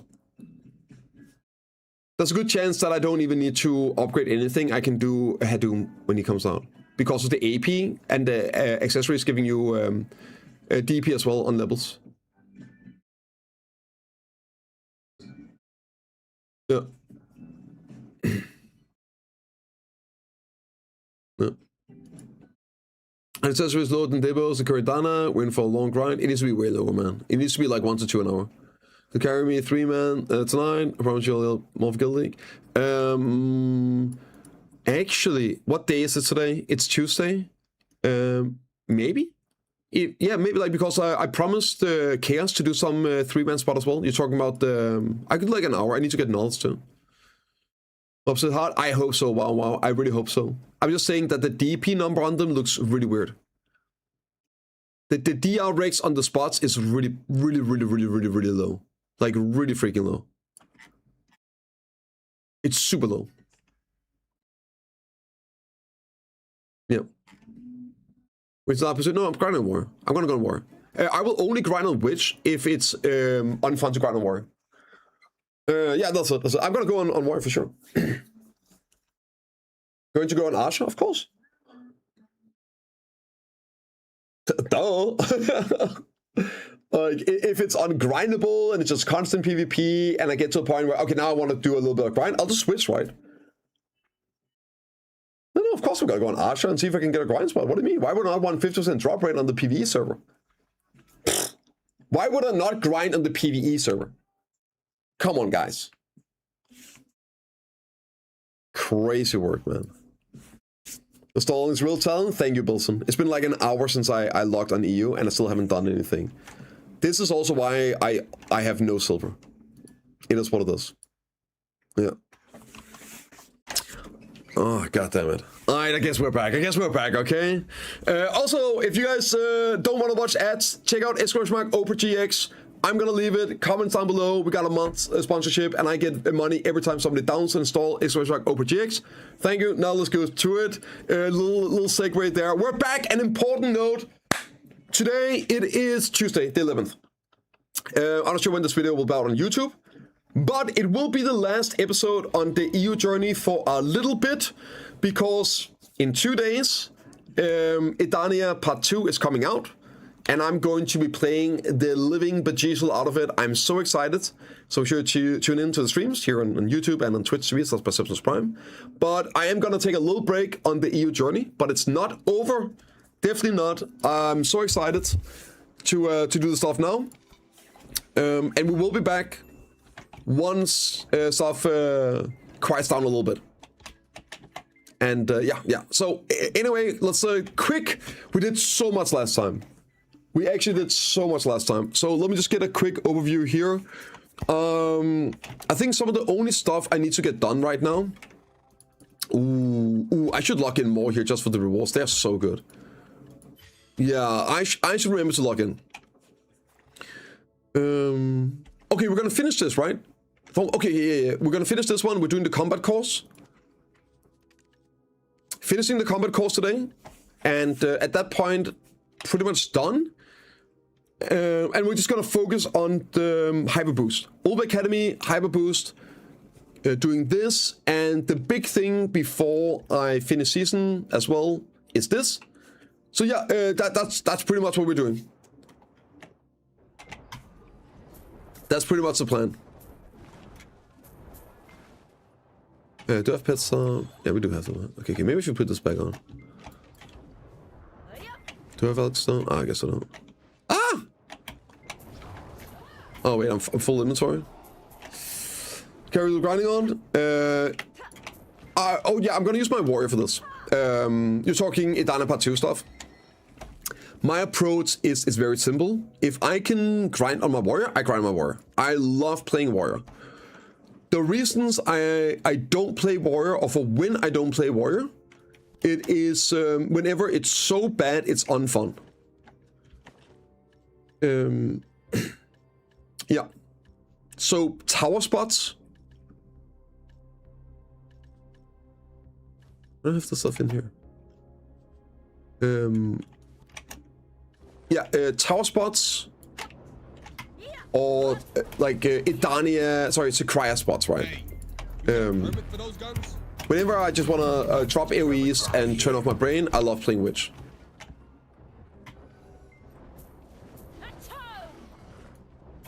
So yeah, I'm definitely gonna go on Warrior first. We don't know how the spots are. We haven't been able to test to see anything, so... will I be watching Kia tonight? No. I will not be watching any of the Chaos stuff.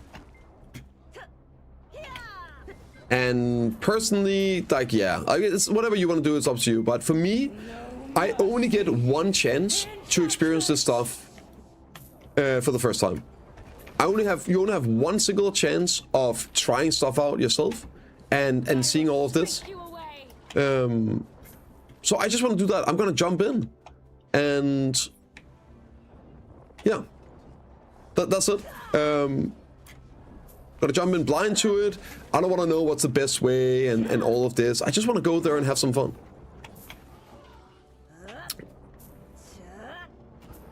A little blind in there. Like, there's probably be some things I'll figure out, right? No ahead of time. Back from the future, you're 100% right. I agree. Yes. Okay, because when I just want my current playtime to a purpose. Exactly. Yeah. I figured that you had the exact same mentality on that as I did, Seth. Like, we just want an excuse to keep playing the game because we like playing the game. That's why we have the silver and like the gear and everything. And we also both completely understand the problem of all our previously earned value in terms of silver. Like, obviously the gear we have still has value because it goes into the new stuff, right? But the raw accumulated wealth, silver, whatever, having one-to-one value, of course, understand why that is bad. Because then we have that insane head start on everything else. And if it's hard for us, it's impossible for others. Kind of deal, right?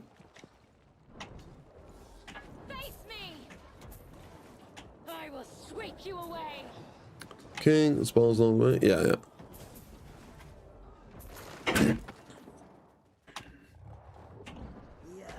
Nah, like, of course I'm not gonna be able to go in completely blind, right? But I'm not. I love Hui. I love watching his stuff. I highly recommend people check him out. If people are curious, go and check out Hui, Hotboy Hui, or Hotbar Hui, here on Twitch. He's awesome. He's a Korean streamer and player, but he streams in English. He's super funny, super nice. Very helpful. So if you are curious about the stuff ahead of time, yeah, check him out. Your Aegis is on. It's fine. Like, I don't really care. Like, I mean, yeah, it's the good, I guess.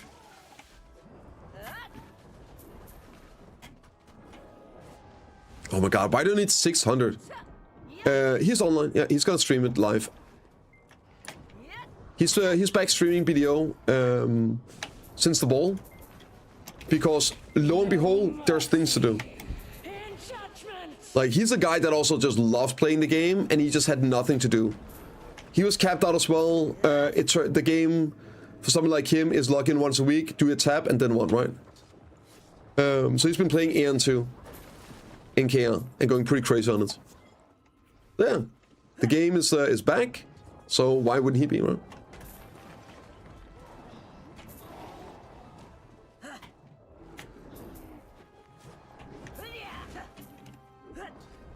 Oh, dude, I love the shift C.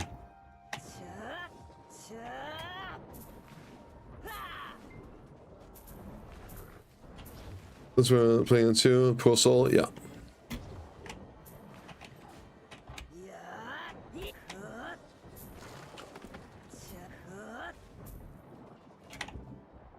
Oh, dude, man.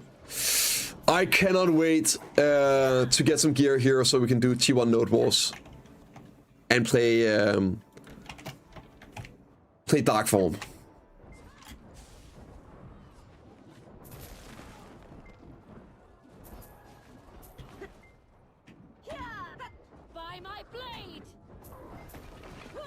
Dark Form and PvP, it's gotta be so much fun.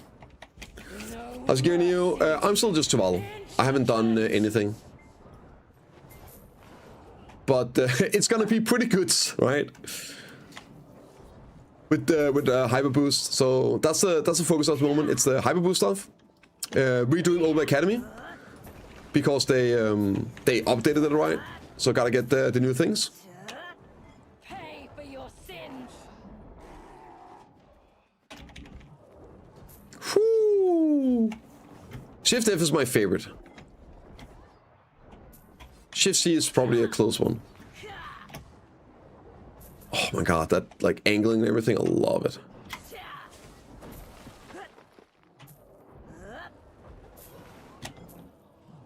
Boink. What's up, Thunder? I need some gear advice. I'm currently 845, 4-day Karasat, Not Awakening, Oct Orphan. Put all hammers into deck, start attempts. Ooh, that's a mistake. I mean, it's not a terrible mistake, it's fine. It's the best cron value. And with your gear, it's probably fine. Imagine if you got unlucky. Should I use future crons for deck Karasats? Yes. Yes, you should. You should be able, with that gear, enough weapon, you should be able to grind the first zone. Which accessories have you not upgraded, Thunder? Like, which ones are enough? But on day 1, you convert everything, right? You convert all your Karasats into the new ones. You can always convert them back as well.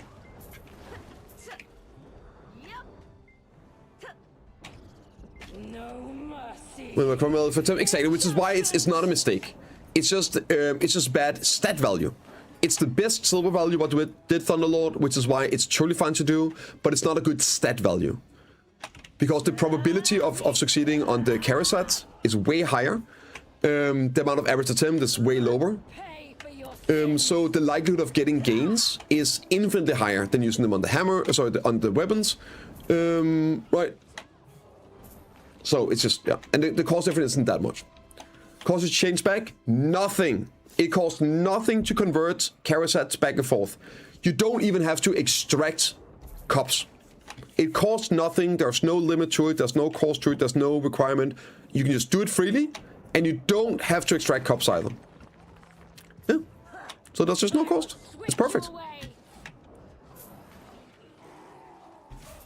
6 death typing tech? Yes, it is, Andy. It's better stat value, but since the Cronstone cost is higher on the deck, it's better silver value to use them because you technically get more Cronstones out of the hammer. I will strike you down. If you had 16 hammers and enough neck, would you tap them? Yes. Yes. I would tap that necklace as fast as possible. Hell yeah, I would tap it. I would be tapping it right now. Change your classes, what is the weapon progressions? Both weapons needed? It depends on where your AP is located. There's no like general answer to that, because it depends on the class specifically. For Seraph, you want to prioritize your main hand, but only like one, maybe 2 levels over your awakening. And that's because whenever you are in your awakening, you get the C buff, the 30 AP for some C buff. Right, so you can afford having like 1 or 2 enhancement levels ahead on your main hand. But you use both. However, classes like Scholar, you mainly use your awakening weapon. Whereas classes like Deadeye, you mainly use your main hand weapon. So it's not really Ascension dependent, it's class dependent. Shouldn't there be like mob spawning or something?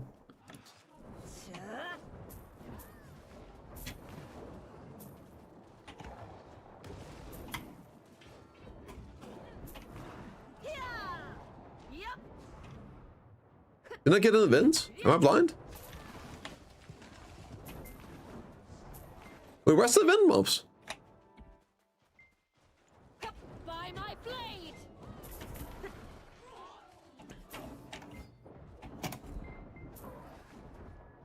Strange.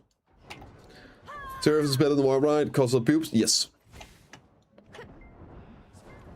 That's why I call up Warrior upgraded. It's better in PvE at least. In PvP, it got nerfed quite a bit, so it has some big issues.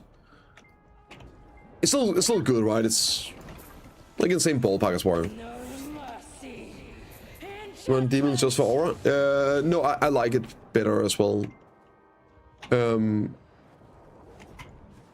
Honestly, demon form is insane in PvP too. It's just a different playstyle, right? So the players that are attracted to the Seraph playstyle is probably like warrior players, whereas dark form is a sock track. Right? So it's just two different styles, like more awakening witch, honestly, and sock track style, than it is the warrior style. Luckily, I love both. It's so much cooler, yeah.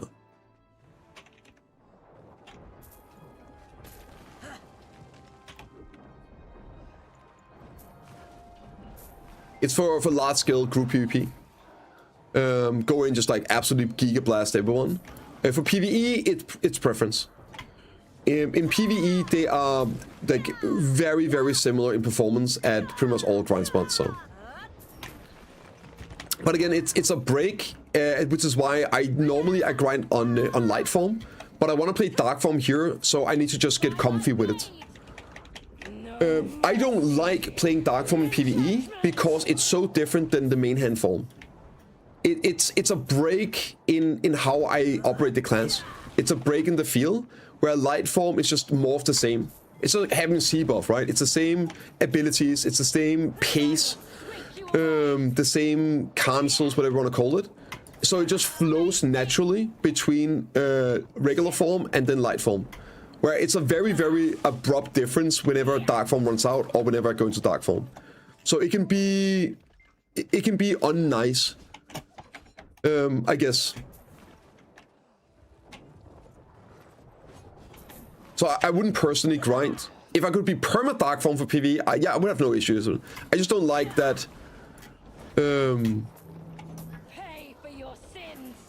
It like takes me out of it, right?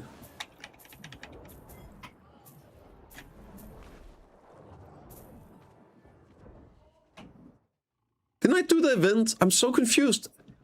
Am I not spawning the event here? Like, what's happening? Okay, whatever, I'm done. Let me get out of here.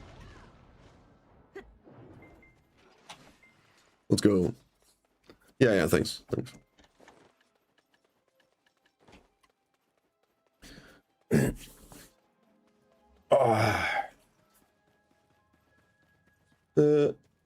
Sorry, the neck to deck. The neck was the 2-tap. The build now has 18 PD. Hey, listen, if you always look at the unlucky, you forget that if you had actually gotten average earlier on, you might not even be on those attempts, right? Maybe you'd spend all of those and not even gotten the necklace. Think about it that way.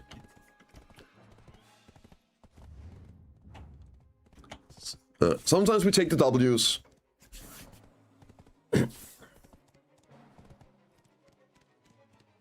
When it attacked and was at Hex, you pretty much perma-dark form. Yeah, but you still have like, yeah. I mean, yes. There are places where you're almost like perma-dark form. And most places you just do like one pack and you're dark form again. With the Purple Dawn. The Purple Dawn only helps if you go over the cap. Right? So that will help you be perma dark form. If you have AFK phases and you can overstack your BSR. But if you're just like constantly grinding, then no. It's not gonna give you more beats out region. Hey, what's up, Count? Good morning, dude. Good morning. Good evening, Sheriff. Close it down after 2, can't wait. I know, man. I know. I'm so excited for it. I'm so excited for it. Oh, I should turn this off. Yeah. I'm really, really, really excited for it. The prospect of being able to just actually work on things again and play the game and have a lot of content ahead of me. Again, I mentioned this so many times, but there's been times where I spent 9 months grinding for one single upgrade, like 9 to 12 months for just one upgrade. The debug stuff, right? And nowadays, when a new region comes out, a new expansion comes out, it's just a matter of how many weeks does it take for you to be done with it, right?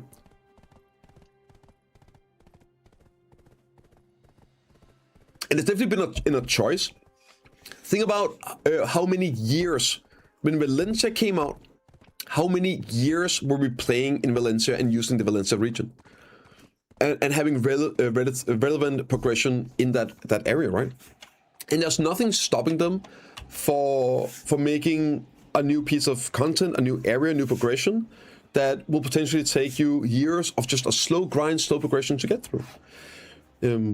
Now, I understand why they've done it like this, because it allows like people to catch up.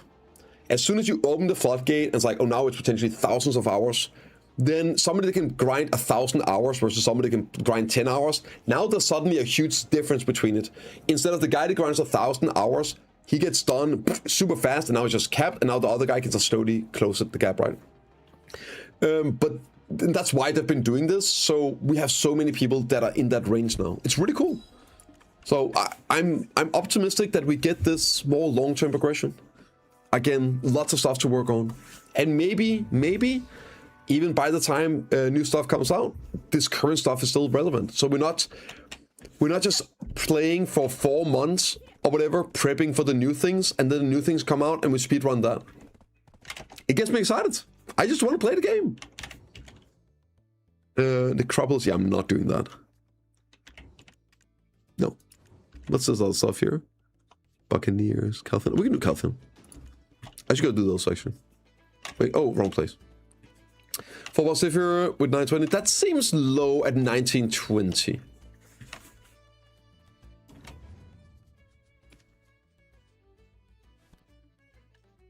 No, wait, 1920. Oh, you're fine. You're fine. Yeah, 4 boss at 1920. That's fine, Spectral. Yeah, you're good, bro. You're good. You are good. Yes, that sounds very fine indeed. Rest in the dormitory. Oh, isn't that vendor here so I can sell some trash? Oh, that's up here, right? I think? Yeah, maybe. Well, was a video reset in a way with level changes, buying gear options, no more real-time gates? I think so too, Valkyrie. And like this was why I wasn't really too concerned about all this time gating stuff, because I could see that it would allow them to build towards this. And it looks like that's what they did. Now, obviously, there was a chance that, they were just changing it, and that would have ruined the game for a lot of people. It would be a very, very weird decision to, like, drastically change what video is. But, yeah, it makes a lot of sense if they've been using it and building towards this here. Combat course. What? Oh. So I'm very happy. I'm very excited. Is laptop getting work on? Yeah, dude, same. Yeah, I'm gonna have to like call in sick or something so I can just play the game. Yeah, I'm gonna sit there and play a video at work. Can't wait. Even though they added more DP in a different way, so I suppose it doesn't matter.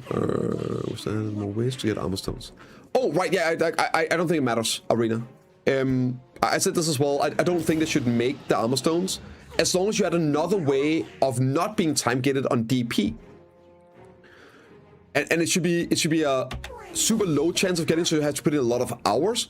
But as long as you can put in time and effort, then you're not time gated. Then you have the cheap DP progression weekly on your armors from the time gate, but you are unlimited in how much time and effort you can put into the game for a DP progression.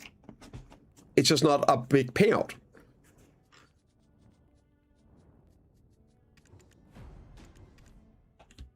So that's, yeah, it's totally fine for me. Yeah. I have a Triumph Folding Guard that I made a while ago. Should I get the free one for my character and sell this one? You don't get a free one, you get a free base, and then it's like you can enhance it to do pretty much for free. So what you should do... Wait, how many other armors do you have, Casher? I mean, you should get it because you can heat it for crunch stones if nothing else. So you still do the quest.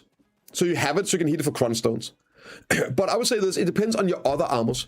If you are full try, then what I would do is I would follow my my trick here. I would try this and see if you can make that one a try armor. If you can, might as well sell it. I have all the others to do. Oh, okay, then try and get those to try first. Leave that, let's say it's the chest you have. Leave that at base, the free one at base. And then use this trick here, try and get as many to try as possible. Yeah. A raw type without desperate stones. I mean, you should do that, but you should have the desperate stones so you can get it back to do. Huh?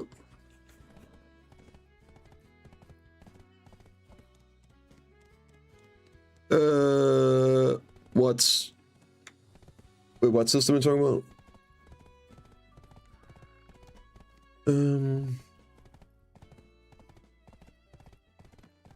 Are you talking about the crystal breaking?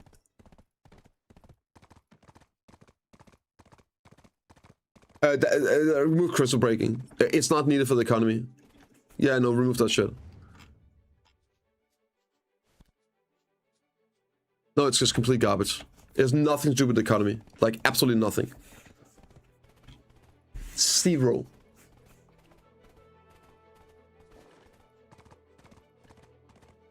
That was the exact same shit that people were saying when gearing crystals were 5 bill. Oh, but what about the prices? Now gearing crystals are min price and sitting, and is the game worse? No. Is it annoying that these items are useless? Sure. But it has no effect on the game. Who gives a fuck? They should probably make it so you can hit it for BMCs, like, or shards or whatnot, but it has no impact on the game. It has no impact on the economy. The bosses are still better than ever to do. It has no impact. It's irrelevant.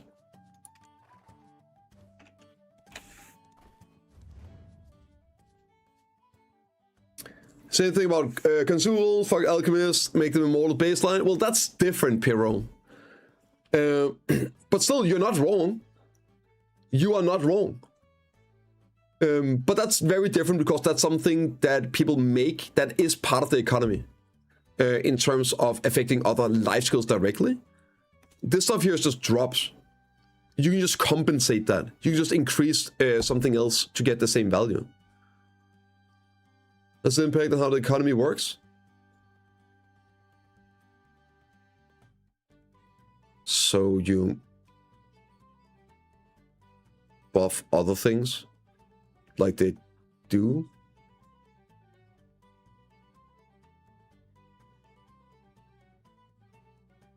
You still want crystals when they're new, but eventually, like with the Girin, people have them and they drop to min price anyway. Do you really think that the breaking of crystals is what keeps a crystal market alive? Then explain console.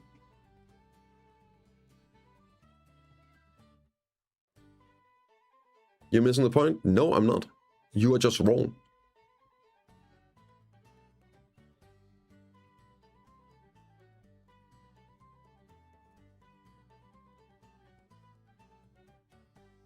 Economy doesn't just mean the market. Okay. I mean, if you want to elaborate and explain your point, then feel free to elaborate and explain your point.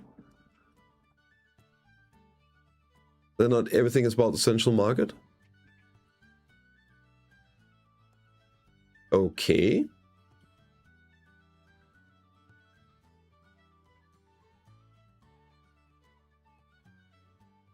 So what about the economy? What else is the economy?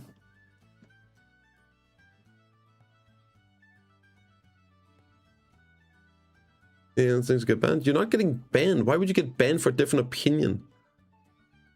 Brother. Say what it is you think.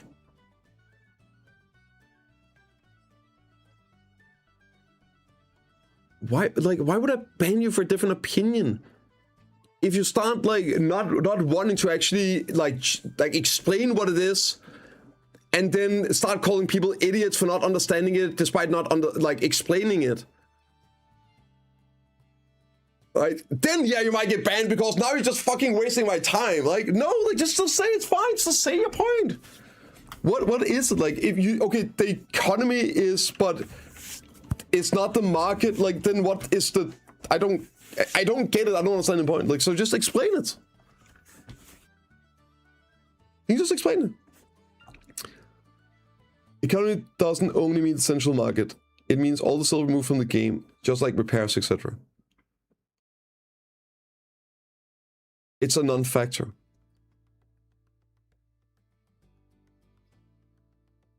It's a non-factor.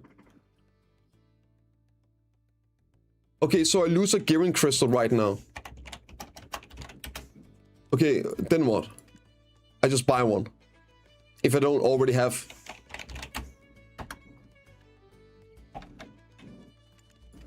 Oh wait, I'm on NA, so I'm on EU right now. Like, so what if I lose a gearing crystal? Now what? I have 70. Yeah, I have like 70 as well. So what? What did that do? It did nothing. Now, if they were sold out, and they were max price, and they were hard to get, then that would be a negative effect. That would do something. But that's directly tied to the availability in the marketplace. So it either doesn't do anything, or it destroys something that now forces you to go do something else. Do you guys remember when you couldn't...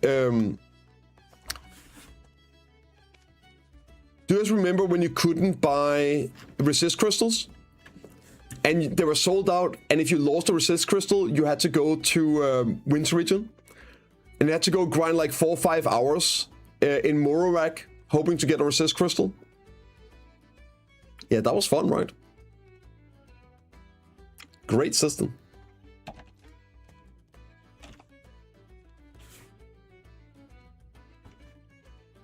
But it's more than a silver thing. It's just, yeah, but that's not good, ego. That's not good. It's not good that it removes these items. That's not a benefit to the game. That's the point. Nobody likes it.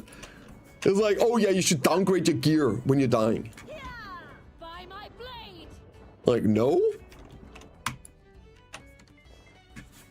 The issue is when it's not directly tied to the marketplace, and you now have to go and grind there. That's why it's bad. Like, explain to me why it's good that I lose stuff.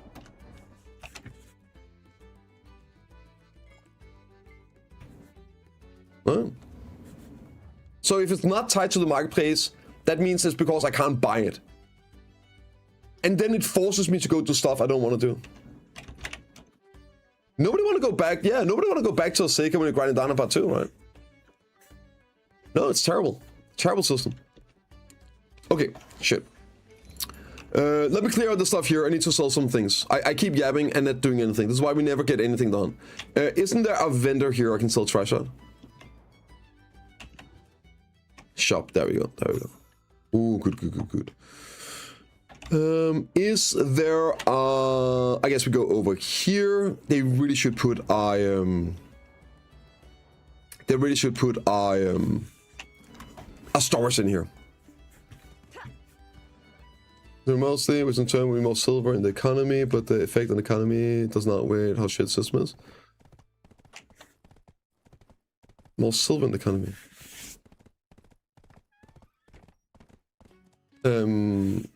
Again, no, not necessarily.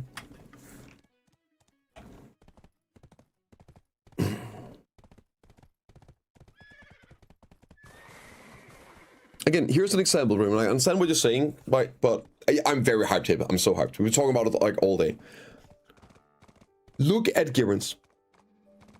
When Girins were 5 bill per crystal, and you couldn't buy them, and they were sold out, you made less silver from bosses than you do now.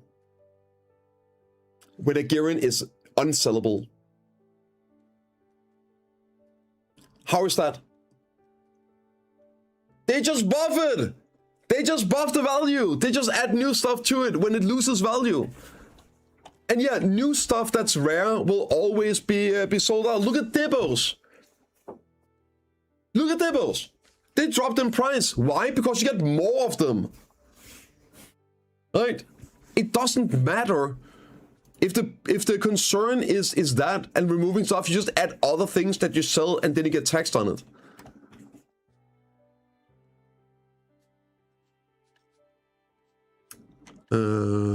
Holy moly, so much stuff in here.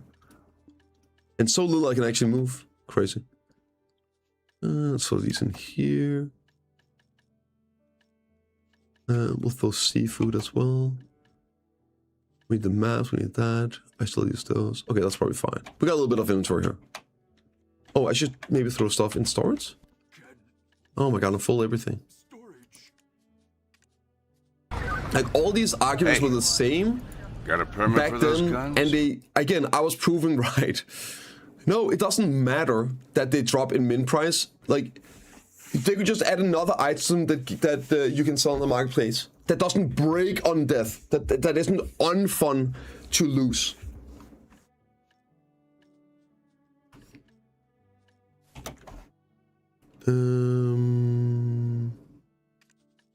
There we go. Ooh.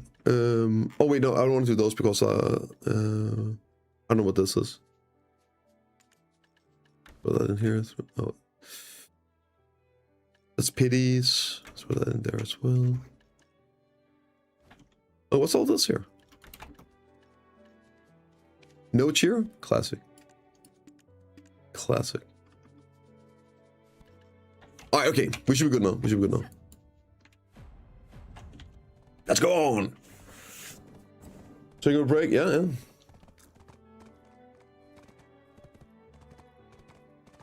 Of course they wouldn't, Tempest. Of course they wouldn't. Jima, thank you for the Prime, dude. Welcome to the Gun Show. It's a game. Due to a small number of players having dogshit interconnection, that's in use to get better IPs. Like, that's just a rage bait. What a silly thing to do. To say. What a silly thing to say. I mean, everybody knows you're just rage baiting. Everybody knows how unstable the game is, how much you're crashing. It's not to do with your ISP.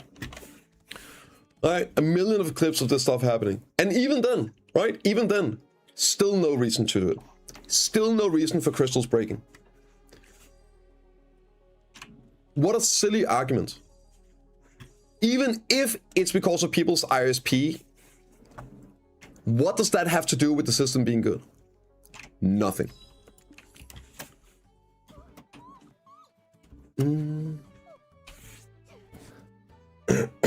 Oh, you challenge yourself, am I wrong?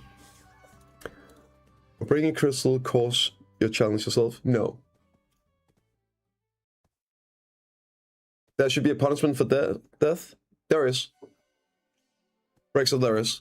You lose your buffs, you lose your time. Oftentimes you lose EXP, right? EXP is going to be valuable as well now. And sometimes you have to use a tier. You also lose, time, grind time. It's annoying. Wait, where's that I'm going? It's like upper? Wait. I guess we just go here. We'll just autopath.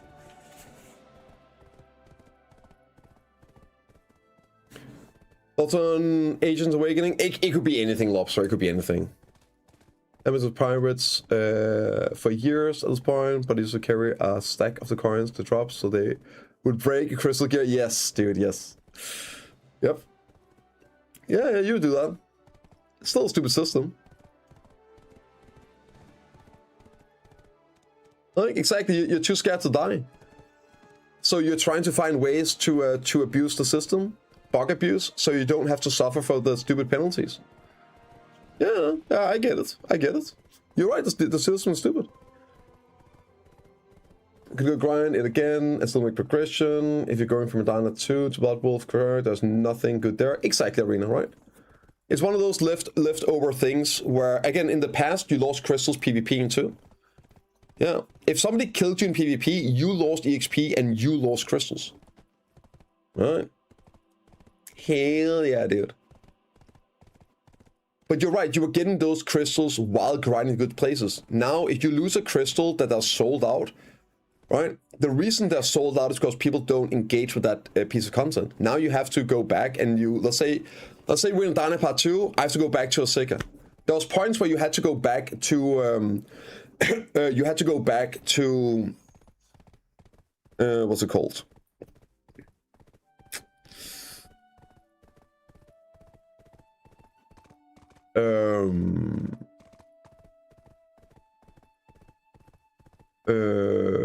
Morowag, right? You die, lost crystal, restored it. Okay, so you don't have an issue with it because you're not affected by it. Why are you able to restore it? Right? Why are you able to restore it? Because the system is stupid. Right? It's a way to not suffer from like a stupid system. It's so outdated. You would want to encourage people to try out new stuff. Ancient weapons. Ah, I hate this. Like, is that a good place to kill these? I always feel like these are just like, yeah, all over the place.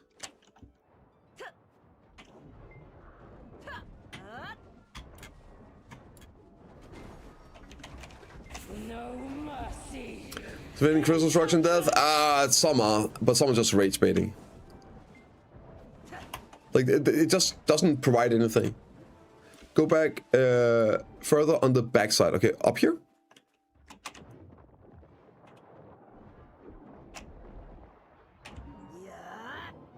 Up here or?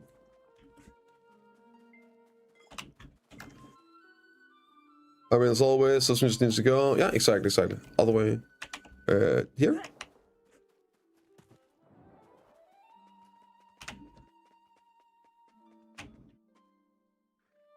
Right. Level cast is gonna happen. You're gonna lose a level if we die. That'll be stupid. Thank you, bro. Exactly, we stupid. Use like you do lose like a percentage or whatever, right? Oh, over the bridge, okay?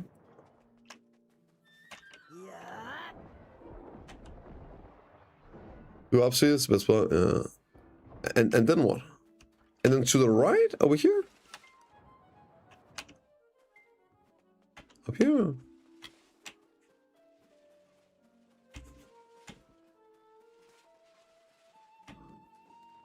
Oh, so that's okay. So the way I was going, gotcha. Did you just follow the ping or? And now what?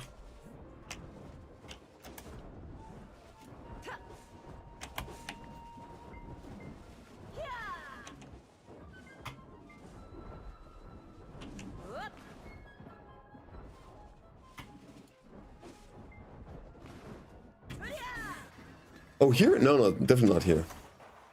Oh, okay, so you guys didn't have a... okay, you're just...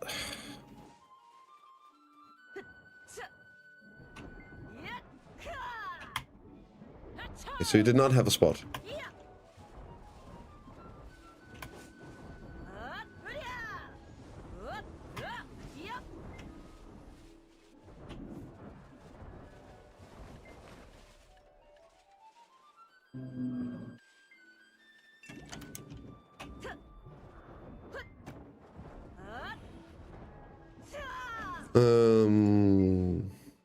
Wait, why am I not on Discord? Oh, right, my PC shut off. True.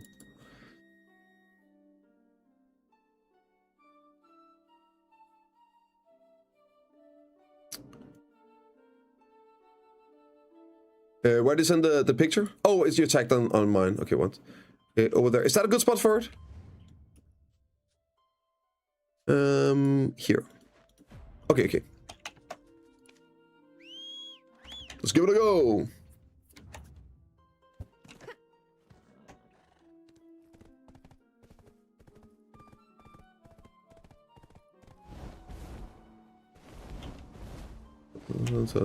Wait for things like that. Business burden. Yeah, that's why you have to restore soul. That's because they didn't want to deal with your tickets. Oh my! Whoa, no, it's not a T10 horse. I can't fly. Ah! That's why you have to restores. It is for whenever it's stuff that's out of your control, but you don't want to deal with your tickets.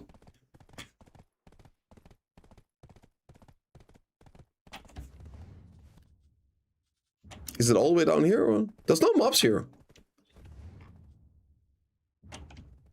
Is the mobs here? Oh, up here. Okay, wait, maybe that's here.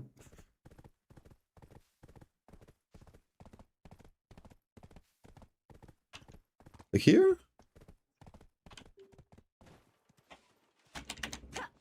What's this then?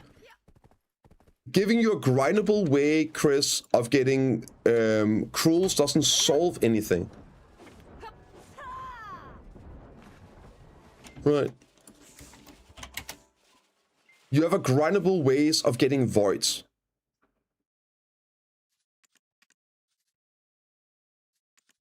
It doesn't mean anything that they're grindable. Unless they drop at an end game spot that people do. Counts. Then why? Just let me. Then oh, I thought you had a spot that was like really packed and I could go there. Man, you guys. It's making me run around. Yes, I get 10 words a week, yeah. And still does somehow sold out, right? It's totally fine that these things are like, right, that's a problem with things dropping at grind spots. It's that these grind spots inevitably, or like, no matter what you're doing, becomes obsolete. They become obsolete. So now you get like stuck not being able to get the crystals if you lose them 2 years later and they're still BIS crystals, or a year later, but you're grinding like way higher spots, and now you have to go back to old spots because of some bullshit, right? Nobody wants that. It's not fun. By my blade.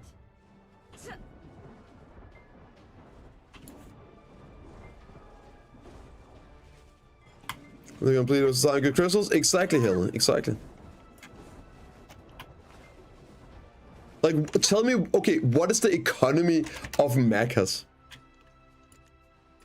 What's the economy of mechas? Like,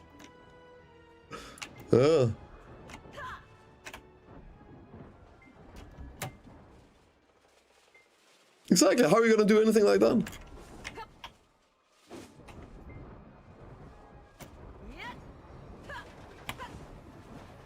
Crystals should not break on death, and once crystals are like old or new or whatever, and inevitably crystals end up at min price, you just buff the value of other things. It's really that simple. Or you give them a vendor price as well of half, like you do with so many other things.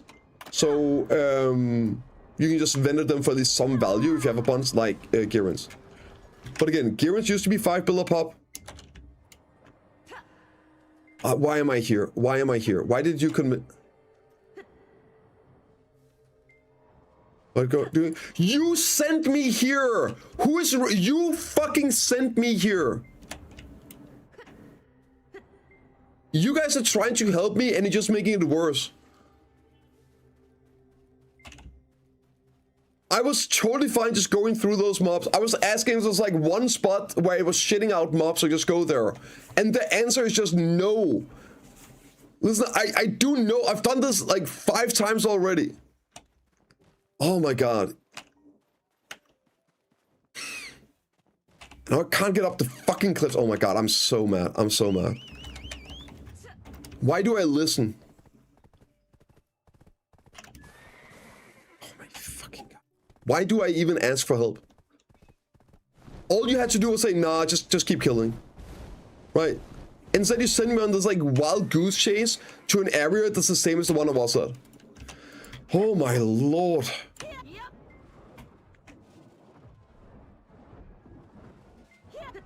Down here, I have 15 pill and 7 crowns to my name. Let's go. But you have a deck weapon, right, Krushak?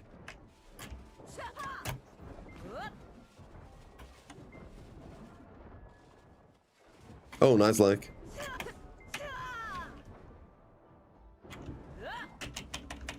No mercy in judgment.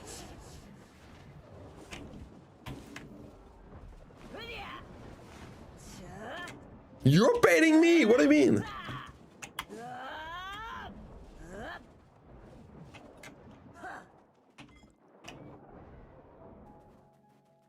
Man, you guys are pissing me off.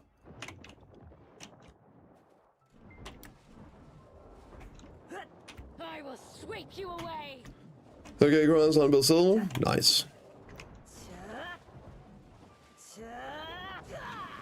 Basically the same as me, except zero more.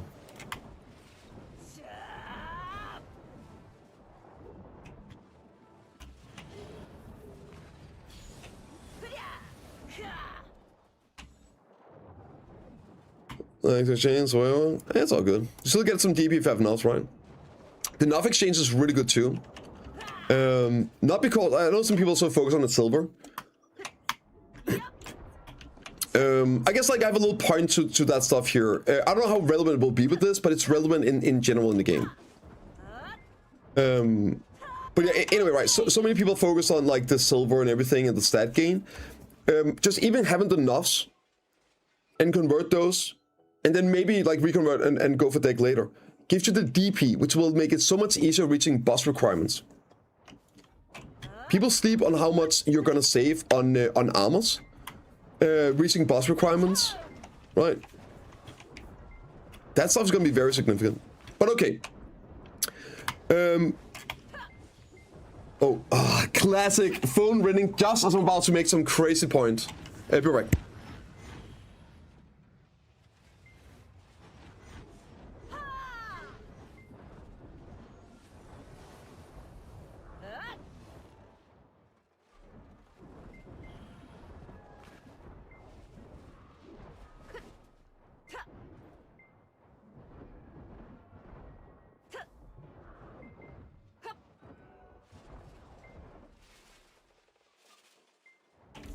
Sometimes, man.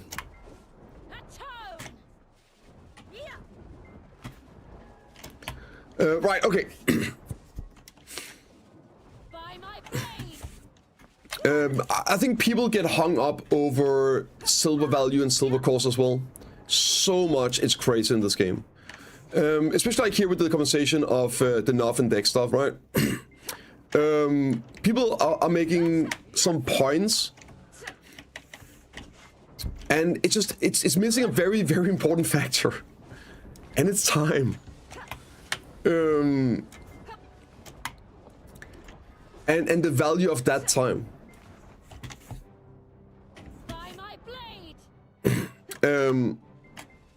Right, so like you can look at something like we were talking a little bit about it earlier with what's it called? Like the silver value, right? If you're grinding this for the silver, the new places, should there be good silver or not? I hope they have really bad silver actually. Grease lost fun. No, it's not just that. It's just they're missing a very important piece of the puzzle. With like the better silver value in doing something, but time matters. Right, it's like back in the day, the silver you made grinding debos, it was so bad. Like, and the cost of debos, like for upgrading purposes, right? Okay, so let's see if I can.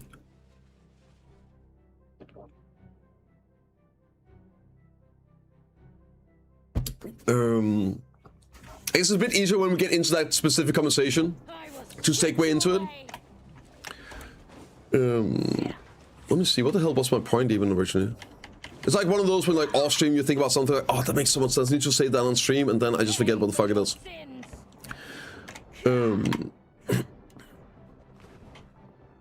Oh, right. When it comes like to upgrade cost, with fail stacks and everything like that, and the value of doing things. Let me see. No, how to explain this proper? I do know what it is I want to compare, but I need to like do a proper explanation of it so it makes more sense. You know what? Next time it comes up, I'll just bring it up. But yeah, it's basically it's true value. I should just phrase it like that. It's the true value of things, right? Okay, I guess here, right? So, okay, let's do it. It's gonna be a little one. Like, let's just do it. Let's just do it. Like, what else we're gonna do? Play the game. So, one of the things that again I'm missing possible this conversation, and I just want to say like we don't know this yet because we don't know the drop rates yet, right? But here's like let's take the conversation of like the Nothing deck. Let's take the others. I think everyone pretty much agrees with what I said as well. Decks, you want to get them. The only like real question right now is how many. Not if you want to get them, but like how many do you need, and then which one should you go for? And there's one argument which I think could be true with like going your Nuff's earrings last, so you can grind the new place first and get the upgrades for it. I think it might turn out to be incorrect that you want to get the deck earrings first, so that the stones you get, well, yeah, but it could go. I don't think necessarily it's the earrings. I think other items could be up in the area as well, because if they're rare enough, you don't really want to waste those stones on going from Pride to Ted, right? Then you actually want to get your earrings to deck, so that's it, so you can use the stones that you do grind on going for pin. And then maybe you're gonna hold back your belt and a ring, so while you're grinding for these rare stones and get like finally get some pins, then you can save silver up so you can go for the deck, right? It would kind of like deck a belt, for example. That's another thing that, like, yeah, we'll see about that. But okay, it's more about the true value of things, not the marketplace value. So here's like an interesting tidbit with the Dippo Raka when they came out originally, right? If you remember, base Dippos were 126 mil max price? Or was that pin? Maybe that was pin. Does anyone remember? Was it? Oh, it was the 95 mil? What was the max price on base Dippos? It was really, really low. It was really low.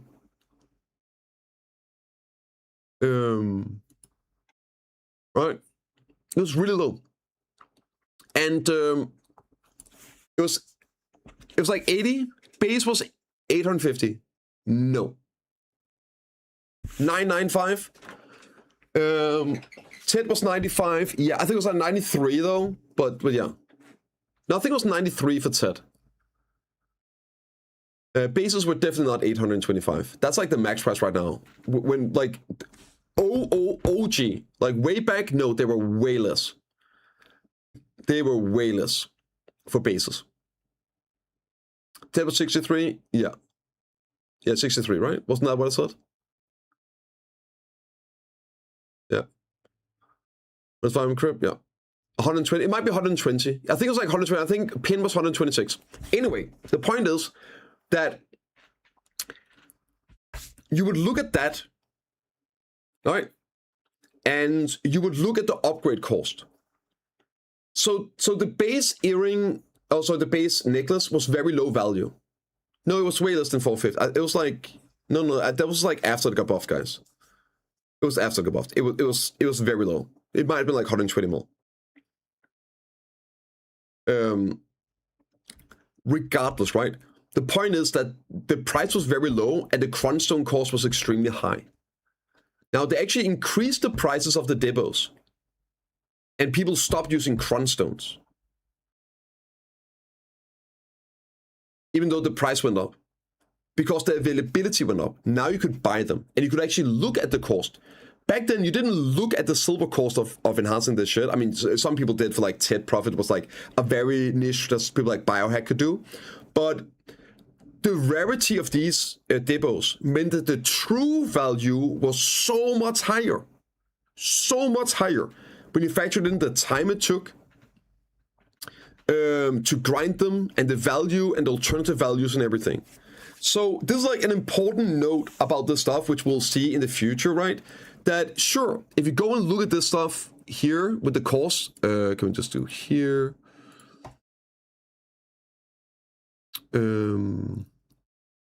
Carasats. So enough upgrade right now. Sorry, I think upgrade is like 180 bill. And this is the cost of making the stone. This is the silver cost, assuming you can buy the stones. Right? But just like there was the cost of the base Dibos, you couldn't buy them. The true value of the Dibos was way higher, like 3x or so the actual true value, the silver value. So this is sort of the point that people focus on the silver cost. But the true value might be, I don't know, something like double, right? Say it's 6 bill. Let's say that this here is the true value of these stones. If they were, like, if the max price was higher and people could sell them or whatnot. Oh, this is Carasat. Oh my god, what am I doing here? Why did I switch to that? Okay, so there we go. Right? And now suddenly it's 120 bill. Maybe the true value of these is 10 bill a stone, right? And now suddenly it's 165 bill. So the time matters, right? The time goes into this, it matters as well. So it's not always just the silver cost. That's assuming you can spend silver on it. Like carbs, they're not valuable, but extremely scarce. I mean, they are valuable. What if everyone gets this thing for free from doing lore quest at day 1? They don't. So there is a quest or something. And again, it's a good question here, so let me see if I can, let's take a quick look at that as well. This is the global lab, right? And there's going to be a shop. There you go. So this here is probably what you're referring to. I don't know if you know about this. But this here is the Techion's legacy. And we don't know the details on this. As you explore various parts of the Inner Dia, you can discover the legacy of Techion. You can obtain special rewards by discovering his legacy. If you pass the test to obtain the Dana legacy, after discovering his legacy, you can obtain Aegir's gold coins. How do you pass the Dana legacy? We don't know. How do you discover his legacy? We don't know. Is it a quest? Is it actual in-game exploration? We don't fucking know. How do you then get them? It doesn't say so, right? It's just now, after you've done these things, now you can obtain them. How do you obtain them? We don't know. Aegir's Gold Coins features a system where new states of the exchange is unlocked once a certain amount of coins is exchanged. Right? They can be due with the basic exchange, and once you finish the exchange, you can unlock the other ones. So we don't know how you do this, and we don't then know how you get the coins. Is this a bonus drop from grinding? Is this a new permanent seal to Idana Part 2? We don't know. Is this a quest line? We have no idea. If some of it is, right? So, basically, I can tell you this much. I can look at these items here, and I can look at the quantity, right? And the exchange limits, and I can tell you, you are not finishing this in one day. You are not finishing this in one day. Because you need to do the entirety of the first basic exchange. Then you can unlock the second exchange. And you have all of these things, including one attempt on earring and one attempt on ring. So again, look at the value. This here is 5 billion silver. This right here is 5.2 billion silver. And then you have another one down here with another 5.2 billion silver. and you have another one down here. So this is 20 billion silver in value just in the Twilight accessories. 20 billion silver value. You're not doing that in a quest line on day one. There's no way. This shit is not done in one day, and it's just not going to be a spammer for one day. You're not getting 20 billion silver for spamming her. At least not in one day. So, yeah. I could see, again, depending on drop rate, I could see this being actually a legitimate way of pushing for early attempts rather than grinding for them. But who knows? Yeah.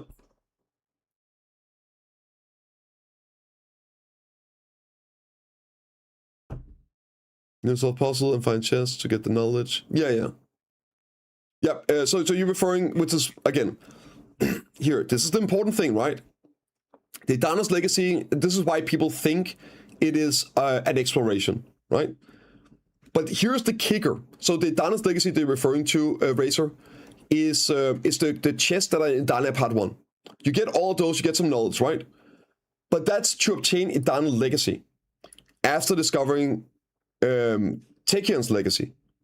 And only then can you attain the Aegis gold coins.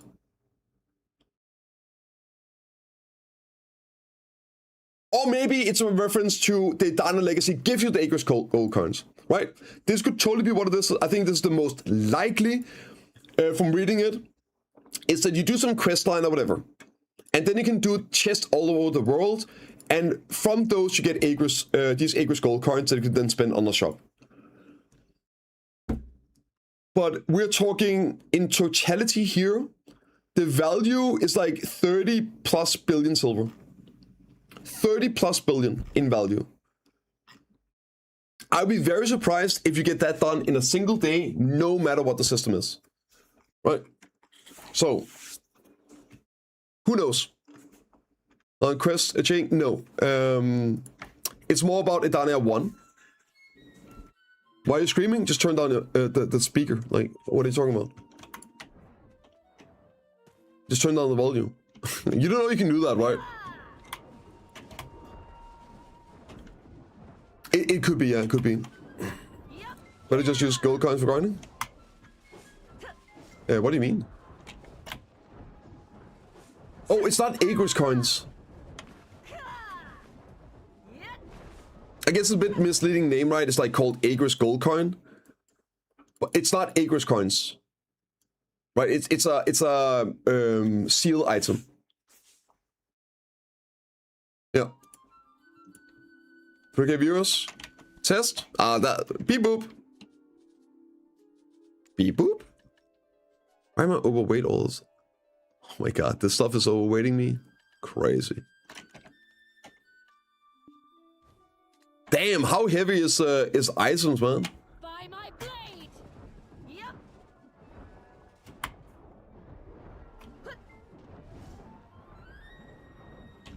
No mercy. Let's just check it out. I don't know. Owner is perfect for me. Yes, and I think that's what it's going to be, right?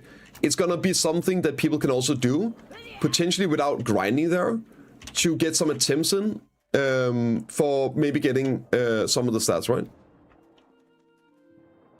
You're about 237 reporting for duty. Cheers, cheers. I love my bots.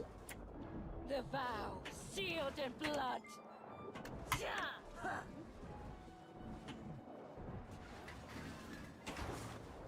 What's MC still? Should give you pride do? So first off, it's only the pride that gives you an AP.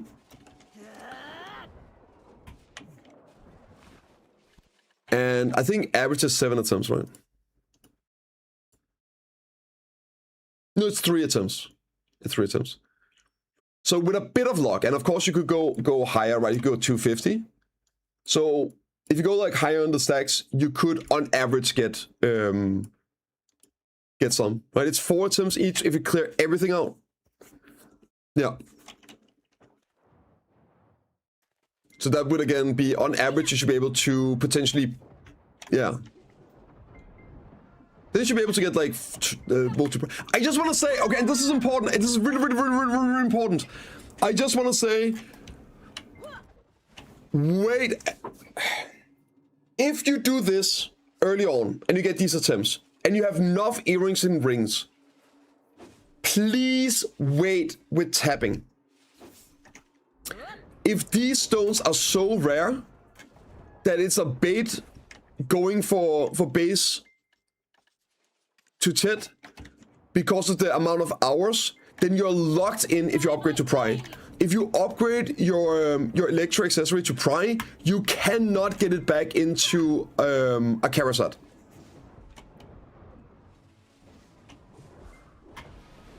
Right?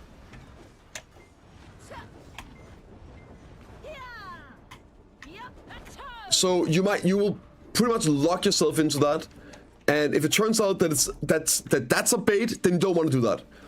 You potentially want to save those for you want to save those for what's it called? Penitence. But if you downgrade on purpose, then you should still use them for penitence.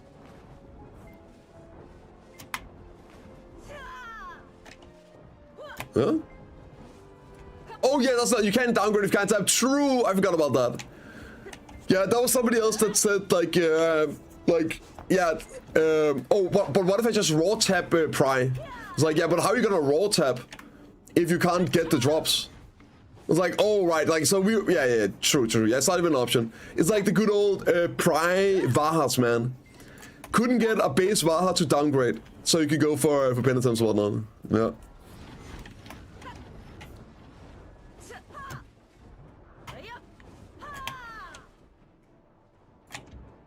Yeah, sometimes we forget that you need stone. Can't go into the stone, so upgrade deck.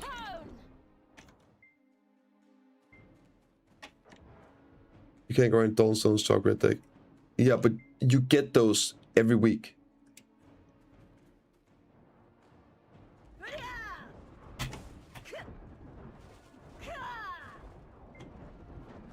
You just get those.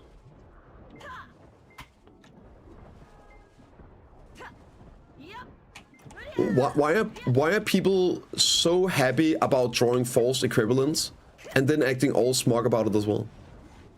It's the smugness that gets me, man. It's the fucking smugness that always gets me.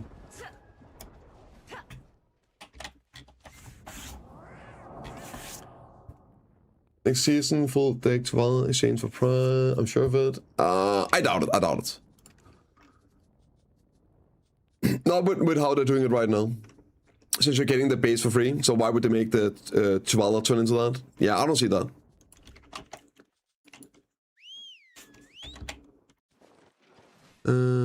Okay, what do they do now? Wait, did I not get a new quest?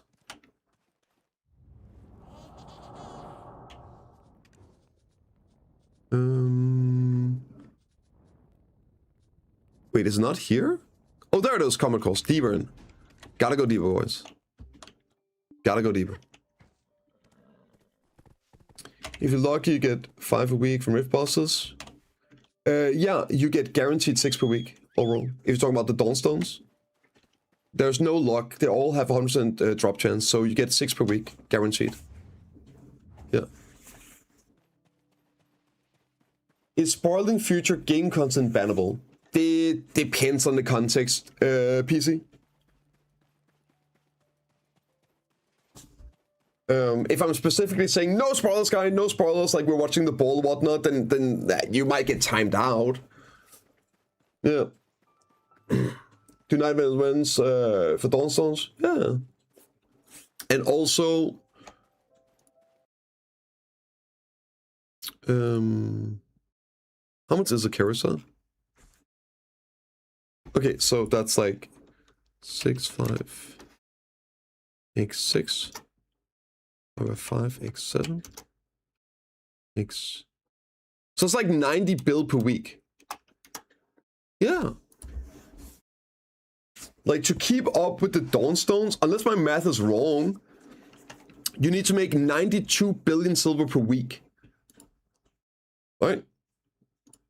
I'm gonna be honest. If you are running around as a newer player, right? As a newer player, and you're not even on like you like on working on the deck tabs, spending 90 bill per week on this, it'll probably keep you busy. Yeah. For most people, that's gonna keep you busy. It's making harmonies mastery locked. No. Yeah. Yeah. I just send you to this quest. You could have just done the first part anywhere at Upper Gyphon. I don't know, Blaspher. I don't fucking know, dude. Yeah, 600 degrees, average server time was like 3 weeks per deck. If you're lucky, average lucky, we would set new accessories would be easy to grind. We don't know drop rate though yet, unfortunately. Yeah. That's what.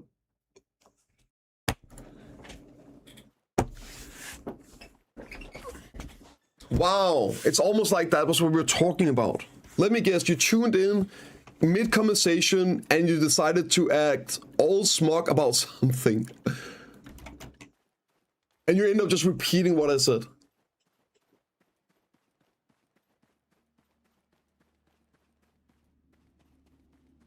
Yes, we were talking about the drop rate being very low, and in that case, how you might approach it. Oh my god.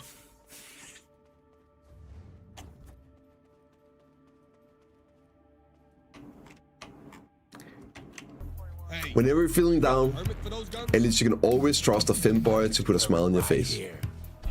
Oh my god, I'm getting munched.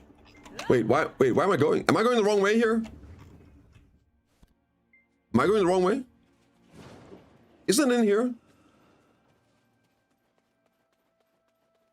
I know, Prince, I know. Okay, I think we're going here, right? Yeah.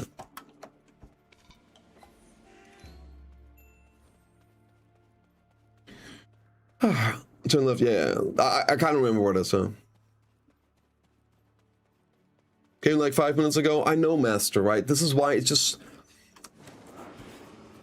It's totally fine if you disagree, but like, it's the smugness that gets me every time. Right?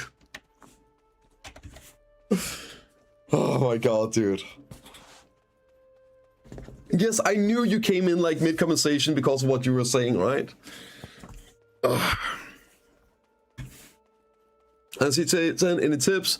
I mean, I have the guides on the bosses, say, so it depends, like, here, boss Ross.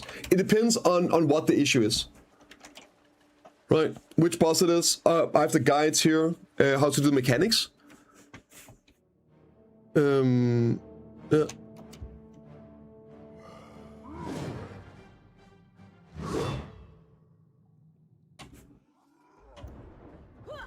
Those Finboy, see your context. Finboys are people too, okay? I love my archer mains. So expensive. Wait, what? What?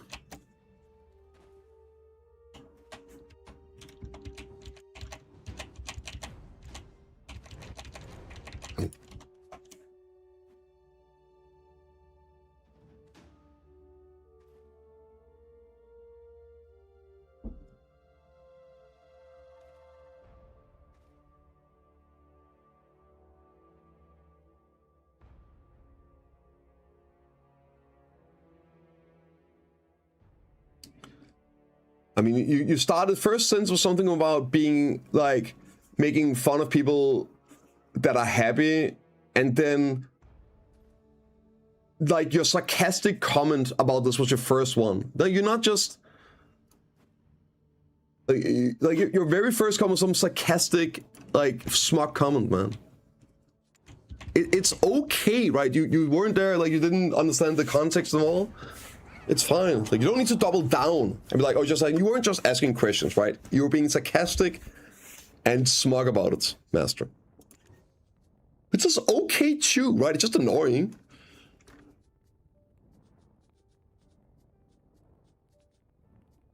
Okay, what now? Back to Carousel, do you know how much it's cost? Nothing. It is free, it is available, there's no cooldown, anything, right? As far as we're aware, there's no cost associated in either direction. No cooldown, no nothing. Freely available.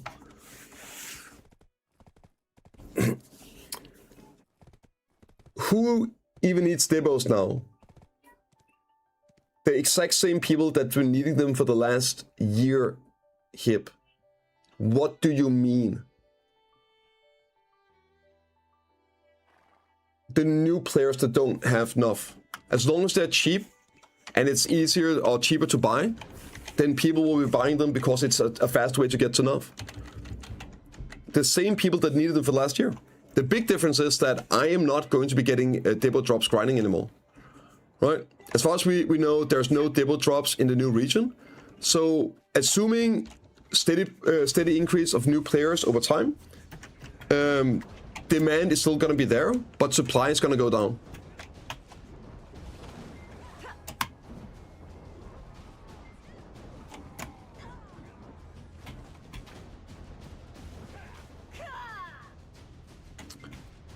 Oh. One thing I realized, people understand how hard it's for new players to grind money for pin debo. Yeah, they do. It's also why I've been like doing my best for the last year or so to get new players to like understand, like people in general to understand that it's totally fine going for carry sets. Like I've been so annoyed by this idea that you have to go for debos, because again it's this like silver stuff, like people just like looking at silver. Silver doesn't mean anything. What means anything is time. Like silver value, inflation, all that, it changes. The time is what's the important part. And there's been positives with going for carry sets. Right? Even though it's more expensive to upgrade to enough carry sets, you might be able to do it faster. Now, right now, the demo prices are so low, especially the necklace is so cheap, and you have good gear to grind for like a good value. You have the auction and everything. So the necklace right now, I definitely think it's a great purchase. But you still have a great value on upgrading them. And you don't have to then deal with saving up all this money, which is very unfun for a lot of people, right? I don't think that the average gamer wants to spend like a month of their early progression just not doing anything, saving up all the silver and everything. It's way more fun just tapping a little bit here and there.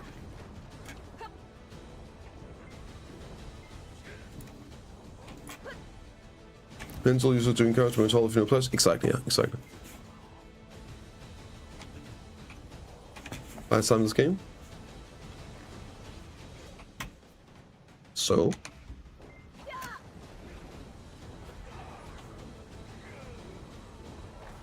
Not always. By my blade. Yeah, again, like you get it twisted. If you have more AP by upgrading your stuff along the way, you can grind faster. So even though the total cost is more, the time might be less. Because you will make more silver power. Because you'll have more AP towards that level, right? You can unlock new grind spots. The second part is time, like not in the hours, but in the real time. Let's say it takes you 2 weeks, or let's say it takes you 14 days to save up the silver, right?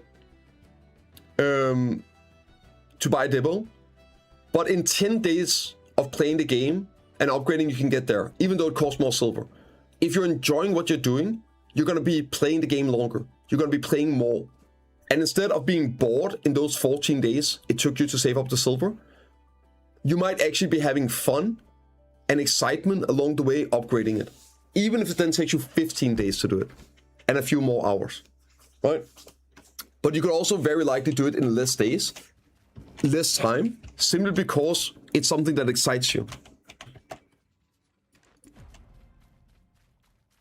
People get this stuff twisted all the time, trying to min-max the fun out of the game. And by doing so, they burn out, they play less, and they just never even achieve the goal. Instead of just taking nice and slow, doing it in a way that excites you, and actually achieving the goals, and playing for longer, and having fun doing it. It's like, guys, do you rather do something for 100 hours that you don't like, or would you rather do something for 120 hours that you like? Gee, I wonder which one I would choose. Right? And by all means, the people that like those 100 hours of saving up, having that goal, locking in at Hex Sanctuary and staying in the same place with no progression for the 2-3 weeks when they play the game for 2 weeks, all power to them. Go at it. But that is not the average person. That is not your general gamer.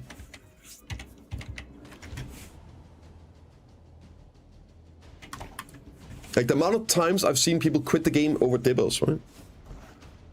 It's literally why the game was in the worst shape of all time in 2014. It was because you were forced into going from Ted Dibos to Pin Dibos because of the value of it. It was just way too high. You were completely hard-griefing yourself in everything if you did other stuff. No, 2024, sorry, not 14, 2024. Yeah. The Dibo era, before carousels. Yeah. No, okay, 2024, right.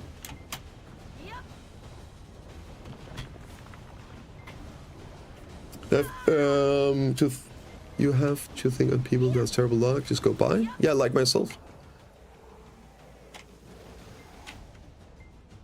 Yeah, like, if you want to talk about terrible luck, you came to the right place. But no, I also don't have to think about those. Because if you don't want to deal with the luck, yes, then buy.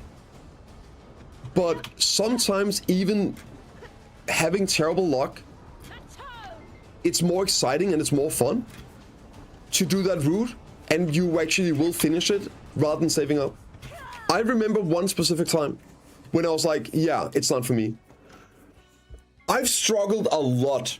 You can go and watch my enhancing videos. I'm not even going to elaborate, right?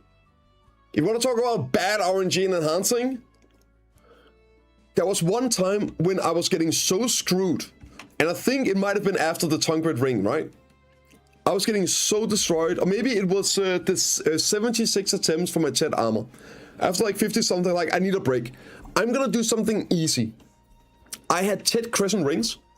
Yeah, super, that's where we're going now. I had 10 crescent rings. I was like, I need a break from this bad RNG. I'm just gonna go for a side grade. I'm just gonna get 10 ruin rings for a bit of PvP HP. And I failed 20 TED attempts in a row.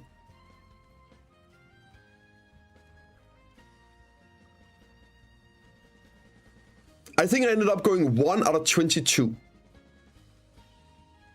It was either 1 out of 22 or 1 out of 24.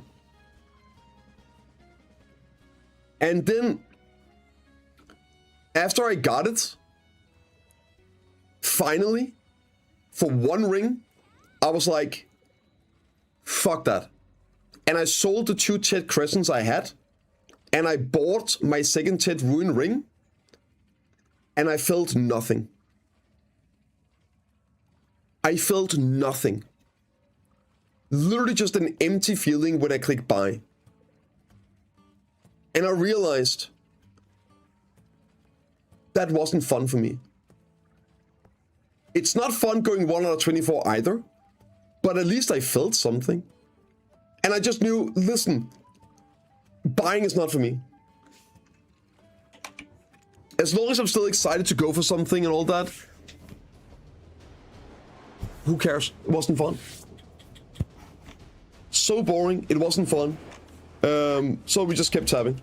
Yeah.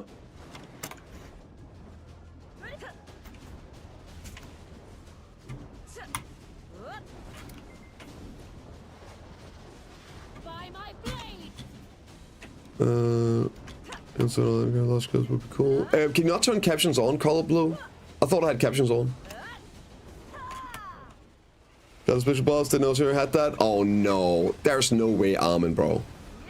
I still haven't gotten that yet. The 3-bill one? Oh my god, this guy just never struggles. Why does all good things happen to bad people all the time? Always, do whatever is fun to you in the same take? Yeah, because people are weird in the brain, I guess. Yeah. Only been here for 10 hours? Yeah, I figured.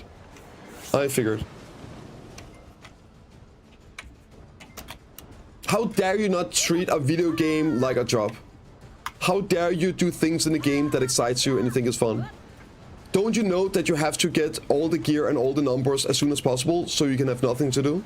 And then realize that it's all about the journey? Yeah. What an insane take. You know what's really funny? It's that take that got me to where I am. Yeah. That is the take and the opinion and the approach to this game that got me to being super geared.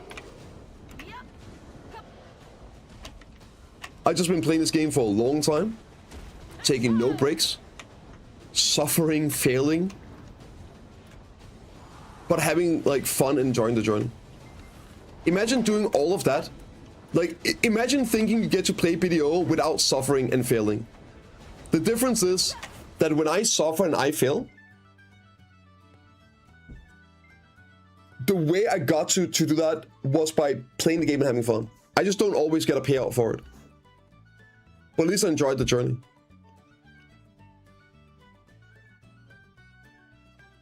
That's what I was insane. What? So what, you're only allowed to gamble if you're winning? Interesting. What if you hate the journey? Then you change the journey, right? Then you change it. You're getting paid for it? Yeah, like the classic example. Again, cause and effect, as one. I'm not enjoying the journey because I'm getting paid for it. I'm getting paid for it because I enjoyed the journey so much, I made it into a living. I play this game so much because I like it. And through that, I turned it into a work where I can make money and live off of it. I grinded the game even more. I played even more before I was streaming.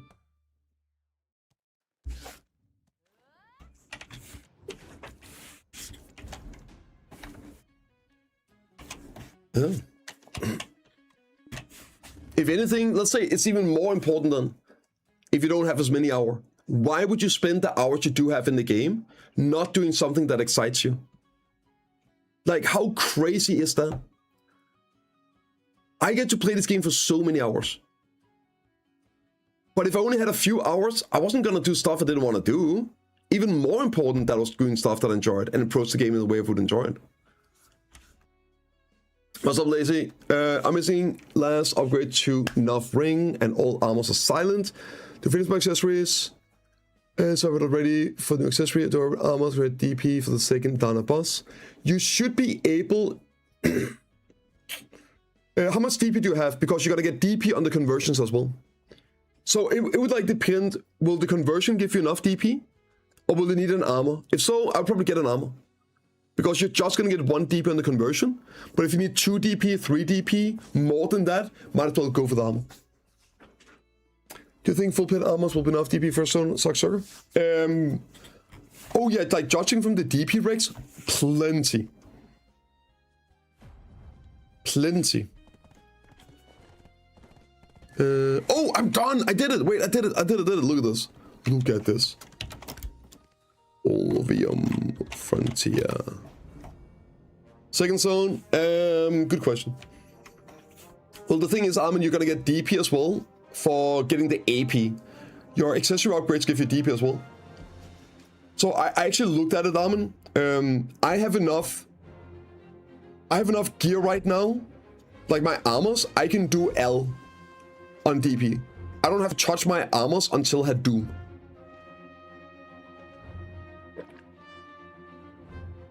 Because to get the AP rigs, I have to upgrade my accessories, and that gives me enough DP.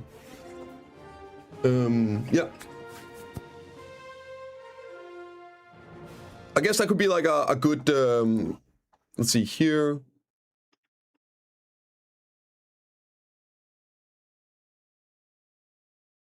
I guess to say, like, realistically, let's say something like this.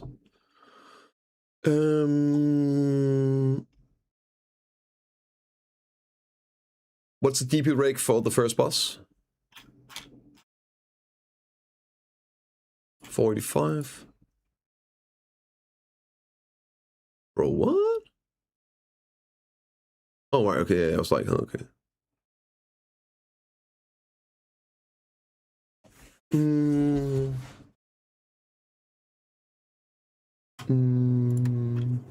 Okay, so you need 5 DP here. Then you probably need full hits and then like one more, right? Yeah, yeah.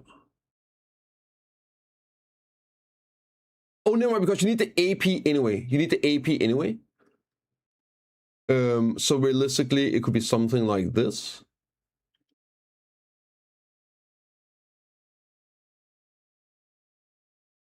Yeah, because first boss, I guess it would be this then.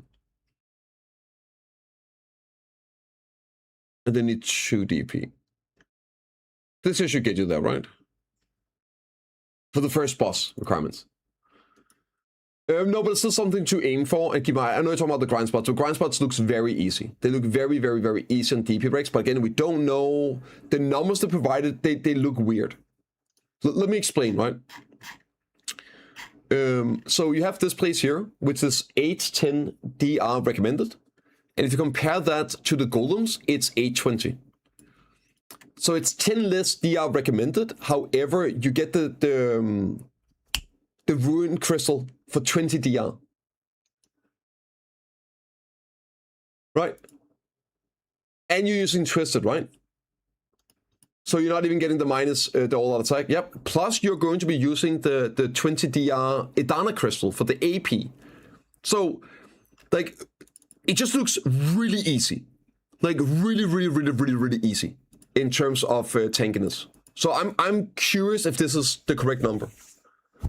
And yeah, also the new accessories, they give a ton of hidden DR as well. Right, this here is like one DP, 1 DR. Right? Yeah, it's like 1 DP, 1 DR. The new accessories gives more DR on them. Let me see. Down here, right? So here this is 1 DR. Sorry, that's AP, right? Oh, DR. So like this here, TED. TED has 4 DR. Okay, this is just nothing at PN, and then it's 5 DR. And that's again +1. Okay, so it's around 1 DR on these upgrades as well. Wait, even SEP, which is an AP. Am I seeing this right? Oh, damn, like every single enhancement gives you 1 DR as well. So it's quite a bit, right? Getting to TED is 4 DR upgrades. Might be 3 DP, but it's 4 DR. They're insane, man. They're absolutely insane. Oh, Cliff, let's talk. That student. Are we done? Hey, would you look at that? Ka-ching! Okay, what else do we need to do now? Let's go in here. What do we buy? We got the rewards here. We clearly need... Wait, did I already buy those? I bought the Atenus, the Essence of Dawn, the Caphras, the Desperate Stones. I need these. These are very, very important. So I'm gonna buy those, right? Yep, I'm gonna buy those so I don't fuck that up. That's like a pin black style, right?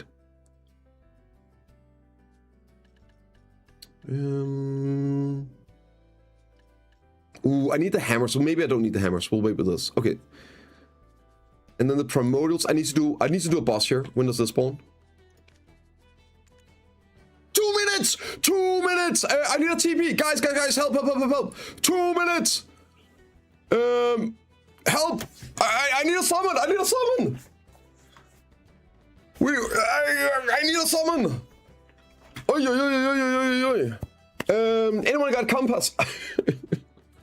Both. I just swapped channel. I panicked. I can't swap. I panicked, so I just swapped channel. It's on cooldown now, right? I don't think I can swap anymore. Yeah, like, goddammit, I'm in Valencia 6. Can I make it? Maybe I can make it. Maybe I can make it.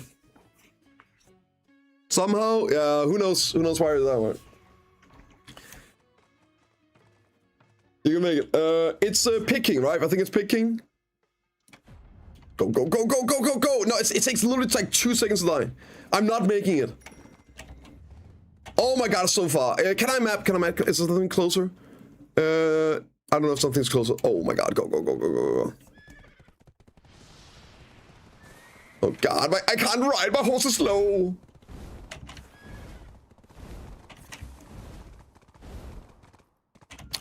Oh my god, I really should have put an ult out there. It's real Sakura. No, surely not. Okay. Just jump down here. Oh my god, it's spawning! I'm not gonna make it! Somebody summon me!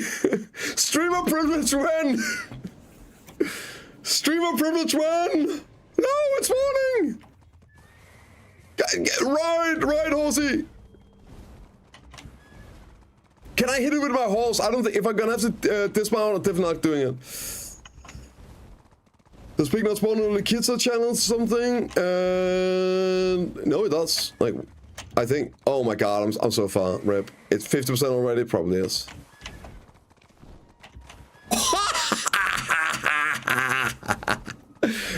Yeah, I'm not doing it, guys. Unlucky. It's dead. Right.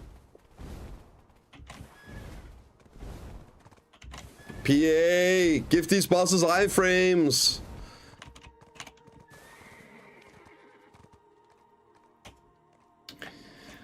Hey, I got some knowledge though. Alright, well, I guess we know what we're doing next time, guys. Yeah, well, we got the Old Academy done, so it's gonna be a bit before we do the next episode. And yeah, next up is going to focus on completing all of this. Gonna kill the boss, right? We're gonna shake. We have a timer on so we can remember to get there ahead of time and all that.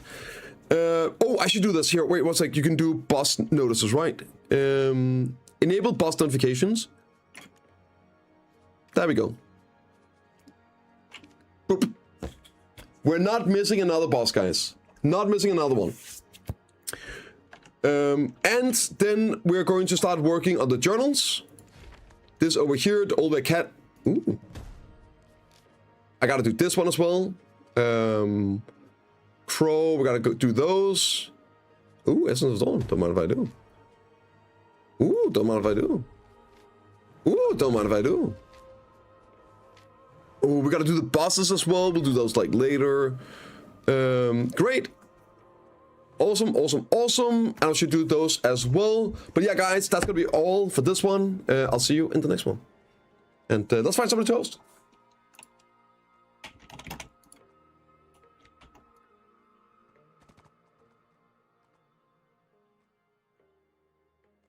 Let's find someone to host.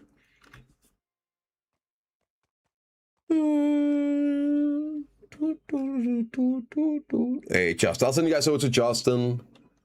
What an absolute degen. How is that guy on for 8.5 hours already?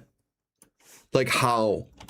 But yeah, guys, hang around so much to Justin. He's an awesome dude.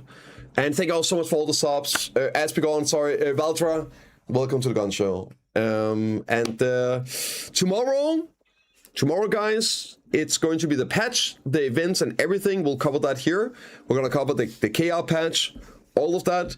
We'll be talking a lot about Dana Part 2. KR gets it tomorrow, right? And Thursday, I'm also doing a stream. So, yeah, we're going to jump into it. And we're gonna play it on Thursday. I'm looking forward to that a lot. But yeah, guys, I'll see you all. Have a good one, man. Peace.